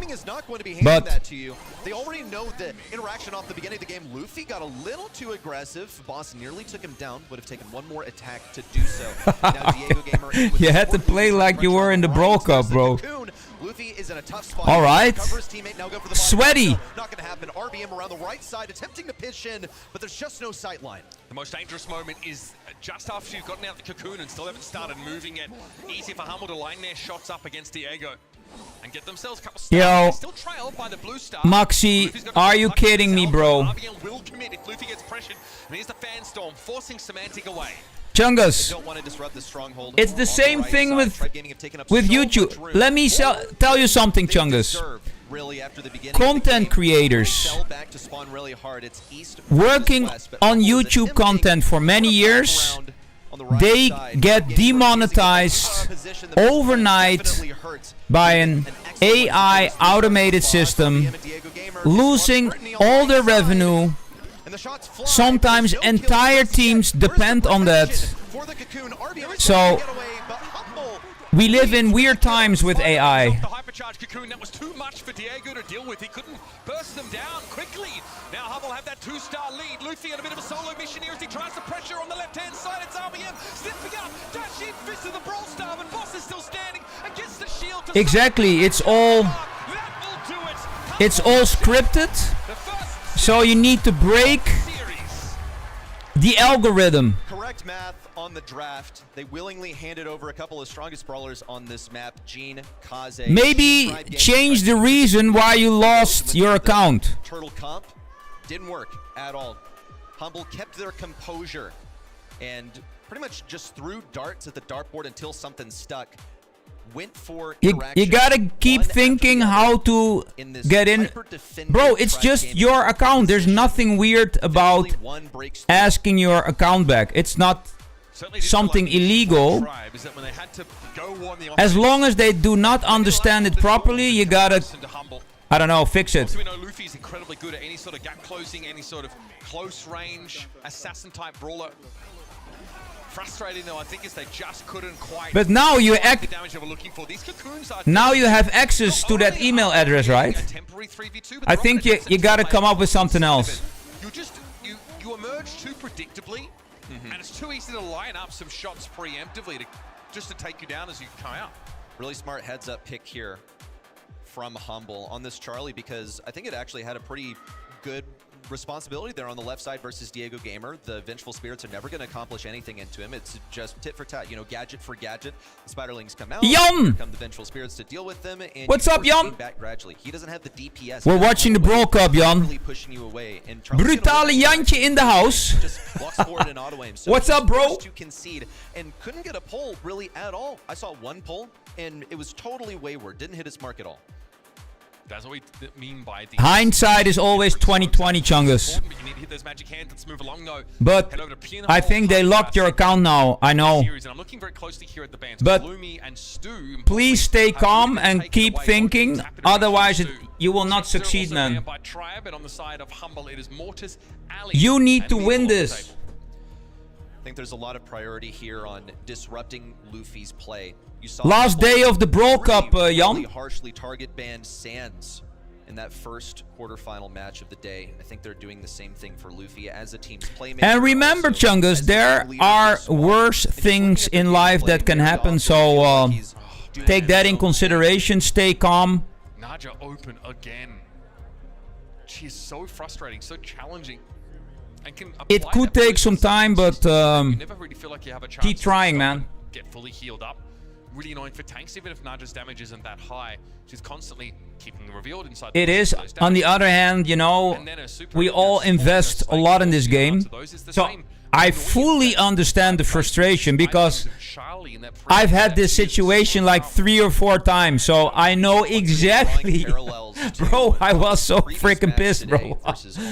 Oh my god, dude. So I know, man. It's easy for me to say now, but I know exactly how you feel. No joke, no puns intended. Those bushes, stuff that's tanky that can take advantage of the lack of sight lines. And Naja in close range isn't really that great. She does have a gadget that can blast you away, you know, keep her alive a little bit longer, dive into the vase. Yeah. But they've been able to play around this pretty well. That's what it comes down to, bro. Serious, of course, a great defensive brawler. Unlock the account. Fink's a great brawler to put in mid. And just has to get a super, basically, to make this momentum kick up for Tribe. But there's not a lot of damage for Tribe yet. Not a lot of that consistent output, especially if Luffy doesn't want to expose himself to direct sight lines and uses the thrower aspect of Sirius's damage. So you have to sort of fold something else in. Diana Nova, hello. On the side of Humble, there's... Hi there, how you doing? Remember, Ali, Mortis, and Meeple all banned. Ems Hey, is an Ems. interesting one, obviously. Extremely powerful now with actually like a crowd control element baked into a hypercharge. My only prestige 2 brawler, Ems. If you hit people against walls. And look, you've got Otis here who Sweatfest. certainly handle, you know, Fink's Nightmare control stuff. pretty well. Fat Splatter's a little bit annoying for them to deal with. Can mute if there's an expected last pick tank here. Especially because, like, you know, Ruffs is globally banned in this series, and RBM has been playing some more supportive brawlers, but the Bull and the Nita are 2 picks that we see still from Tribe of the tank variety. Already at 3.5 hours, ladies and gentlemen. Okay. Crazy! You're still here. You can get unbelievable, man. Push you away, and then you can dash back on her, and she can go, okay, well, I'm actually going to use my hyper super, and you can still get in close range. Absolutely, our gaming. Absolutely. I think it's so bad for Melody. This is the math, but Ems is going to be pretty good into this Finks at mid. Although at the end, she's going to be a total thorn in their side. I kind of started to appreciate Ems. Good goal scorer for Humble. But this composition oozes to reach the certain kind of, I don't know, they need the aggression. They need the super from Luffy. skills with a brawler before you fully understand its capabilities and potential. You need to play this brawler for a month, 8 hours a day. Diego able to pick him up. These shadows are still going to be a bit of a problem. As Diego has an open run here. Yeah, man, PTSD Ems. 100% correct, bro. Looks like Tribe Gaming, unfortunate. Looks like a goal scoring opportunity for them. Now Humble have the opportunity to push out. Luffy's going to create the aggression. In and out versus Boss. Tried to bait a gadget. Naja face. Boom. Snakes all over the field. RBM with the teleport back to contest Luki and shrug him off for just a moment longer, preventing the goal. Fort Fought. It is for Boss to fight against the Melody. Melody gets ahead of that cone of Fort Fought, I believe in you, bro. You can do it. Charisma at the ready though. Boss might want to push up and make use of this now as Diego Gamer tries to kite away. Shadow easily removed now. RBM also being tickled a little bit by Sam? and Super. You like Sam, Axel? Yeah, Gas does fan pretty wide inside that Finks field. Hard to play into it. Yeah.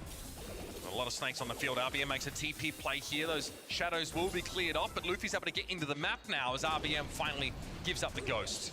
The acid spray, you can see that Humble not really interested in playing in that interaction versus Melody where they feel compelled to push it away. Yeah, go. Maximize their utilities Go. here. An easy walk in as they Easy. converge on RBM, who doesn't have the DPS to push all of that away. It's the slow game here for Humble. It's a war of attrition that they seem pretty well geared to win. Ah, yeah. Luki just continuing. I haven't played with Sam yet. Now as a hypercharge at the ready. Not that there's any gap closing brawlers here for Tribe. Now I'm curious. It's going to be a very long, wide range of effect.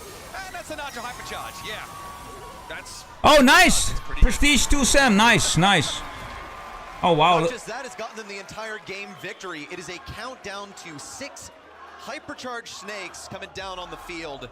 Diana, could be. To deal with that. Maybe a Melody. I had to delete some people. Still dealing with poison. Don't take it personally. They're going to attack you in close range. It is horrifically. Send me another one. For Tribe Gaming, they don't have cleave damage really outside. I deleted some people I had 0 wins with. Okay. Still, we'll see Diego pressure this right-hand side. There was a goal-scoring opportunity earlier for Tribe, and they just sort of lost their nerve. Might be one here too. Diego. Thanks, Fort. Oh, what was that? Sick of health. Really close. Had to stuff Humble with that ball so that they weren't able to attack him. He was able to survive just long enough to walk it across the goal line. Redemption. Send a new one. By the way, where he nearly got a goal. Left side cleared. Let me quickly check in the game. Tries to rotate over. It will be successful now. Subversion. Boss falls. Luffy trying to be the hero. Muted by Semantic, and as he comes out, cannot use it. Really high-tech game knowledge right there to know that you can mute someone, and the ticking damage is still going to affect them as they come out of the respawn shield. Oh, there's a trophy rush today. Another one. Diego wants the pressure. It's RBM muted up instantly. Semantic at the hypercharge. Attached to that, so it was a stun and not just a mute. Now, with Diego being as low as he is, that super's going to do him in. And Humble don't have the fastest playing composition on this map. They simply will retake this mid-control and attempt at a sneaky backdoor there. Luffy needs one more shot for this super. Gonna dash around, but can't get rid of Luki or Boss. 1 hour of gaming to keep Boss right in China. Now, no, not quite gonna take him down. Gets poisoned. Luffy now falls with the hypercharge. Who even cares if Luffy's there? RBM gonna meet the same fate as last game, despite the DPS. Wow. Humble get to walk this one across the goal Crazy. line. Just under a minute on the clock. Tied ball game. Time to pay the piper. Tribe Gaming in this set is starting to slip from their fingertips as well. Boss with the hyper super, looking for a chance to drive it straight down the throat of Tribe Gaming, and he does. Diego on the inside, looking in, and that's just not going to be enough. Wow. Humble have seen that trick too many times before. A draft. Tribe is being humiliated. But they take it into game, and they steamroll the last hope of NA. Team play beats a series of 1v1s. It's what Humble are so familiar with. They have excellent comms, great synergy, and Tribe Gaming are playing largely as individuals. But can you blame them? They haven't been together as a team as long as Humble. They have Diego Gamer coming in this year. And while he's been a phenomenal player historically, has not really meshed with the team as well as they had hoped. Despite After this, can you Google top 5 most skilled brawlers? Well, in my opinion, though, better than this. Couple of flops there. I am going to use AI, bro. I have a paid account for Claude, and I'm gonna ask top 5 most skilled I'm quite sure that gets in your head a little bit here, but you brawlers cannot make a mistake against this team. They are too well drilled. in Brawl Stars. Tribe making major mistakes so far, it looks like, in the draft. Let's see. Really splitting their priorities apart way too much. They're imagining what this Sphinx is going to be doing at mid, only to get pushed back by Here are the top 5 most skill-based brawlers in Brawl Stars, based on community rankings and pro player input. Mortis plays 1. the ultimate skill expression brawler. His dashes require precise timing and positioning. Dash into the wrong fight and you're dead. He requires good timing. You need to dive safely and avoid heavy crowd control. Mastering him separates good players from great ones. Colt. Pure aim dependency. He has strong damage and carry potential, especially if you can aim consistently. His narrow bullets punish lazy aim hard, but laser accurate players can absolutely dominate with him.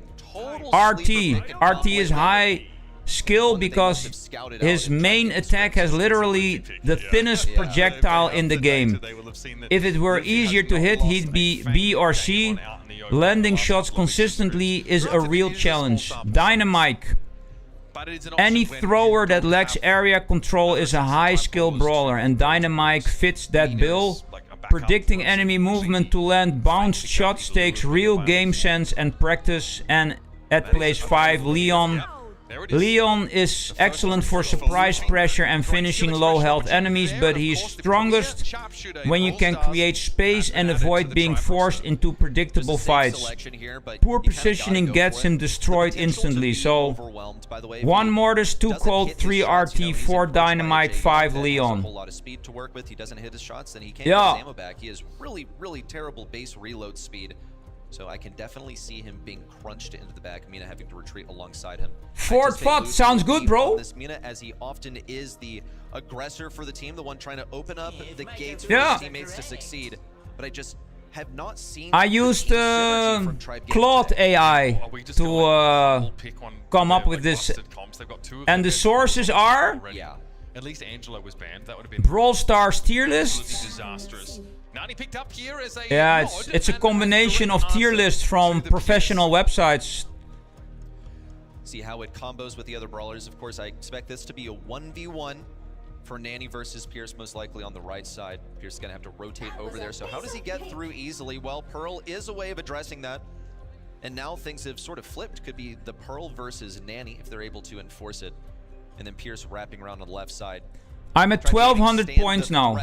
Being 3-0'd, just like their North American 300 to go. in the early stage of the bracket.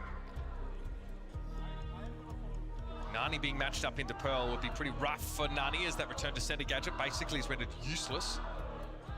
The crowd want blood. No other way about it. They want to see Tribe Gaming brutally dispatched. I went 2 times legendary, trying to get to 3 times. Now, our 3rd set in this series and potentially You learn Japanese. Instant mid controlled for Humble as they have Jae Young forward. RBM trying to push through on the right side. Looks like almost successful, but he's getting kind of shy. They want to get some damage on Lukey so that he has to fall back. Oh, Diana. RBM now sneaks through onto the right side. You're so bad at the game because yesterday I was 1 game away from my mythic.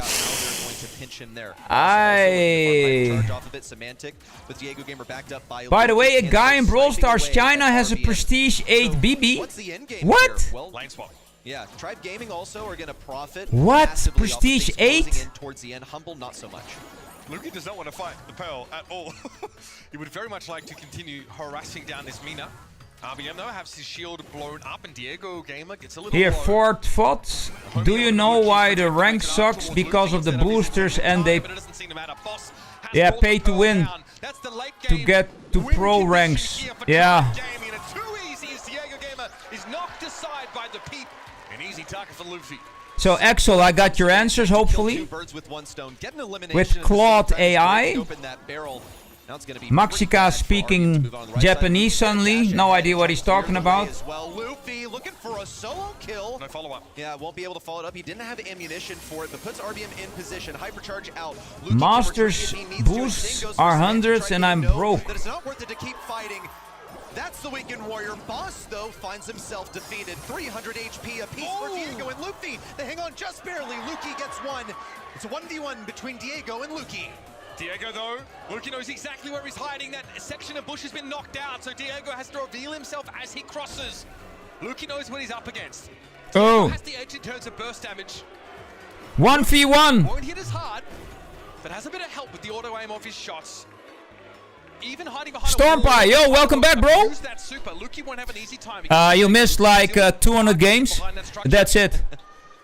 Now Luki's not interested. Diego Gamer gonna have to recover his ammunition. It was played really, really carefully. He's gonna get it just at the end. What did Axel? What did ChatGPT say? Alone misses the first one, gets the second. Trying to cycle this force. Into the poison. Wow. What? Just a little bit too much damage. That one tick of poison. That is the craziest thing I've heard so far. Brawl Stars related. Raul! Raul! How are you doing, bro? Still, what went on there? They do a lot of damage, and but how are you able to push to Prestige 8? Reaction. It was a forward movement from Luffy. They figured out how to get RBM into position early on. So is there even an icon for Prestige 8? Basically, RBM on high health can encroach on boss's territory. All right, Raul, good to hear, man. Well, thanks for joining. But they still have to retreat. They just don't have anything advantageous. Welcome to the watch party, Raul. Now rotates positions with Luffy, who's we're all chilling here today. No prestige pushing. For the team. Talking and watching. Out of mid if they need it. If they've got to back away from a Pearl that pops gadget, they can. Look at Luki, he can get out now. Essentially scot-free. A missed peep. This is looking better for Tribe Gaming by the second. One rejection. Can somebody translate what Maxi is, what he's talking about? Humble only thinking about how much value they can get. Get rid of the barrel. Who needs a peep anyway? Luffy and RBM rejected by the gadget from Luki, but RBM finds one on the right side. No HP to work with here for Tribe. That's one. And a second. RBM falls. One round between Humble and a grand finals. Tribe Gaming, all the hard work they put in and all the trials and tribulations they faced in NA might only amount to sounds good, Raul. a sweep by Humble in a semi-final. Not sure if they had that on their bingo card, but so far they have looked to be bested in almost every element of the game. Here's a hypercharge peep coming through. Wind wall well apportioned to answer that threat. Yeah, good reaction there from Luffy, but it's gonna have to be reserved for later, having to wait for it on cooldown before he can push in once again. Tribe Gaming all in position. They're able to retreat much more easily. Really, I'm looking at Diego Gamer. Need to be hitting more of these shots. Semantic all over the place and with some successful hits. Force Tribe Gaming back. Someone should tell Semantic that Return to Center doesn't work well if you can't be hit. Yeah. And that bro is absolutely dodging up a storm. Breaking the ankles of Tribe Gaming and has let them get back into the map. Luffy wants to surge forward now. Yo, Maxika, English only, please. And you are a mod, bro. Pretty soon after. Poison closing in now. Tribe Gaming going to max HP. Here comes the value. If you see somebody else talking Japanese, you need to warn them. Damage gear on. Luffy falls. RBM the last one remaining. But here comes the peep of destiny. Ooh. Wow. You can give it your all. But Humble have a date with destiny in the finals. With great power, Maxika, comes great responsibility. I told you being a mod isn't easy. You need to be the example, bro. They'll have their crack at a back-to-back title at the Brawl Cup. Let's head down to the stage as Barney is going to check in with our first grand finalists of the day. Humble, you've single-handedly deleted, removed, absolutely squashed North America from the Brawl Cup. That's got to feel good, bro. With my words of 5 years ago, NA bro, NA. There you go. I tell you what, though, from the outsider's perspective, looking in on this tournament, it looks like it's been pretty plain sailing for you guys. It's been a smooth ride. How has it been? I'm at 1,375 points now. It's definitely not smooth sailing. We're giving out all these teams are literally the top of the top. Almost there. Without literally all of my teammates giving 110%, I don't think we will be looking like that strong here, honestly. Well, the crowd, as you can hear them, they came here to watch their home team make it to the final. You delivered on that. Can Humble go the whole way? Where are you at, Maxi? How many points? I'm at 1,375. Luca, you need to go to event. Wait. Humble with a quick 3-0. They don't take hostages today. Not a single set dropped. In fact, the only set they dropped all weekend was against Bounty Hunters on day one. Which Semantic did blame Kanan for as well, by the way. They didn't take any responsibility in terms of the mechanics for that one. Oh, nice. I mean, Humble are just different beasts at LAN. You know, we look at their monthly finals performances, and there was definitely... I rooted for them. And, I got the win, man. I got the right answer. April going out in that quarterfinal with two big talents that they were able to just brush off the dust from. They are looking like a team that will absolutely be, in my opinion, the favorite to continue to hold on to that Brawl Cup title. Uber, you got to cast that one, and you mentioned it earlier. Humble now has the chance to single-handedly eliminate NA and Day-Date. Yeah, I mean, it must feel pretty good for them because there's always the sub-narrative of NA versus EU in these tournaments, but I think it's time to get real about it. North America... No. Chungus. What are you talking about, mate, man? We're just beginning. And Ark, you were saying that... It's gonna be an all-nighter, bro. Lock in, bro. Lock in. I took it in my notes now. I will global ban Pierce for Luki and Jaeyoung for Boss. How insane was he on that brawler? Yeah, it's absolutely disgusting. And you were saying to me during that match as well that he went on Twitter, right? And I don't have all my points yet, so it needs to go on until I have all my points. It really is unreal what we're seeing. And now we have this thing where we've had Humble just decimate on that upper side of the bracket. And the evolving story on the lower side with esports having taken out the world champions, now Zeta in their crosshair. Are EMEA going to do the unthinkable? Take out North America there, take out East Asia there, and have all the goods goes to spoils. They kind of did it last year, though, with the exception of Toxic Lotus upsetting some teams along the way, but this is looking hauntingly familiar to 2025. Last year we had Humble versus SK Gaming in the finals. It was all in the sign of EMEA in Dallas already. Now we're in Berlin. Is it going to be EMEA all over again? We're going to find out soon. And we're going to have a little segment now as well. We're walking around the venue here today and passing on some messages to each other as well. And I was involved in that, so let's go and take a look at that now. What would you say to a cameraman, to a caster, to a talent, to a fan? Okay, Raul. Let's find out. Guys, what would you say to the cameraman?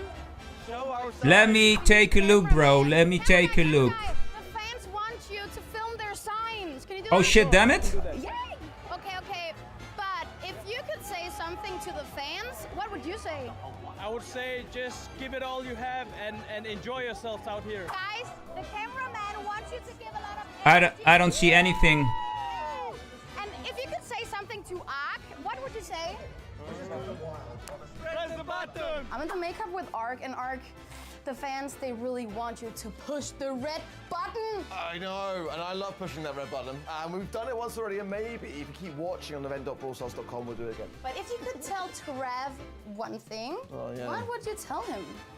Trav, your golf swing is terrible, mate. Sort it out. I'm here with Trav, and Trav, Ark wants you to know that you have a terrible golf swing. Oh, if you'd seen this guy swing, it is absolutely terrible. Looks like a 4-year-old child swinging a golf club. I'm definitely not 4 years old, but I'm standing right here. So. Oh, nice. You're French, right? No. No. I refuse to use that word. Trav, if you could say one thing to Ash, what would it be? How does it feel to be a literal trash can? If I see one more kid. Ash, I have a question. Yeah. Trav wants to know how it feels to be a literal trash can. Well, it's good to be providing something useful for society and somewhere for people to put all their rubbish. Because if I see any rubbish on the ground, that's when I get angry. Yeah, I can see that. Do you have a question for the fans? For the fans, I got a question. Are you ready for some more Brawl Stars? Hey, you've only got to tell me once. You asked me to press the button. I'm pressing the button. There you go, boys and girls. There you go. Dude, I was hoping that Ash was actually giving it back to Trav, being like, at least I provide something to society, unlike you. Bro. I only need 25 points. How it went down. Let's go. As Ark has pressed the red button, everyone is getting 100 points over at event.brawlstars.com right now. You better tune in. You have a couple of seconds left to claim it. And now, We have the quarterfinals out of the way. Semi-final 1 out of the way. This is time. I only need 25. I want that sausage icon. It's giving Grim Reaper meme. The German sausage. Crazy Raccoon and now Zeta Division. This is the team that does not come in, I think. Ladies and gentlemen, I'll be right back. I'm gonna grab myself another cup of particularly damn fine coffee. I'll be back in a couple of minutes. Hope to see you then. So don't nobody go nowhere. See you. The mechanics are great, but the drafts, not so much. They completely outdid Oniron when they played against them. This team, I think, really has what it takes. Their drafts are now fixed, let's say. Humble has just knocked out all of NA. Foot Esports now has the same opportunity with East Asia. Already knocked out Crazy Raccoon, now off to Zeta Division. Already talked about the draft here, Ark. You're the specialist for that this weekend. Yeah, that's already rightly said. You know, Zeta Division have really upped their paces when it comes to their draft. And very similar to Humble, actually, when you can see just how varied a lot of the brawlers are in that regard. But, you know, for me, like you said as well, Luba, it's been a while since Tambo has been a world champion. You know, it's the second place runner-up thing that's kind of like been an issue for him, 2022, 2024. So to really cement his legacy, I think we do need to see them have that kind of like level up and make the grand finals here. I think that for esports may have maybe run out of gas, let's see, but they, having said that, looked bigger and better than ever in those quarterfinals. So I'm still rooting for them. I'm still rooting for that EMEA Grand Finals where they guarantee themselves those slots. Zeta Division certainly needs a good draft against Foot Esports.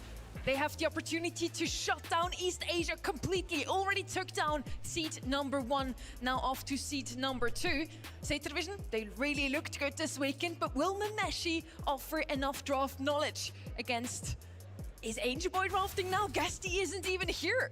I don't know, honestly, who is sort of behind that, but the thing is they're just picking good brawlers for their players. Pierce and Mina are getting picked up quite frequently, and they are being used to the greatest. We know Angel Boy's Mina is incredible, but I've also got to say Lenas Mortis, the guy's an incredible assassin/tank player. Keep an eye out for him, and it's great to see him looking animated out there. He's a low-energy person normally, but he's fired up, and I love to see it. But the interesting thing there as well to mention as well with that Mina double pick is the fact that the crowd cheered pretty loud when Angel Boy picked it for the second time. He didn't play it. Yeah. They none did. And he was still equally as good on that particular brawler, allowing Angel Boy to pick up the kit. And we saw him dominate with 10 kills. Like, this squad are able to fill the gaps in each other. It's remarkable to see. And Angel Boy was actually on the Mortis later, so they're just swapping roles. Yeah. Roles all around, and it seems to work out.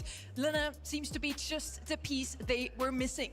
Edgar and Naja banned out from the side of Zeta Division, so pretty regular bans, not really targeted at all. We still see the Mina left open, and then Lumi and Mortis banned out from the side of Foot Esports. Why are they banning out Mortis themselves?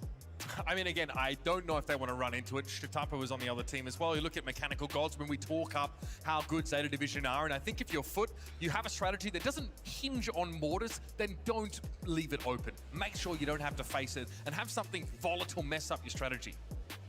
Bells Rock is going to be our first map. We see it here, a rather open map. Now, who's usually a bit more sniper-sided, sniper-pilled? I think now with the Buffies and Griff, like you run a real serious risk if you don't prepare for a potential long-range affair. I think that's kind of where teams' minds are at the moment. It's not necessarily the strongest brawler when it comes to the Buffied brawlers, but it's definitely a threat, and that will break potential as well. So committing too early on, there's safer picks to have. Let's be honest, like Gus was seeing a bit of a rise up in him recently in this event because Pierce, when banned, it's like the next kind of best option to go for. But it also allows you that synergy with brawlers like Ollie, who are pretty much like out of the mix for the most part, but require that kind of synergy, that kind of combo to really get the best out of it. So looking forward to seeing, again, some really, really solid drafts and fireworks on the stage. We saw the new brawlers globally banned very, very often. Sirius this time is actually left open. We're going to see him a couple more times. Oh, yeah. So now it's time for our semi-final number 2. Let's take it to the stage. Humble patiently waits for their opponent in the final. This tournament has delivered some incredible moments so far, but now oh no, I missed another level. And my semi-final pick. No! The stage, either of them can provide the level required. And hello, Luca. Yo, welcome back, everybody. How's everybody doing? Finalists, it's Zeta Division and Foot. Everybody's still enjoying this crazy tournament.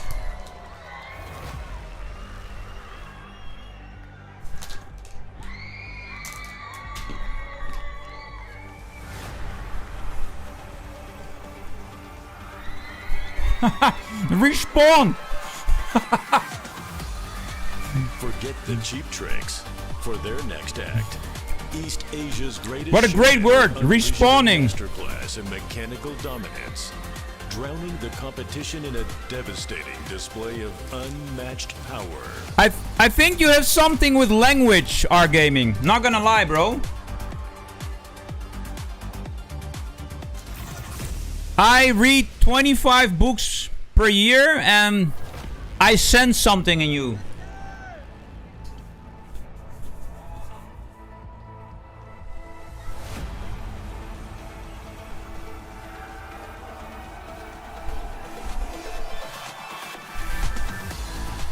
After a flawless regional sweep, this ruthless trio is ready to silence the doubters and conquer the globe. Yeah, I mean it, man. Something poetic, literary, something in that direction, man. Maybe you should write a book. Oh, we've got Lenan and we've got Batman. I'm loving this energy right now. There's a calmness about the main stage at this moment. We have the final team from East Asia standing and EMEA seeking out to dominate the Brawl Cup. Batman, are you ready? Yeah! Yeah, he's ready. I like that. I love his energy, man. Lenan, keeping our head cool. How you feeling, man? I feel ready as well, yeah. We're gonna give our best. He's just ready to go. Angel Boy. Really? Fight Bondo! They fight the foot Bondo! That's what we're here for, bro. Okay. With that being said, head To over give to your people seats. Thank a you so good much. feeling. Thank you so much. They didn't touch gloves, but that's okay.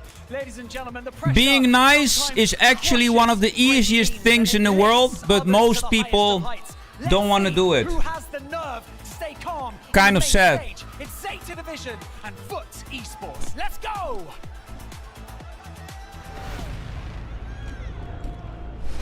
City Tampo, Suzuku, Let's go! Batman,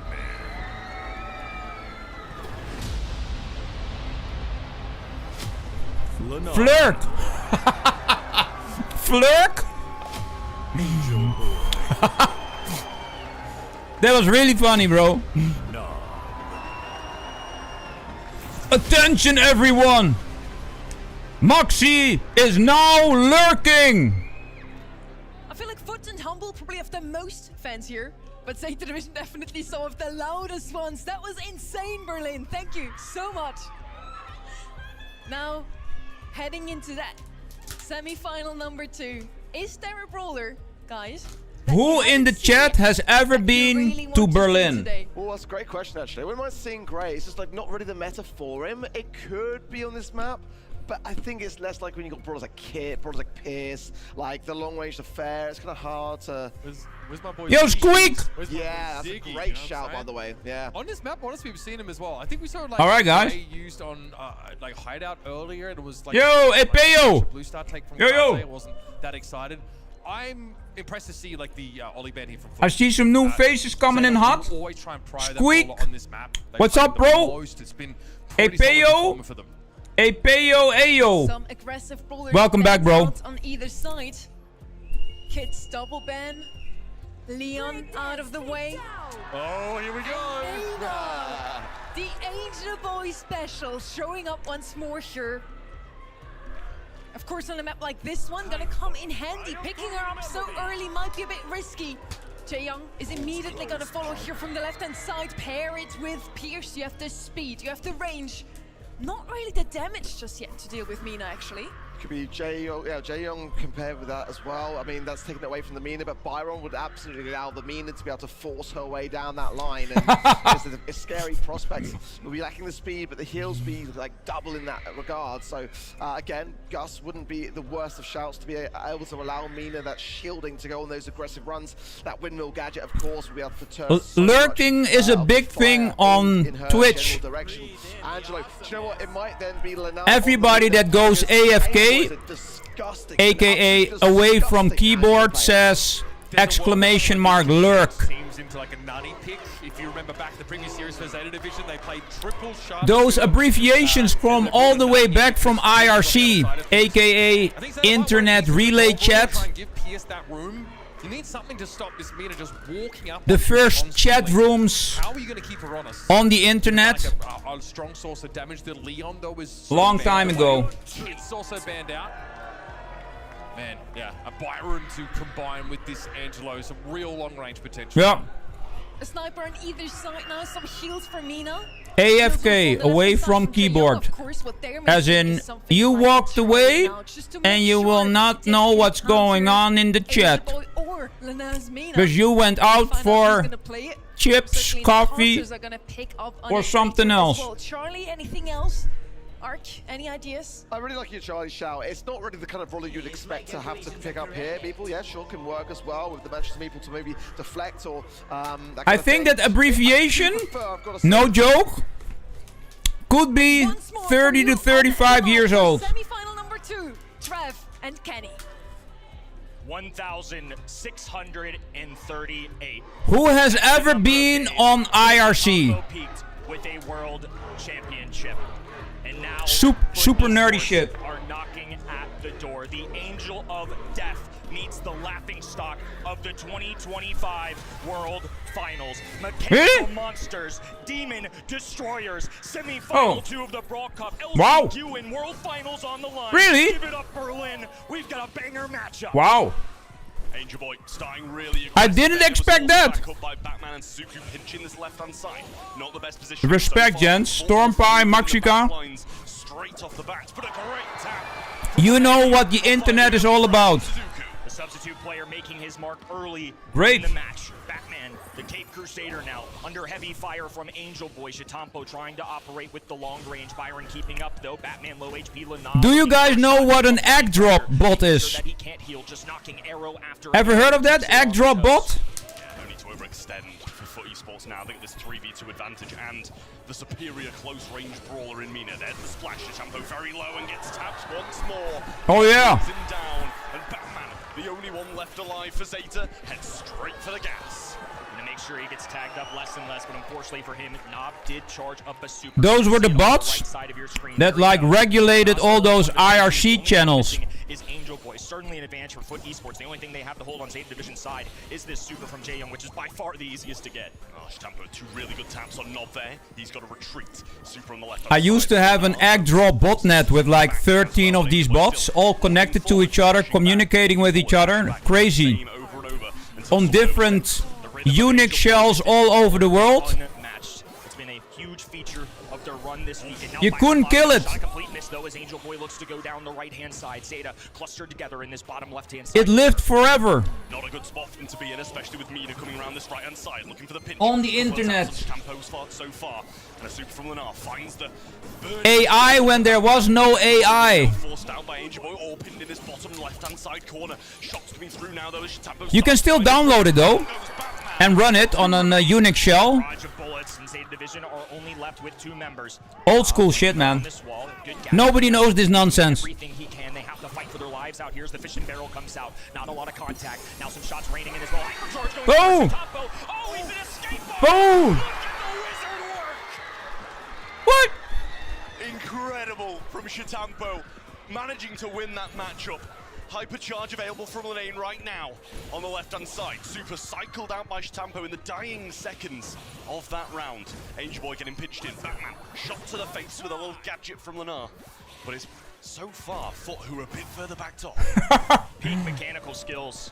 That was a crazy play. Action this weekend, certainly some entertainment as well. As now Angel Boy takes down the right-hand side, and the shot from Nob, though the heals are coming through. Has to be careful. Now they're going to try and get the rage quit. Windmill up, gets the kill. How does Angel Boy keep getting away with it? Batman's one as well, still burning down, and Angel Boy smells blood in the water, tries going for it, but backs off. They're in this 3v2 situation again, same as the first round. They know if they play it calm, composed, they're going to win it in the late game. Zeta left at 2 again as Batman dwindles away. Now oh! goes down as well, so Suki does oh! the support brawler. Wow! Helped in this. A tight set, but now it's a 1-game lead for FUT Esports. Well, a couple of really good games in there, and a couple of Angel Boy. One pretty questionable one. But for them, the ones they won, so dominant. But that was such a close ending there as Tampo managed to get that one on the board. Still quite left to be desired, I feel, from Zayt Division here in this opening game. FUT Esports kind of running away with it so far, and actually, Nob on this right-hand side has been dealing with Shitampo so well throughout. Angel Boy dipping off to the right-hand side, playing alongside Nob, who has been playing more of a long-range feature, I would say, not necessarily a healer. They just like this brawler in general. It's a good flex option. It's one of the reasons that Byron will always be a mainstay of our professional scene. Well, slipstream there, and Angel Boy takes a few shots, has to back off. Nob just Oh, nice R-gaming. But wants to remain aggressive, try and find those connecting shots. Angel Boy super low now, but trying to get around the flank of Zayt Division. Same up top. Last season I managed Mythic. We've seen this dance all day long as Angel Boy is looking to get an isolated play. Batman dropping a super. It's a complete waste. I hope to get to pro this season. Just like Chungus. And with a stun, but he's left all alone. The nod there to circumvent this as well. Goes into the fog. 3v2. Shitampo now has to be a hero once again. It's two supers available. A hurricane, a swamp. I mean, they're throwing every single weather element at Shitampo. Now he's backed into the fog, and FUT Esports claim the round. Yeah, I mean, it seemed to me like Nob was just kind of being sacrificed there. It was like 2v1, and then we'll make it a 2v2, but he actually managed to get the trade. And Nob is playing this Byron incredibly. Yes, Angel Boy's going to be the front man. The nade's hitting some incredible shots, but the heals and damage output of Nob has been incredible this game. Everybody doing their part, especially on such short notice, especially against the world's best. FUT Esports have remained tall. Suzuku left-handed, trying to drill some heals. Working with the speed right now is Angel Boy. Just going at them. Something consistent all day, up in the faces of every enemy. The confidence still remains. Well, a super from Angel Boy. Oh, sorry, a super from the name on the Angelo. And Shitampo going to go for a super, but he should be able to heal up pretty easily just by backing up. Nob has been out this game for a while now, up the top right-hand side. Just Batman occasionally finding a few shots when he switches focus over to that right-hand side. Batman has to rely on the heals here. Suzuku there to play his Robin as Angel Boy now flanking this left-hand side wall. Lana has a super in the back pocket. Nob with a hypercharged super as well. This is looking bad for Zeta Division. They're going to have to really climb their way up this map and deal with the zone as well. Here comes the purple button. Lobbed up to the right-hand side. Heals not enough. Dwindles down to the poison. A stun. Oh! As well. Angel Boy has an answer for No! Shitampo there once again. It does make contact, but he has to win. Oh my God! Yo! What? Wow. Wow. Letting that happen twice. And FUT off to a flying start. Crazy. Absolutely beautiful knockout gameplay. Managing Peak offense gameplay. and defense so well. And that man there providing loads of heals. And Angel Boy has said, the front man, giving us a little smirk. He knows he's played that well. Ooh, that is a dangerous smirk as well. What a difference 24 hours make. Would you believe it? No, you don't want a teammate going 3 and 68, man. No. Played together. Lana joining in just a few days ago. 72 hours of just pure chaos. Some scrims just doing their best. Not nearly as convincing in the stat category as well, I might add, on those practices with Gesty, but to be expected. Lana's an excellent player, but how can you ask a man brand new to the team to come in and deliver? And look at these Angelo plays. Angel Boy up in the faces of the enemy. And as you mentioned, Nob doing a great job in his hybrid role. It is just all go for this team. I'm so thoroughly impressed. And honestly, Shitampo nearly made a hero's effort once again. I mean, this guy still clearly got the mechanics. Yeah, I mean, he just dodged the super and then popped up that shield for the following shots and just incredible. Man, What a guy, man. I'm scared of that look. Never mind. Wow. 5-4-4 real team. Angel Boy. There. Batman just lacking a little bit in some damage. I will keep an eye on this dude Getting a few kills on in the board, future. but not quite enough to beat FUT in knockout. A fairly even split, I might add, for FUT Esports too. This isn't just the Angel Boy show. This is everybody contributing. The biggest question mark, I think, for this team is this is going to be another showing for Angel Boy where he's got to put the team on his back. Absolutely not. Has he been a mainstay? For sure. Is he crucial to the equation for them to get to this grand finals? You best bet. But he's not doing it alone. And Yo, our game, I think everybody is watching the Brawl Cup, bro. The distance that they persevere. Well, you'd assume this would be a long-range affair, but looking at the bands, I I'm think thinking maybe that's not going to be the case. Byron, Bell, and Colette banned out on the left-hand side. Over the right for FUT Esports, the Piers, the Angelo, and the Byron. Gene is going to be the first brawler picked up, and pretty much one of the only remaining decent sharpshooters. Little debate going on for the Zeta Division roster, who have been criticized over the years for their draft. In month number 1, they had a strong showing, of course, bounced back from the 2025 World Finals and really made their mark. It's the reason why they're standing here today. They did falter towards the later stages of our spring split, though. Now they're looking at a Gene, a safe option. And yeah, Jae Young just coming in. I think it's just another safe option. Nothing wrong with this. Obviously, the Jae Young not going to be working alone, though. I imagine they get something semi-aggressive or maybe a long-distance brawler for now. I could see something like a Gus coming out here. We see Bell, Colette, Byron, Pierce, Angelo all removed. No, they just go for the aggression now. I think the Invisi heal slash the lollipop drop, of course, going to be something they covet. Yeah, I like those couple of picks, and Jae Young has been one of the brawlers on Knockout and Bounty that has been thriving so much in this meta. Really, really dangerous. Leon, Yo! as you mentioned, that Adam Murnik! really solid. Yo, Adam! How are you doing, man? Welcome to the stream. Definitely an absolute What's up, bro? And you want to take that away from Linane as Yo, well. yo. We saw him playing that brawler just in their previous game in the quarterfinals, and they dominated Zeta's counterpart. I was literally about to say it. I know it's Shooting Star, but I mean, come on. Why not? Oh, nice. Right. Good. People what they want. They just keep clicking the button. Keep it simple, stupid. I mean, why not? It's just been working for them all day. I don't know the win rate numbers off the top of the dome, but they certainly passed the eye test with this. Yo. Hello?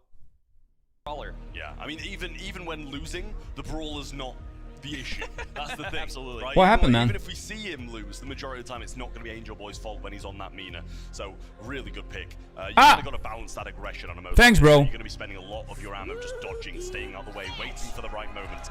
And the Gus to go along with it. Really good pairing. You know, you've got some Gene heals in here,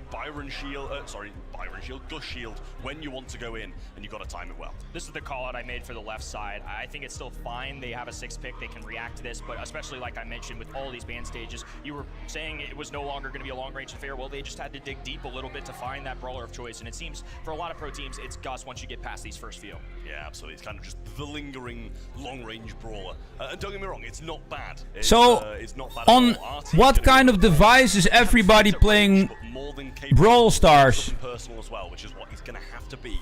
I use my favorite device is an iPad, against Zeta Division, or they're going to just about and I also play on my iPhone 17 Pro Max, but I prefer an iPad. You just got to learn your lesson. Good luck, R Gaming. Hope you make it, bro. Esports, EMEA's #1. Picking Jae Young is lost. They had a rough go at it in recent memory. Chitampo's legacy Phone? Right. been tarnished over the years. He's watched teammates lap him. I love the Now iPad, he's man. looking to take back at the top. Angel Boy diving in up the middle of the map. For me, it's a big difference. For him as Angel Boy works on alongside phone. Vortex, claims that blue star, but has to be careful. The good news is Yo, Axel, good. You're done? having a little bit of longer range doesn't necessarily have to be up in the faces of the enemies to make it count. Yeah, no surprise Linane's getting thrown on this Gene. You know, as you're not really an integrated part of the roster, it's probably the easiest brawl to play. Don't need too much synergy for it. There's the shield on the left-hand side again. What are you done with? Bouncing into action now. Stamp on the right-hand side. Gets scouted out by the Gene and does have to Congratulations, Axel. Into Gene. Traditionally, Gene is Oh, Colt. the better counters into Leon just because of the vision. Look Oh, I like Colt. Don't you like Colt? It's going to be so easy to spot him. Yeah, Vengeful Spirits being thrown out there by Lenar as But Axel, did you reach Prestige 3 with Colt? Because then you don't have to play him again. Has the pull now though, so Zeta won't want to overstep, and Batman's definitely going to want to keep that burst of speed ready. Yeah, exactly, Luca. Tampo reasonably making the rotation just to try and go against Gus, who outranges, but Gene is Yeah, helpless. I don't know. I play much better on iPad compared to my phone. Heels going down from Batman. Suzuki branches out. They're just holding firm, but they have to find a way to move forward. Just one? Come on, bro. You can do better. You can do Prestige 8. I know you can. So he's going to have to be cautious as well. It's like, Somebody in the chat just said that a Chinese player reached Prestige 8 with BB. So, Prestige 8! Single brawler on the map, and Chitampo has unleashed his. He's lurking, but they realize okay. Great game awareness, now a pullback. Angel Boy Well, for yet another kill from me. Congrats with Prestige 1 and Cold, bro. With 10 to go, Chitampo Put him away, bury him. Never look back at Cold. as they take down the Zeta Division roster 9-0. What Wow. a sweep of a game. What is going on here, ladies and gentlemen? What is going on here? And then all of a sudden, they all just come flooding through for the side of Foot Esports. Angel Boy opening the door. And the floodgates just open. I think this guy found a parallel universe. And he plays 72 hours per day. Zeta Division just triple commit to the middle of the map. They didn't want Angel Boy to grab that. They were trying to usher Leon up, and they just couldn't quite get there. I have 1 Prestige 2 now. Blue Star, part of the influence for YJ Young. And that will stay that way for a very long time. Nob did take a few hits early on, so he's It was way too sweaty. PSD, PTSD, EMS syndrome. And this time coming aggressive again, super. I don't want to talk about it. Only with my shrink. Definitely a blunder, but nonetheless, they're still in the lead. 300 trophies. We showed he's mortal because otherwise he's been pretty unbelievable all weekend long. Now a little branch out for space. His foot and Zeta. No, bro. Amongst this wall, the Invisi-Heal going down. Excuse me, the lollipop drop as shots rain down. Lenard juking, dancing his way all around. Oh my goodness, how did he stay alive? I mean, that's a great, they get a kill along the way as well. That's going to be the lead lengthened, but eventually Lenard will fall. Actually goes down when I think he was least at risk, to be honest. He managed to survive when he shouldn't have, and went down when he should have survived. Zeta finally grabbed. Oh, you get 2 Prestige 2s? Nice. Better than me, man. Chitampo joining alongside Shiduku on the right-hand side. Batman there to empower them. It's a little east-west affair. Chitampo goes invisible. They have no idea where he is, but Nob has a bubble. This is going to be risky to go at. Oh, and a death as well. Over-aggression. Wow. Yeah, I mean, when he's got a super, you're never going to go towards him. Has a hyper now and shouldn't be too far off another super for another shield. So that's going to be after a bit of a caution for Zeta Division here. We do still have this Gene Pool, which was such a heavy effect as to why the FUT Esports side won the last game. So Zeta Division have to be cautious. Chitampo has not been able to utilize this brawler in the face of a Gene now with the hypercharge being popped, going invisible. They are looking for him everywhere. Lana holding on to a magic hand as well, flashing it, looking to use it, gets the isolated blade, pulls Bazooku, they get the kill as well. Nob now in the 1v1. Batman left all alone, and Angel Whoa, mayhem. Would you believe it, folks? Wow. Esports are up 2-0 in the semifinals. I mean, it's genuinely incredible how well these guys are playing. Bear in mind, Lenard's a sub. I think he said he got the call on Tuesday, and he came to Berlin on Wednesday. It's like, how well these guys are playing together. You'd think they've been together years. It's ridiculous. With Edgar. It's comical how unscripted, how unreal this is. That's not bad. I think Edgar is easy to learn but hard to master. A long tenured roster. Chitampo on many's Mount Rushmore for Brawl Stars. I think these guys all play on iPad Pros, I guess. Staring him down on the other end. They've already I think that is the best tablet at the moment. The number 2 seed. I mean, like, their gameplay is just flawless for the most part. Lenard hitting so many pulls. Big risk, I will say, at the end of that second game to pull the RT in when he did have a hyper. I was like, oh, that seems a little risky to me, but it paid off in the end. And Chitampo, as you said, over-aggression just yet again opened the floodgates. Adam, I'm going for Mortis tomorrow. You might join me there, bro. Mortis. Another pull as well. I think he did die, but not. Ending the game with 6 stars, and Chitampo, like, he doesn't even see. Or Poco. Floor kind of looks defeated. And I'll acknowledge again, they picked this Leon in the face of a Gene. I mean, pro players sound off, but that just seems like a pretty no-brainer. Don't do that to me. I don't know. I need 15 more points to complete the 1,500 point journey. It's still a good squad on paper. Yeah? I feel like the mechanics are bad, but Angel Boy has just been unbelievable. Where? Do I really have to go here? We don't call Where? him out all the time because he's not playing these in-your-face kinds of brawlers. He's not going at people, but he's doing his job really well. I mean, this is a couple sets now where everybody is doing their part. It's an equal role, it's a team game, and FUT Esports as a roster have Stormpie to Japan? in the final seconds of this tournament. Yeah, you have to go to Japan, bro. Like, this guy is the glue in the team. He may not make the flashes of plays. He may not be You gotta save some money. the Angel Boy of the team, but he's always there. Flight, hotel. He's always making big moves. Oh, and if you go to Japan, you better stay there for at least 3 weeks. There's too much coolness going on there. Best food on the planet.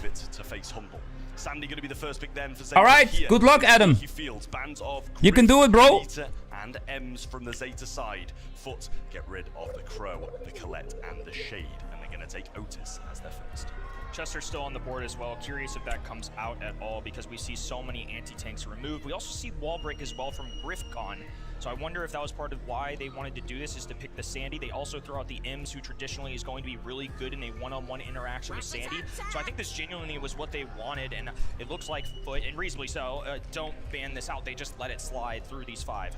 Yeah, I mean, I like the Mo pick, to be honest. The goal scoring and capabilities that Brawl has is just ridiculous. You leave one opening, which I feel like quite a few teams have in the games today. By the way, is anybody into racing? You can score, but the same could be said about the As in what Max Verstappen is doing on the Nürburgring. So gonna have to add to this, gonna have incredible scouting abilities of that bush. Don't get me wrong. APO, no. So when Zeta are backs against the wall, we go back to where they're comfortable. Yeah, let's go back to our roots, baby. Do you like Max Verstappen, Stormpie? Man, I love that dude, man. What a genius. If we threw a gene in the mix, but I pray they don't go I'm gonna doubt it. Yeah, APO, that will be too much, bro. I'm already streaming 4.5 hours, bro. Yeah, I mean, yes. Listen, it's one of those things. When you're back against the wall, What a racing legend. Super unorthodox. We have seen it on this map already in the Brawl Cup competition, though. It was either on day 1 or 2. The unfriendly bushes can do really well, and especially when you pair that with a bit of speed, a sandy super, you're going to make big ground in that bush. So we need something. I don't even know how long this stream will take, APO. It could take till 7? I have no idea. Do they just pick something up like a... Yeah, I was going to say, let's get beefy and something with wall break. Really, Axel? What? It was either Colt in my mind, or this made sense too, because now they had health points, and on the left-hand end, sure, Rosa can kind of... So, it could be we'll be sitting here together for at least another hour. I think this is an excellent decision by Foot. Yeah, I like it. A bit of a stalemate. Obviously, for the most part, Frank should be beating that Rosa in a 1v1 matchup. But there are worse things in the world, to be honest, to do. Quite a lot of the time, and depends who's going to get help from their teammates. So, bold composition with backs against the wall for Zeta Division, the Max, Sandy, and Rosa. Because remember, ladies and gentlemen, and feeling comfortable. Work is for people that can't play video games. You heard it here, man. On the left-hand side is Lana. Triple left hand in. Suzuki left all alone. Not a chance in the world. Oh my God. 15 seconds. Just got a bucket. I think they should have left this in 2021, Kenny. Warbreak coming down on the right-hand side for Angel Boy. Super there for Suzuki. But Angel Boy eating that and moving up. Oh, he gets a double pull. Shitampo's low. He's going to fall. Just Suzuki. It's a race for the ball. Nob will get there, and he gets the stun away. Oh my God, bro. Total humiliation here. Through this competition, do they have what it takes? Evo credit card. This fairy tale. An awesome story, but the hardest one to win is the Duck. EMEA in Berlin. Get on your feet. Is Doug that kind of hot dog kind of guy? Doug? He looks like a hot dog, right? Is that Doug? But he's in a 1v2 and a much better start for Zeta Division. Schlock Kuvarji. You're not gonna believe it, Schlock. This week, I opened, I don't remember what it was. I got a gold skin for Doug. Out of nowhere. For free. It's the only skin I have for him. How is it possible to get a random skin being the gold one? Is that even possible? Clings to what little grasp that he has on that left-hand side. Hypercharge available, but Angel Boy is flashing that super. Shitampo trying to catch the but doesn't. The hypercharge gonna be wasted. Now immune as well. They double down on this side. Oh no, I thought it was cool, bro. It's not cool at all. As the gadget, but Lana secured the kill. Batman in a one-on-one, just trying to maintain position, but the defense stalwart holds through. Wow. With an incredible defense there as well. Mo overshot that super massively. Gulanar holds firm. Suzuki popped a gadget preemptively as well, so shouldn't have that for a good few seconds yet. Here's the hypercharge. The stack comes down. They earn a lot of supers. There's the Sandy one throw. Wow, man. Shitampo gets hyper muted. Big kills coming down, and the left side's fallen too. There's Nob and Foot. Get goal one. What? 5 seconds. Zeta Division. Total humiliation. Asia has left. Otherwise, it's going to be another year in Yeah, Axel, you burst my bubble completely, man. Now I'm depressed forever. What is going on here, man? Yo, what is going on here? And with wind under his wings, the Angel of Death has claimed East Asia's souls. Wow. What? That is just incredible from Foot Esports. They show up at Brawl Cup 2026 with a sub in Lenar. They've walked through all opposition to make it to the 3-0. Let's see what they've got to say about their performance. I mean, like, this is my job. I made it. I have was a little bit lost for 1,500 words, I'm not points. gonna lie. Foot Esports, destruction, devastation. The sausage. Decimation. I don't know. I'm turning into a rapper up here. Anyway, Angel Boy. To go up against a team like Zeta Division in a semi-final at the Brawl Cup on the main stage and put on a performance like that, how proud are you of these two boys standing each side of you? I'm so proud of my team. Linane, like, I would not take the moment and say to every pro player, I have never played with Linane, but I had preemptively a bad opinion about him. But this guy, like, why is he so underrated? Like, he has to get a good team. Also, I want to say, buy the foot bundle, everyone! Dude, some high praise from arguably one of the best players in EMEA. I mean, what a phenomenal day for you, especially, I've got to say, that defense that you showed in that 1% of battery, bro. That's not a whole lot. Start charging. How you're playing right now on the main stage. Well, after Storm Pie, enjoy your dinner. Catch you later, bro. As I said last match, Angel Boy planned Bon appetit. everything goes well, and then he did the same. Like, outdraft every game. Wow, I mean, there are subs, there are super subs, there are super duper subs, and then there's Lenan. Ladies and gentlemen, make some noise one more time. Your next finalist. W in the chat for Foot Esports. Wow. Unbelievable. Angel Boy, Nob, and Lena are standing in the finals, joining Humble, and Foot is playing with a sub. That is insane. I have to say that again. They're playing with the sub. Guesty is not here in this edition of Foot Esports, still bested not only one but two teams of East Asia. EMEA embarrassed North America. They've now decimated East Asia. And with that, EMEA, we're going to call it, they're guaranteed world slot and LCQ slot. They have just blown everyone out of the water. I mean, this is the thing. EU going back-to-back top twos. I don't think people can really complain anymore that EU keep on getting all these spots in the season because they're earning it. They come every single time. Pretty good predictions, Axel. We've had 1 and 2 really good in the EU region, so it's just incredible gameplay. What a time to be alive. And you see Angel Boy absolutely standing there just spinning, the Nar smiling as well, and what a year he's had. I mean, you know, you go from being on a team that, you know, you get dropped from, and then all of a sudden you're in the finals of Brawl Cup. The entire region is celebrating. EMEA gets 2 more extra LAN finals or LAN slots for LCQ and for the World Finals. On the other side, honestly, tough pill to swallow for Zeta Division. Another top 4 finish for them. Way better predictions than I did, Axel. They got 3rd. They at least brought home an LCQ slot this year. Nothing for them except a huge sum of money still and honor and glory. But another top 4 finish is not what they came here to do. Yeah, they didn't come to this event with the idea of just, you know, inviting more competition to their home region. Next match in 16 minutes. That would have been such a moment of pride for them to be able to have, maximize the chances of teams in that region. What are we gonna do there? World Finals. This was not the plan. You know, I think so many of us here on the desk expected to see Crazy Raccoon in that Grand Finals, expected to see Zeta Division in that Grand Finals. And we're back to back with EMEA. Now it's about the bragging rights. Which of these two EMEA teams is going to say, well, actually, you got to World Finals because of me, or you got to LCQ because we did that? And Lena said it already. Their draft was impeccable. We heard it. Angel Boy is their drafter. They didn't even drop a single game. They didn't even drop a sweat.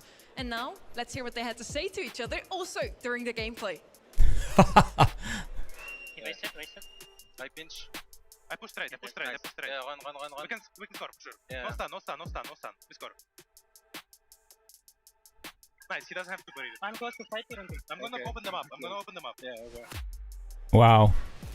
Anything you take away from that for your own gameplay, Ark? Wasn't a lot there, was there? No, it's like, it's got to be said that just very calm. Very calm. Like, not frantic, not getting ahead of themselves, not getting overly excited, but just ensuring that it all goes to plan. Because mistakes can happen. They really can. Even the most micro play can be the start of a potential reverse sweep. So credit to them. And as well, when it comes to their drafts, the way that Lena and Angel Boy are able to just kind of take brawlers for each other, they would both be able to play. Like, normally Angel Boy is on that VR? Lena picks it up and allows Angel Boy to thrive with the meaning. What's your VR? Your VR headset?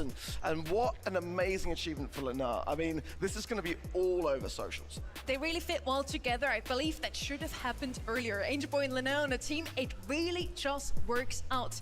I sat down with Lena before we even came into the show, and I asked him, so who in the team do you think is gonna rage quit first? Like, who's gonna be mad? And he was like, no one. We're just chilling. We're having fun on stage. We're just 3 gummy bears, he said.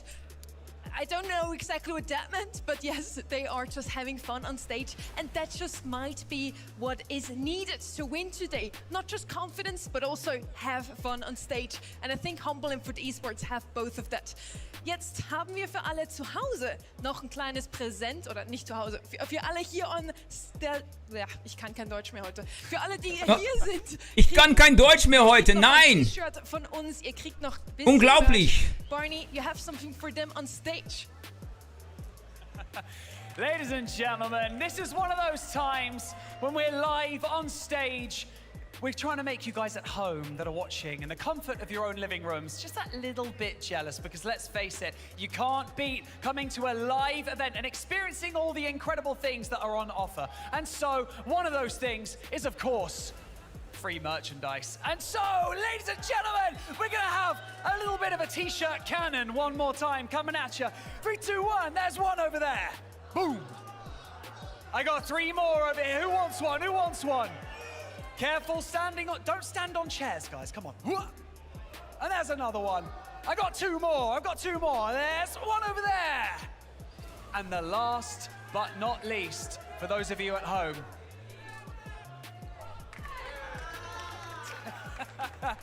back up to the desk.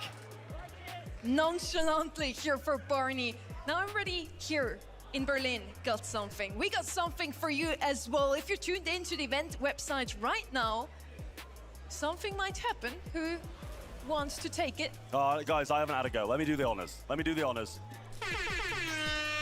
It feels good. It feels good. That was the weakest push I've ever seen you do, mate. Come on. Mate, see, you just tried to do it and it was stalled. Yeah, but then you got to finalize it off, There you go. There you go. All right, was that good enough for you? That was better. I love the way he laughs at me and then he does the same thing until he starts slamming it more. How often can we press this thing? Yeah, I'm going to be too far behind now, so predictions. I just had to stop. Everybody gets 100 points on the website. Tune in now. Now I have 1600 points, but that it won't go any further. Because yes, who will win this match? Foot. I go for Foot. Who are you predicting? Well, this is probably the toughest of all the predictions. One thing I want to point out is the last time that Lena was wearing a Foot Esports jersey was in 2023 at the World Finals, where his teammate was Semantic. Now, how far we've come, I can't call this. Maxi, welcome back, bro. What's up, yo? What's up? I've got to go Foot. For you? I want Foot. Yo, hey Peo, what are you playing on your VR headset, man? It's fair. Yeah. It's fair. 100% fair. Bro, Maxi, Foot is my new favorite esports team, bro. Because the grand finals are starting now. It's just another unbelievable team. We're in EMEA. Yeah. Versus Foot Esports. Those two have fought each other. Foot is amazing. Already. More often than not, Foot came out on top. But will it happen again today with Lena?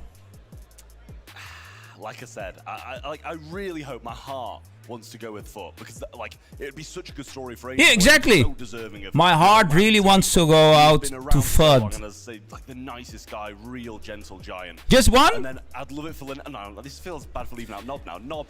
great Maxika, player, did you get all your points? The 1500 in? Did you get the icon?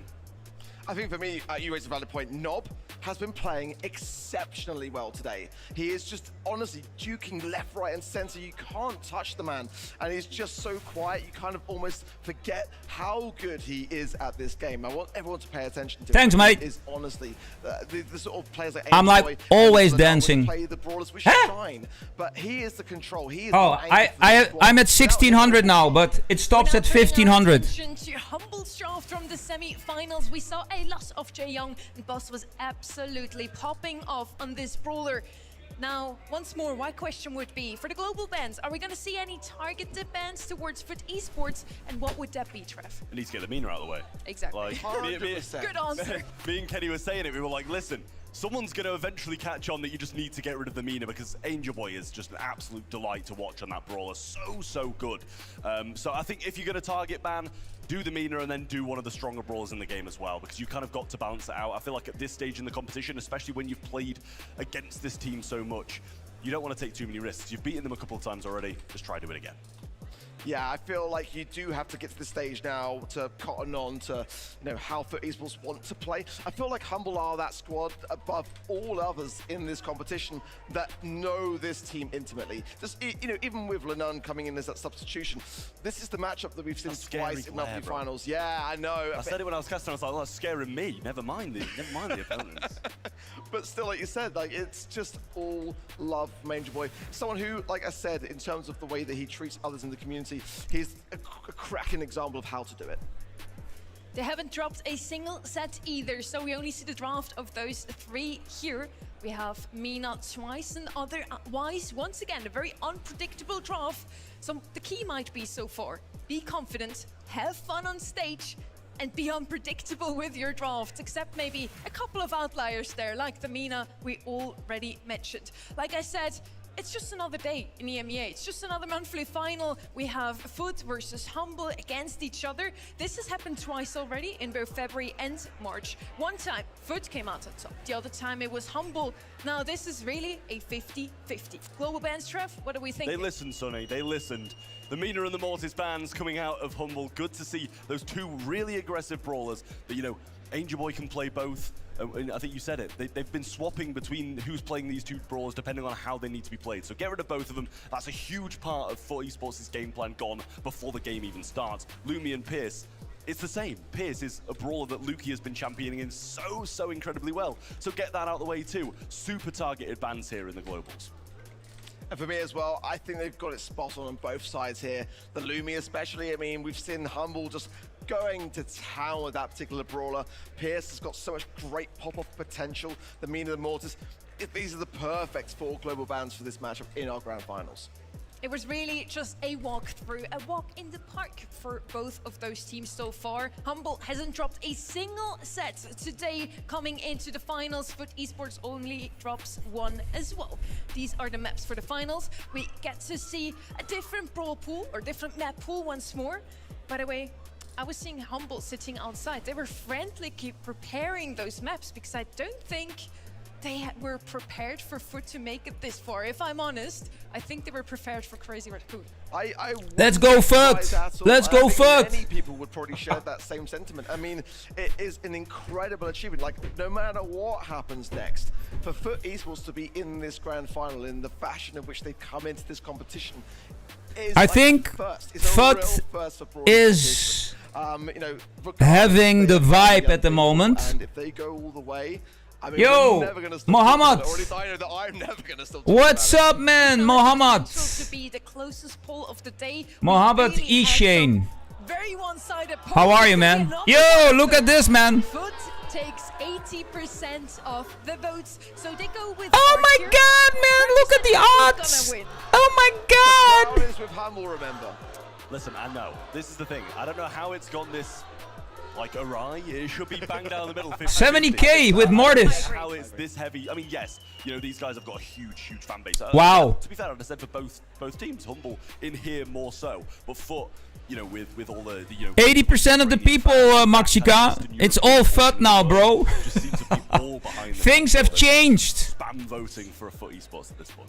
Let's test the crowd a little bit. We are in EMEA, so most of these fans have been rooting for the two EMEA teams all day long. But who really has more people here? So, Foot Esports fans. Mr. Rico. Lasst euch mal hören.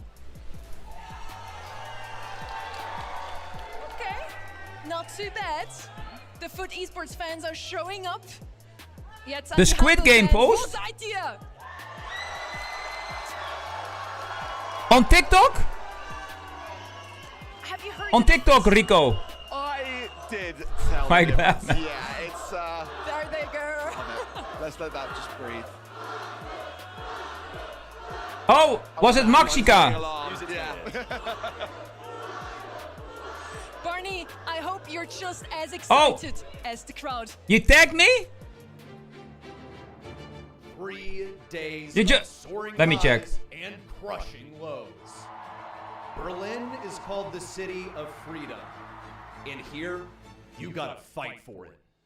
The best players in the world have clashed, and now 2 teams have Let me risen check a above cool the brawler, rest. bro. 1 sec. Humble and Zeta Division, both ready to claim the spot Let's see. of the mountain and an extra world final spot for their home region. Griff. But who will be victorious? Rico, Griff. And who will crumble before the light? I love his laughing emote, bro. That's the funniest thing ever.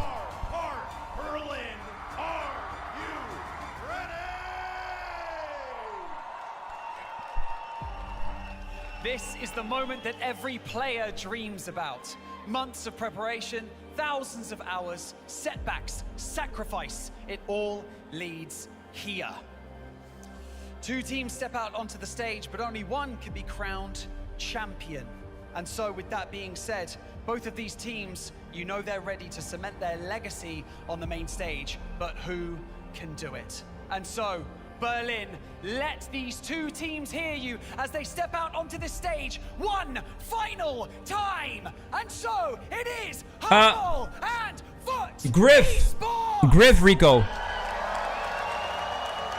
Will you join the club? Which club? I have my own club. I don't know if I'm tagged. Wait, Mr. Rico? Let me check, bro.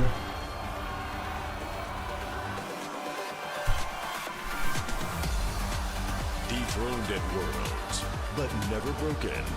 The dominant 2024 World Champions are back on land.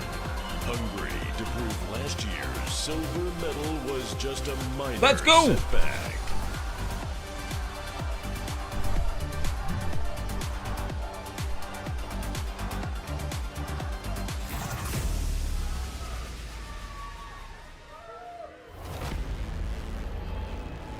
Mr. Rico.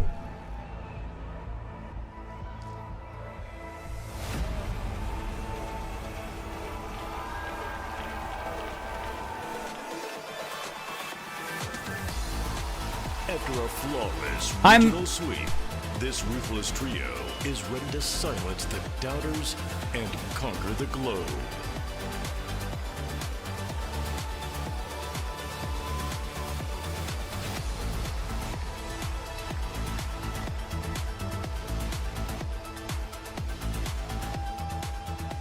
Here we go, gentlemen. Here we go. Right. This arena right now, it feels electric because everyone knows that they're about to witness something special here on the main stage. Years from now, you may forget the score, but you're never going to forget the atmosphere, and you're never going to forget the way that it feels. And so with that being said, Semantic, do you feel ready? Ich bin bereit. Angel Boy, any last words? Buy the full bundle. Okay. Oh, this is great. Gentlemen, touch gloves. Let's go. That's what I like to see. Okay. Let's This is go! more than just a final. This right here, this is the finishing touches of a tournament that culminates in all of the feelings that it should. Sacrifices, setbacks, and of course, greatness. Only one of these teams can achieve that greatness right here on the main stage. And so, Berlin, I ask you one final time. Are you ready? It's time for a final. Oh, I cannot leave my club, Mr. Rico. I'm the president, man. Boss. Symantec. Lukey. Here we go. Leonard. Let's get cooking. Angel Boy. Knob.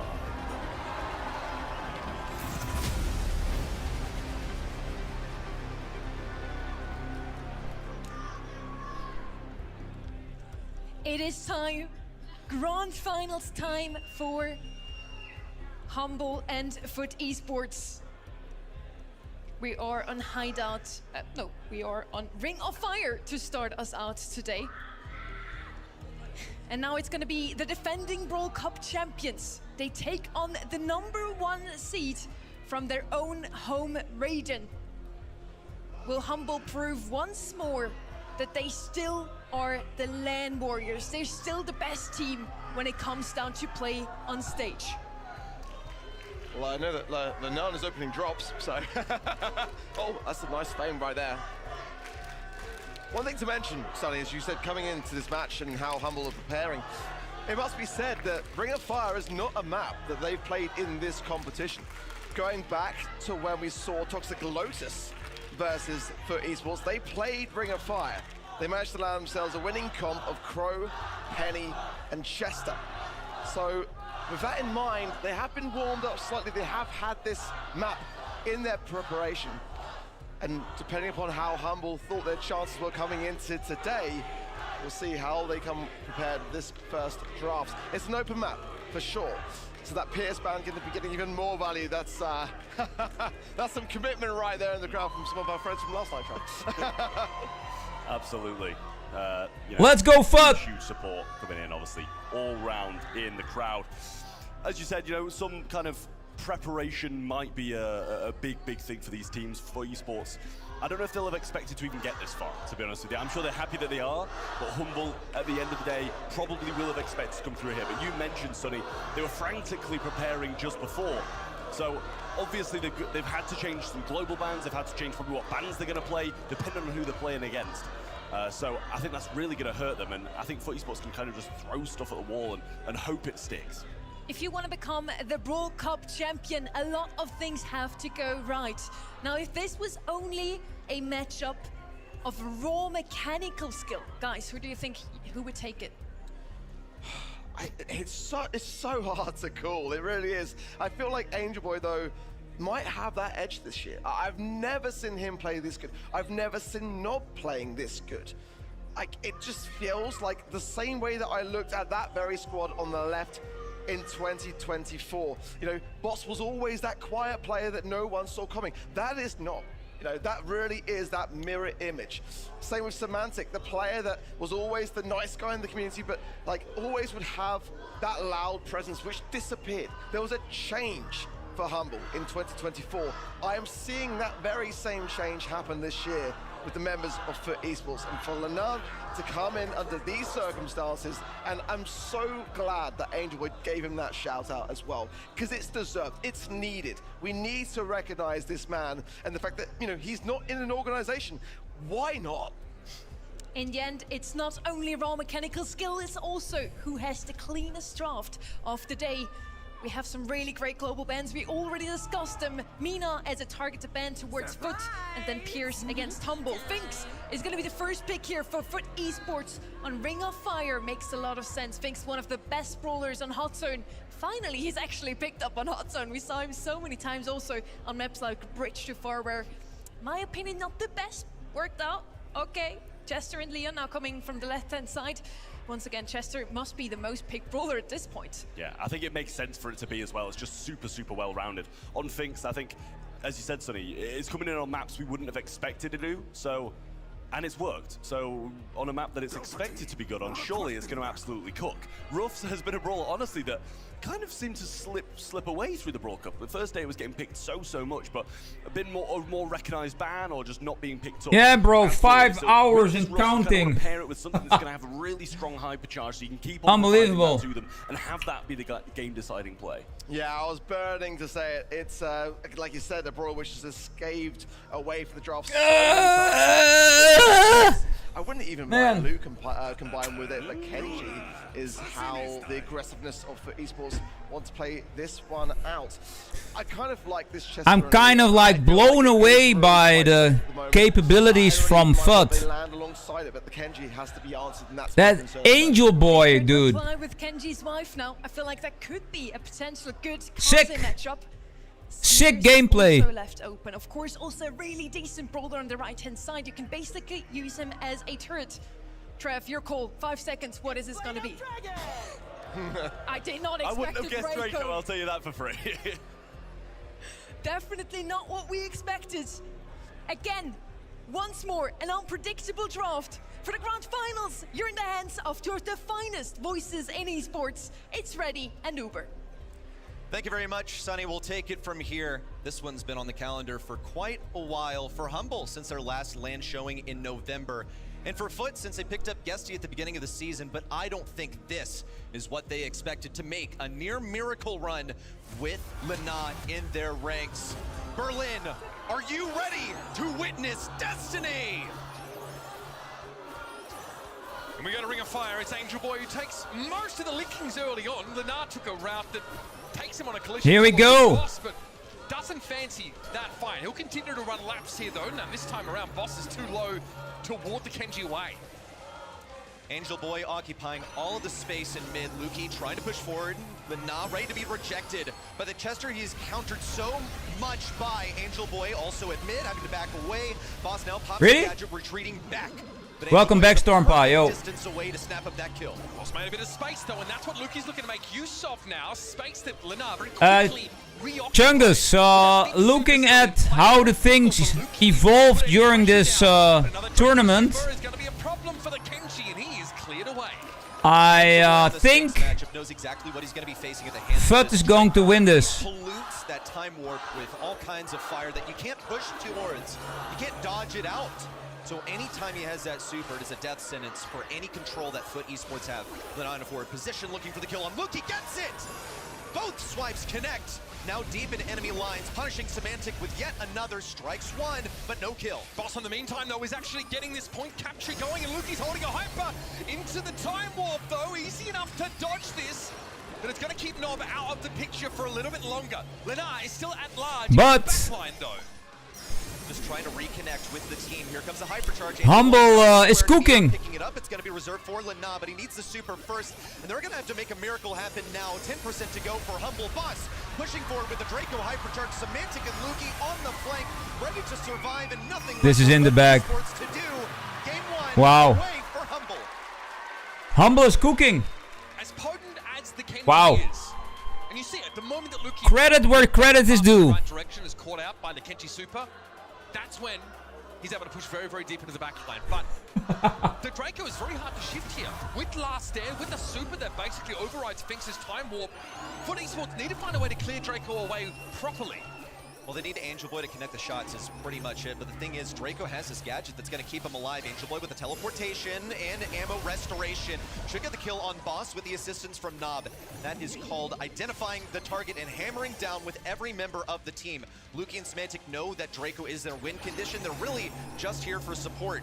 And Boss on the mid, still waiting for his chance to move in. Lina just playing around, trying to keep that super away from him. One connection is all it takes for Boss. Now into the Dragon form once again, into the Fink super as well. But we're prepared this time. Boss just dipping a toe on the point here and there. Caught out by the Sashimi, though. It's not actually who finished the job. Luki returns to the point, though. Those sandbags are a bit of an issue for Chester.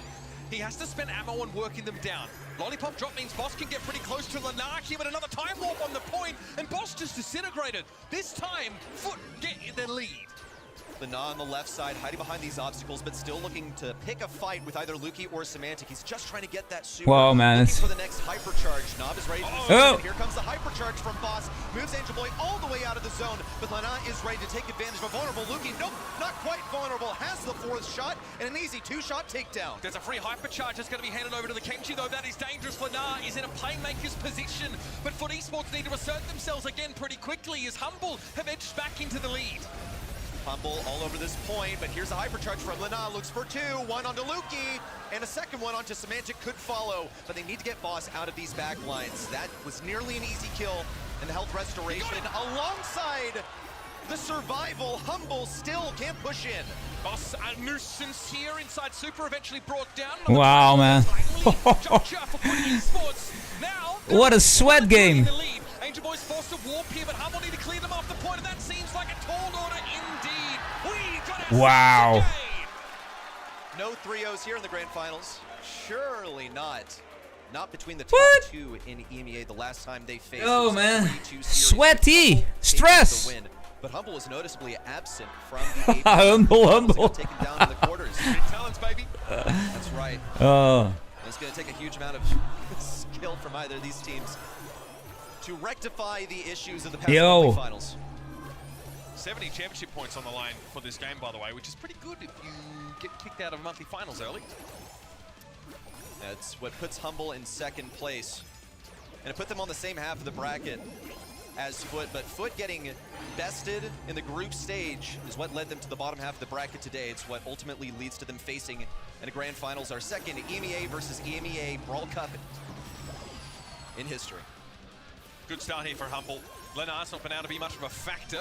Some of the maps starting to get cleared up. That's much to Lenar's chagrin. He now can't hide behind his barrels as he approaches. And Luki can poke down in the direction of the Kenji. Hard now to deal with that damage. Semantic's more than happy to fight here on the point. Lollipop for an extra second or so of capture progress. And now it's up to Luki again. Not ready for the hypercharge. Who's it going to? Back to Nob. Okay, he's got a power up, so that helps. Going back from Foot. Do anything with that hypercharge buff on the right side. Lana looking for blood. Won't be able to draw anything. Instead, just feeds a hyper from Boss. Cycling forward, but he's on 1 HP. The teleportation from Angel Boy. What a heads-up play. And here come Foot Esports now in a position. Wow, that's super close. Luki's going to come forward now with a hypercharge super. And yes, Nob just simply ceases to oh my god. Humble get back in the lead. Boss is sitting on a super now as well as Semantic. Will be able to go invisible, dive that back line. We need to see a playmate from Foot here, but Lana, is he the one to make it? Boss seems to be handling the Kenji quite admirably. Posumaki healing pretty crucial there for the Kenji to keep him alive, and a big Sashimi now to get himself the elimination. Semantic and Boss are about to fall in a screaming heap as Foot have to make their run back here.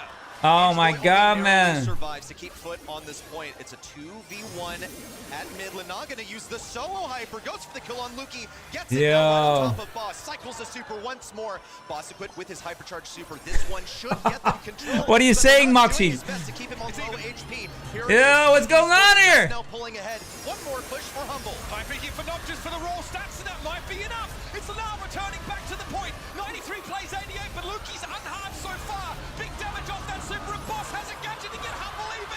98 to 97. Oh my god. Yo.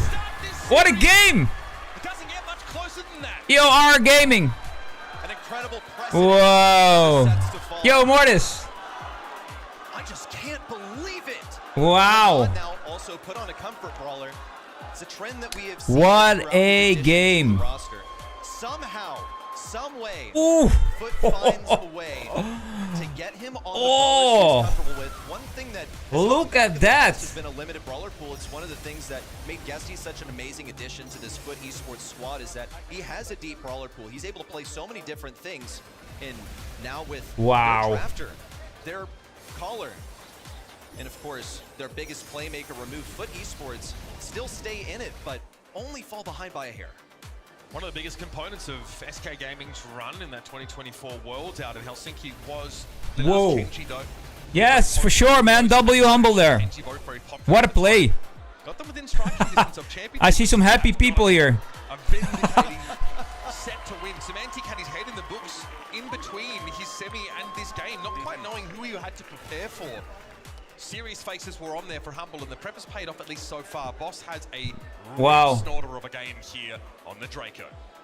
You can see the preparation in the quality of their drafts, but it's like they snap right out of that analytical state.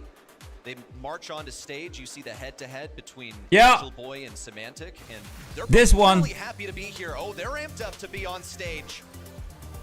First set for Humble. We're headed to Bridge Too Far. Get ready for this map where both teams want to try and snap up that Kaze early, so you might see second pick team just No. Angel Boy, of course, isn't too happy with this. make his way back into this draft, and He needs to lock in. be reached for. Yeah, 8-Bit, of course, is available. Primary counter to 8-Bit, just in generally. I hope no one wins. has been taken out of the mix. What does that even mean, bro? Let your enemy have as a first pick, but also one of the primary counters to 8-Bit. It's going to be taken immediately. Pretty safe pick to bring in here. If you can set Lin with that damage, start to put that tower pressure down, you are going to be in very good shape. I wonder if we think about the alley here, of course. Alley can traverse these waterways pretty effectively in between lanes, but with her banned out, you have to start thinking if there are other assassin-esque options. I've seen Edgar on this map before. I don't think it's astonishingly good, but it has been a pick of Foot Esports in the past. Has good mobility, really solid damage, and of course, you can dive bomb repeatedly. It's worth it to get your hypercharge. It depends on the brawler matchups that you're up against. Whoa, hold up, whoa. A peek of the brawlers they're selecting. Crow also pretty viable. 8-Bit glitch easily destroys enemy. You can get lots of damage on the safe that way. Is there another glitch, bro? And also plays a tank counter. That's the Edgar. And it's starting to get spicy. Yeah, obviously this is a bit of a tipping of the hand by Foot Esports, right? Kind of tells Humble, should get the alarm bells going for the Humble side anyway. Okay, they might want to just dive on us here, really pressure us down.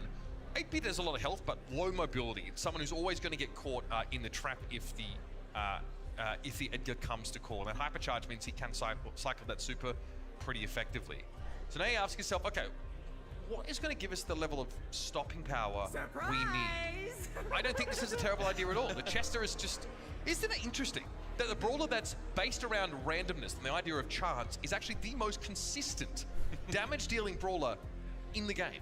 It's actually something that I mentioned to Adrian earlier, and he goes, well, you know, the supers are of equal strength, or, you know, they may be situational, but still strong. I don't think Pop Rocks are going to be helping you here, but having a Jawbreaker at your disposal is going to be a huge one. Also, they just need, like, a strong defender that can consistently fare versus Edgar in close range. You would think 8-Bit is capable of pumping out a lot of damage, but his reload speed isn't too great, and he can get juked out by Edgar. Has a whole lot of HP that Edgar can siphon away with his lifesteal. Now Melody coming in as the last one. This was the high mobility that we needed to see. It is the primary damage dealer on the safe for Humble. Not to say that 8-Bit isn't capable of it himself. It's just going to take a while to get started. I was sad that Humble actually banned out the alley here because they actually had a alley Melody game in scrims at one point, which they won. I was really hoping they'd try and run back that composition. That's maybe a little too hyper-aggressive. And here we go. Obviously, the natural predator to 8-Bit in Bell is picked up. A very serviceable sharpshooter. Yes, they did. That can also snare up those Mommy Melody. divers. If Melody walks into a nest egg, she's probably cooked.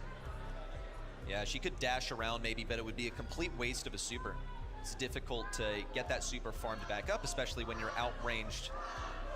That Bell addresses a couple of things here, but the biggest one is 8-Bit. The only issue is, this isn't a last selection that Foot were planning for necessarily. This is just a reaction to what Humble are going for. Humble are writing their own story, and Foot are just trying their best to hang in there. We need to find out who the main character is. Let's guess why we're here, I guess. Lucky here trying to at least already pinch onto mid because there's been an early lane switch, getting Edgar out of the Melody lane. Lana doing his best also to avoid the shots from Lukey, getting a few off the safe, so he has the nodes. A diff on the left side. They stacked it. Angel Boy already cracking away the first 25%. Whereas Lukey's being held at bay at the top of the map here by Lana. There's a huge damage differential starting to emerge. Lukey still trying to sneak around the right side. Will be able to avoid the shots from Lana. Wants Angel Boy to just jump over him, basically. Now, gonna take advantage of that gap of pressure. Whoa, expecting the second jump. Angel Boy throwing hands with the scarf. Angel was having a fantastic game so far. Semantic is one of the brawlers that can deal with him, but what is the super of choice here for Semantic? Well, didn't matter anyway, I guess. He's just here to play defense, Edgar. Lukey can't even get a super quick to dash away. Edgar has 3 different mobility abilities, so it's so difficult to escape his clutches. It's going to be a missed mark for Lana. Wow, man, this... How these people play heist, man. Yeah, Semantic now has a chance to go up and test this safe a little bit more. Gotta watch out though, Angel Boy is gonna pop super. They trade each other out. Semantic finds the explosive super, but here's Lukey now. An opportunity to tap the safe, but Humble are not even in the same postcode as FUT Esports in terms of progress. Pop the gadget, but it's just none the wiser. Really can't do anything about that on the right side. Nob gonna have supreme damage immunity as he marches forward. Now with the teleport onto the safe, gets a couple of taps down to the last shield. Looks for the kill on Nob. It's an appropriate defense from Lukey, but Angel Boy is all up on it. One more attack will Wow. Domination. are still in this match. Whoa. FUT cooking. I feel like I cursed them. GG's. Mentioned the Edgar in draft. To be fair, we also saw it on the camera being thumbed briefly. It doesn't seem like... Crazy! It doesn't seem like the Chester is a consistent enough option to answer this Edgar. A player like Angel Boy always seems to be able to find his edges here, and straight away Semantic says, okay, I got this, bro. Hold up, let me cook.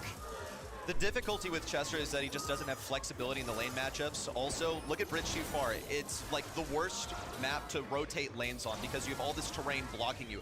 But Semantic diffs the matchup to boot. Now going to go onto the safe. Has the next couple of shots lined up for Angel Boy. Also a super Pop Rocks Pop down. Rocks. Yeah. Hey, don't you diss Pop Rocks, bro? I guess I can't. Now Semantic's right on top of the safe because of those Pop Rocks. Wanted to get it down to 75%. He's going to have some assistance from Boss, who's now in position. Angel Boy doing his best to juke the shots. It's a kill for Boss, and yet more damage on the safe. We might be racing it. Look at Hubble's safe. It's getting absolutely clapped down. Lana under a lot of pressure here. Triple pinch impending. And now, yep, Angel Boy's going to go after Boss. It's unwinnable for Boss, and he knows it. He simply concedes. And once again, FUT have found themselves a nice lead. Semantic trying to play defensive, but Edgar is just impossible to deal with. Sky is out of control.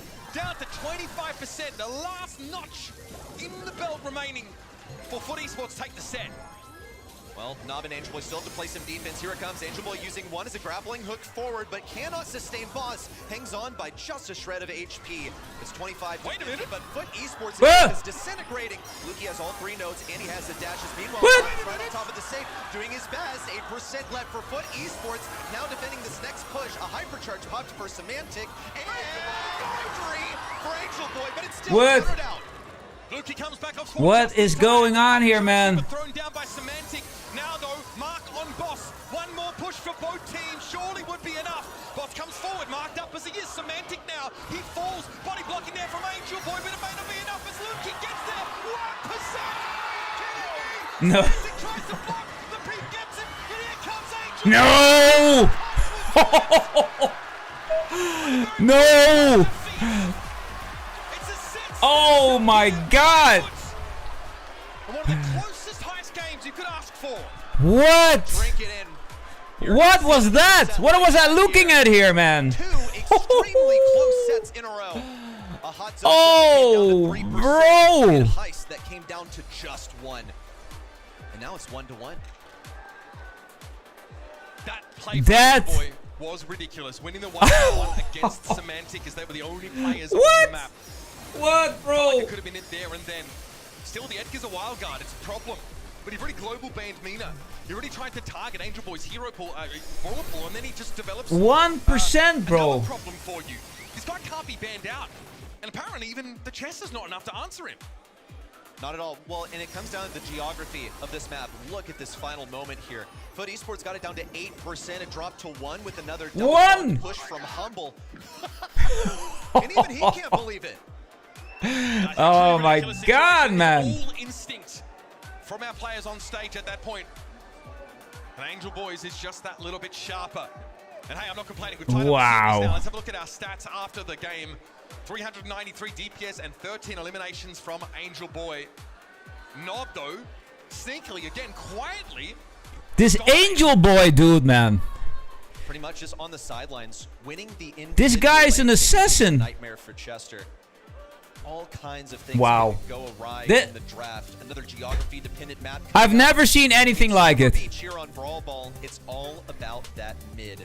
And can you win? The flanks are important. How? That's where all the plays are made. That is where Can anyone tell me what I just looked at here? get a ball across the line. This map from Humble has been pretty absurd.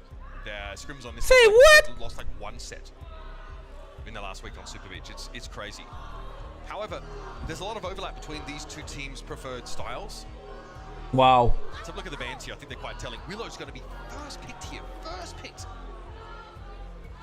Crow, Naja, Heist match. Yeah. Well, my heist match look a little bit different, Stormpie. Just slightly different. What you want as a last pick. Also, just all very Willow bans, basically. They wanted this Willow first. Willow hasn't been a first pick on I know. a hot minute, like I would say Right. several months, so Yeah, right. Why wasn't a top priority. Also, just look at what Humble are going for. Notches wide open. You can't let Colette through. Crow's A gonna normal be match. big, so Well, you don't wanna no. miss that the entire time. Now it's This about is peak gameplay. to address the elephant in the draft. This Willow cannot go ignored. How do you pressure that position down? Willow not the longest range thrower, not the highest damage thrower either. We're going slowly to 5.5 hours of streaming. This is also open. Crazy. Someone who can break over the map a little bit. We can go back to Edgar Land. Chester here. Okay, so we're going to see Humble not want to try and tip their hand too much. Yeah, Griff is dope. Different options. You're right, though. They need to find something that could pressure this Willow with Shade taken away and also Stu. Exactly. Something else needs to close the gap for you. Now, Mortis Absolute cinema, man. Lumi's been a go-to for Humble on this map. I think they're all good on control brawlers for the time being. Yeah. Yeah, they have exactly what they need. They can really just have Otis play mid here. They're Yeah, I've noticed, Maxi. I've noticed 15 minutes, bro. It was noticeable. pretty much the strongest CC. Aye, bro. Have the mind control. Another brawler that has strong CC, so Footer opening up for possibly something aggressive in the last one, or maybe they just decide to take the same approach as Humble and counter every possible tank and win on skill alone. Pick Edgar, you won't. Do it again. Into the Otis, into a mute, Yeah, and it would into be a crazy. possible stun from Chester. Hey, oh, Chester, bro, Chester wasn't quite enough. Mommy Charlie. But, you know, Kenji's also available. Like, they are trying to play anti-tank here by bringing the Charlie in. What's it going to be? Oh, Okay. a BB. Triple T would be proud. Swings that bat around, and she's got a whole lot of healing as well. But do you really trust in her ability to walk in a straight line into these anti-tanks? I feel like there is stuff that could deal with the BB. You could go Bull here. Very much so. It would be a pretty classic reaction to the BB. Remember when BB was meta earlier this year? Yep. Bull getting buffed up was enough to take her down a notch. Yes, here we go. Heals for heals. BB is just made of a whole lot of HP. Doesn't matter that she heals up with her gadget because Edgar has really, really fast reload speed. He should be able to win that war of attrition. The Brawl Stars is a team game. If anyone knows how to play it, it's Humble. Foot Esports have found some commonality. They found good comms, found some synergy over the past several days. It hasn't even been a week since they joined forces with Lina. I mean, it's kind of insane. I think it speaks volumes about EMEA that a free agent of the caliber of Lenar just happens to be floating around. Yeah. Conveniently within reach to fold into the roster. Okay, here we go. See how this plays out. The displacement of the Play ball. Look how much space Angel Boy's already made. Semantic though knows what his job is. Go after the Willow early and often. Lina now getting pressured by Semantic. I guess Edgar's just different. Semantic wants to walk this through, but Angel Boy has the knock. Whoa. But Wow. not soon enough. Semantic slots it right on through. Devastating. It's such a simple game plan here for Humble. Find out where Willow is and go in that direction.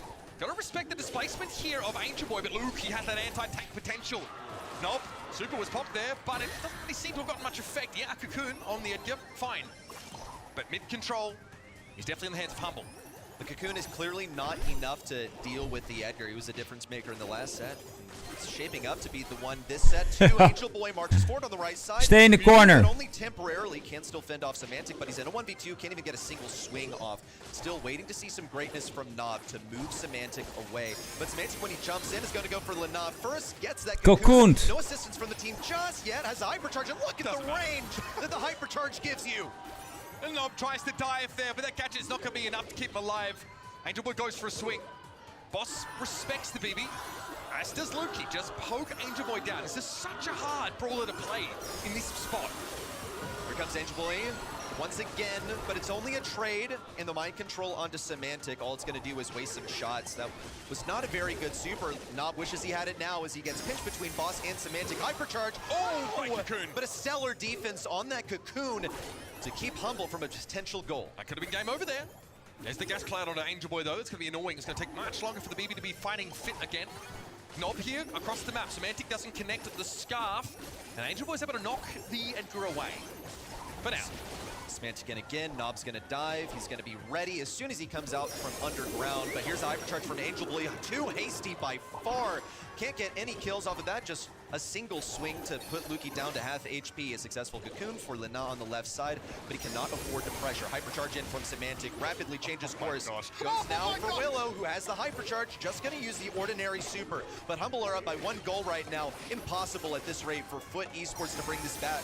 Nob's going to try and be the hero, Hypercharge style. A tip off to Lena. Lukey also ready to intercept things at the goal line. 2 seconds to go. Oh! No ankle break before Lena. Close. Nice try. But not quite close enough there for Lena. Oh yeah, a bit more of a competitive later round there. But we're able to see what the Edgar can do. Continue to jump and jump. There's Cocoon being used. There's the dive gadget. There's the BB knockback. Every brawler on Foot side has something to answer. This dive, and yeah, it's still not quite enough. Because then you've got to account for, I don't know, the small issue of the Chester and the Otis going to town on you. BB, apparently not in the math. Angel was still going to go for it, though. Once the hit with that gadget, it's a bit of healing. Oh my Semantic with the team wipe. Ooh. 19 seconds in, Edgar already puts it through. Wow. Super cool star power, Edgar. Main's big fan of that one. Just unkillable, Semantic. Getting health back for the damage that he does. Guys, can we keep it friendly, please? There on Semantic just to keep him at bay. He'll be ready to fight soon enough. And now with Cocoon, that one didn't connect. It ran into the barrel. Still, Foot Esports, one play to the good. Now they're going to be able to catch up another play into Cocoon. Boss can't really defend this. Or can he? No, not a chance. Oh! Had to be a super complicated execution for Foot. However, all of the stars had to align. They needed all of their cooldowns ready.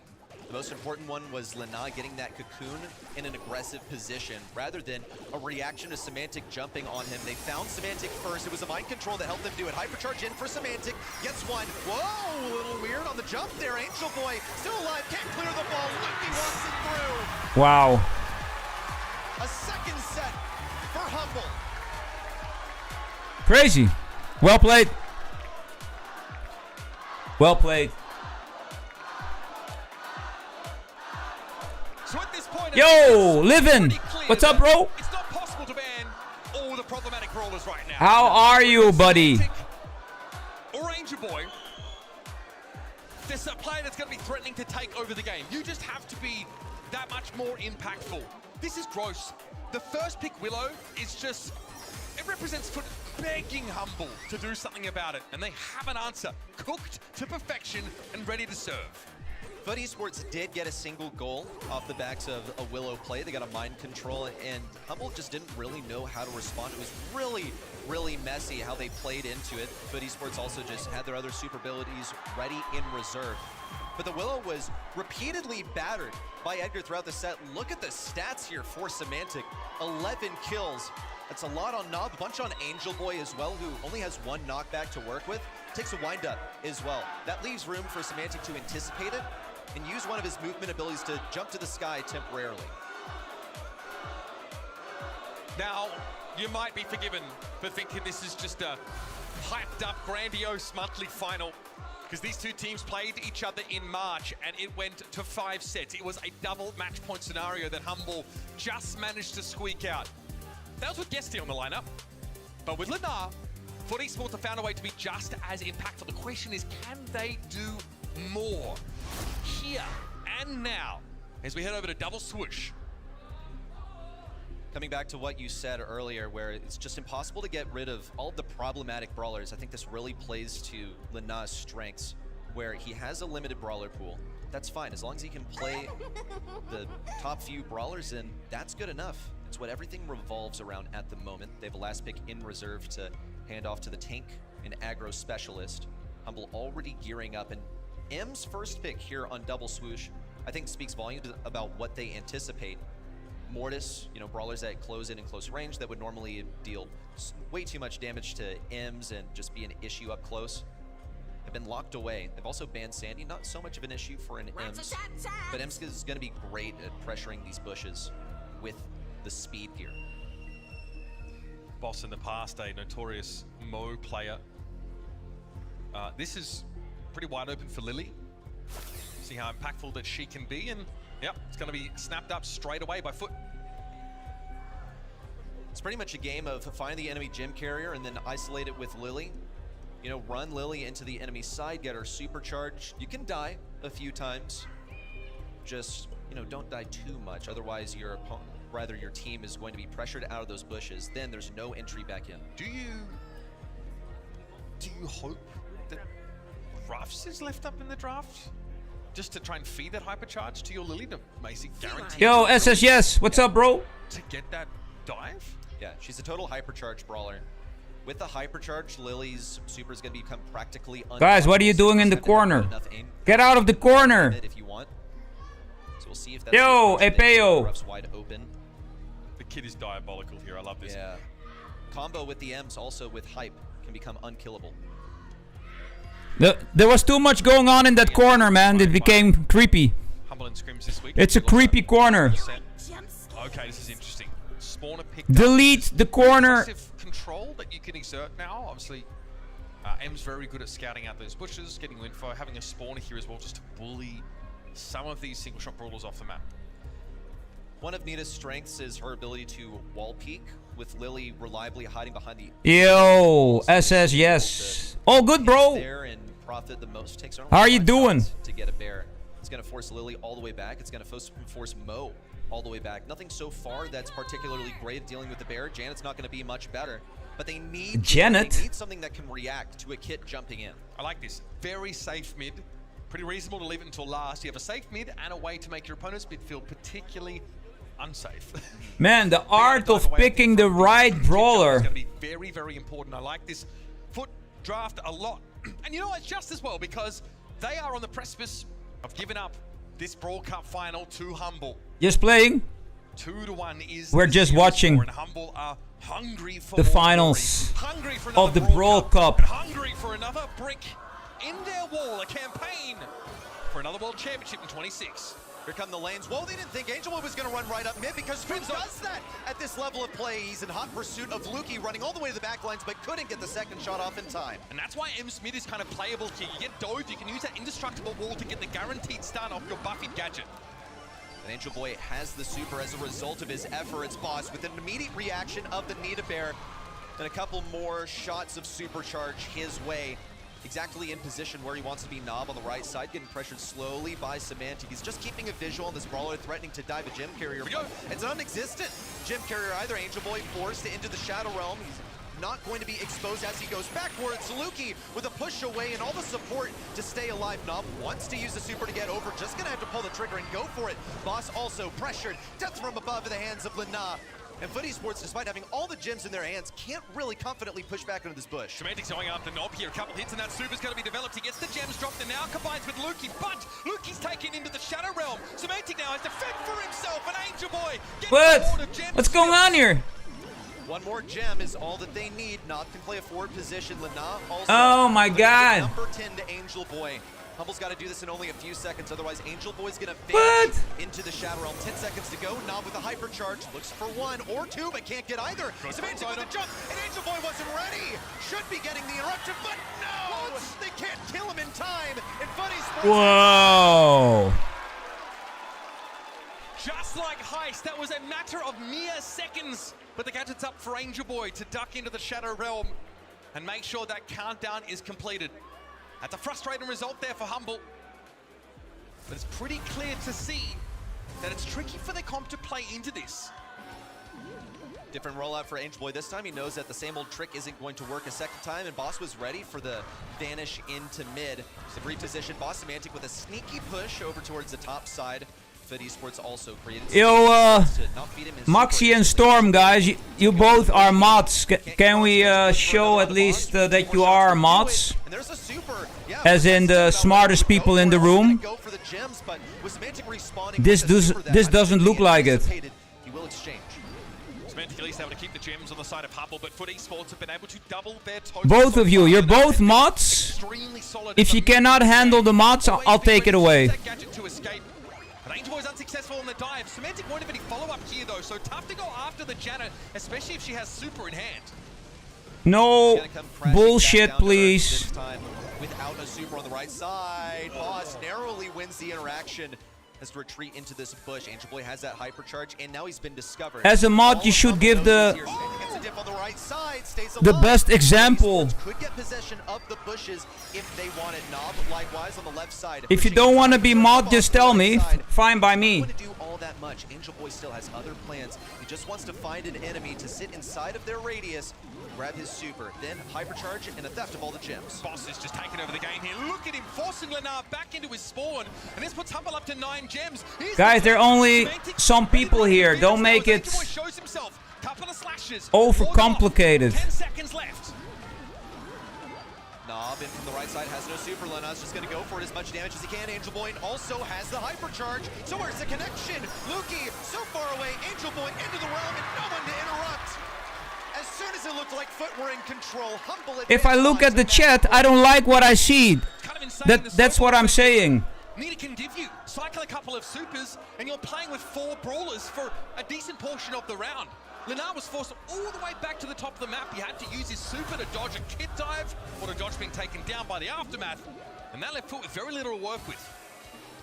Angel Boy's going to go for the gadget up mid this time. Boss was ready. Lukey also with a gadget away. Semantic with a victory on the right side. E-word. Also, utter decimation of Foot Esports in the early game. Humble with full control. They just don't really have abilities to show for it. Boss would like to be further along onto his super. Also note the lane swap with Angel Boy on the right side. It's an instant success. Worth spending the super on taking the pesty kit out of the equation. Now though, Angel Boy can be a menace from behind this wall and build yet another super. Here's the dive into the shadow room he goes. Semantic there doesn't need to be attached to Lukey as Angel Boy is revealed, but Lukey, guys, it needs to be a fun place to be in the chat. If that's not possible, I'm gonna end the entire mod thing. As they can allow the gems to spawn behind them. Knob doesn't seem to believe in how much they can sustain, but Knob rings true on the left side, Angel Boy on the right, and Lukey continues to be pressured back into spawn. 5 plays 4, the gem total. Big long dive by Semantic goes after Knob, but no one's gonna help him really. Angel Boy emerges, but Lukey has that super. And Boss is able to handle the Lily. This should get Humble back into the map, at least enough that Lukey can get to 5 gems. Yeah, Boss can even just pop that hypercharge as is. Wants a visual on the enemy first. Semantic gonna get the initial interaction on the Knob, but it's no kill. Kind of weird, he was completely isolated. Now the hypercharge out, but it's only an exchange. Bruce the Bear's gonna push Knob backwards. He was thinking about getting gem number 7, but this one heads to Lukey. Honest word from Lukey, just picking up these gems as his teammates frankly int to make the space for him. Humble on the precipice here of victory in this set. Foot very close to taking us to a 5th and final. Angel Boy drops into the Shadow Realm now and is going to be looking for Lukey. Can Semantic intercept him? Yes! The hype charge comes through, it's not going to be enough. Knob here, whoa, man. Down. Humble, 8 gems and counting. Foot Esports have the map control though. This was the go-ahead for Foot Esports to go for the enemy gem carrier, but everyone was in the how close is this? And there was nothing to do. Foot Esports now moving backwards. Semantic going to be the first one to pressure up on the right side, and here comes 9 from Boss. Pushing alongside into the corner. Lena forced to take to the sky, goes for the kill, and should retreat to safety. 5 seconds to go, but Lukey 10-10. Okay, it is going to be 10 apiece. Humble make their way back into the map, but Angel Boy has a hypercharge ready to roll. This would get Foot through to a set number 5 and a chance to threaten the throne. Boss will pressure the Lily down. Angel Boy has to use a gadget. Man. That one gem that he's taken with him. Semantic big dive on the left. The gems are spilled. What? Angel Boy is the last hope of miss hypercharge. It's 2 versus 3 in 10 seconds to go. Lukey retreating onto the right side. They need a savior from above. Lena is going to do everything he can, but the pins are in the air. Can you hear it? The voice is calling your name. They're singing the praise. Wow. Crazy.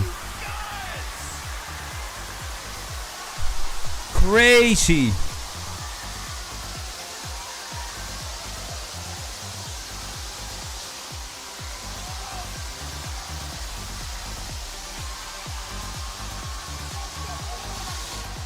Legacies are not built in a day. They're not built overnight. It's weeks, months, years of consistent excellence, commitment to victory.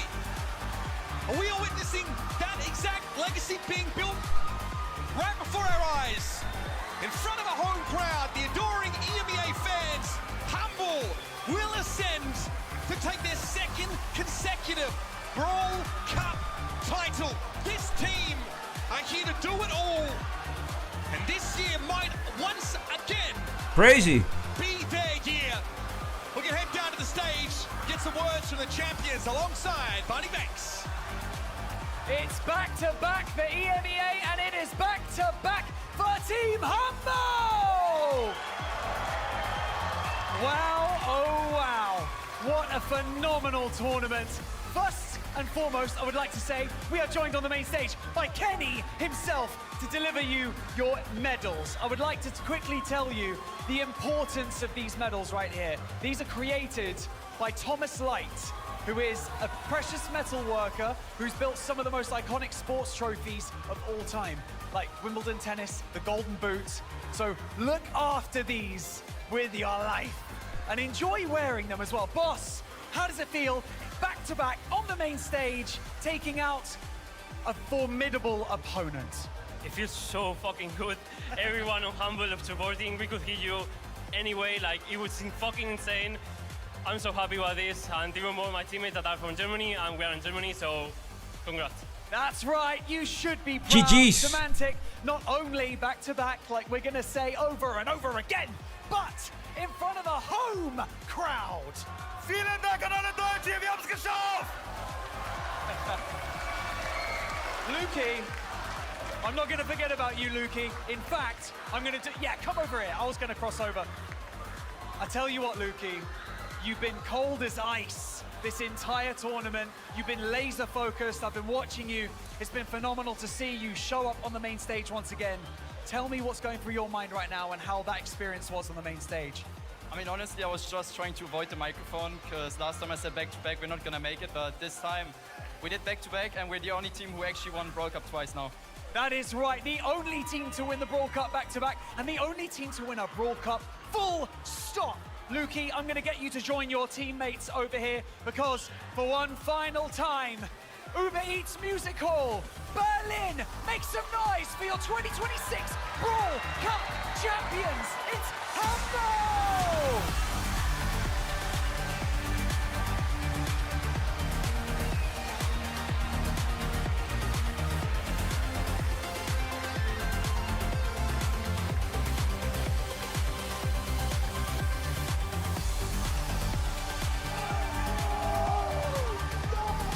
Oh no.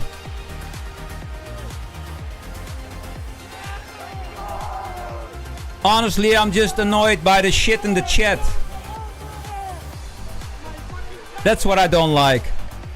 Ladies and gentlemen, what an event this has been. Thank you so much to all the players for competing so fiercely. Thank you to the production for putting on such a phenomenal event for both all of the fans at home and right here in the Uber Eats Music Hall in Berlin. Thank you to the talent for carrying this show and being so immensely hard working. But most of all, thank you so much to all of the fans for being the backbone of Brawl Stars esports.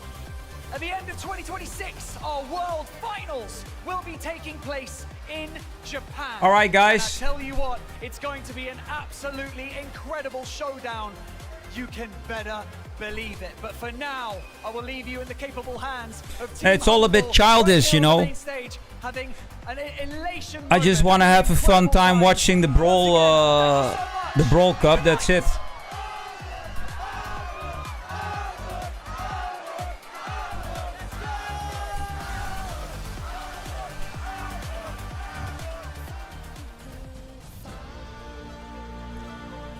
All right, show's over. I'll be seeing you guys tomorrow evening. Enjoy the rest of your day. We've seen some crazy ass gameplay. And catch you in the next one. I'm out. Later.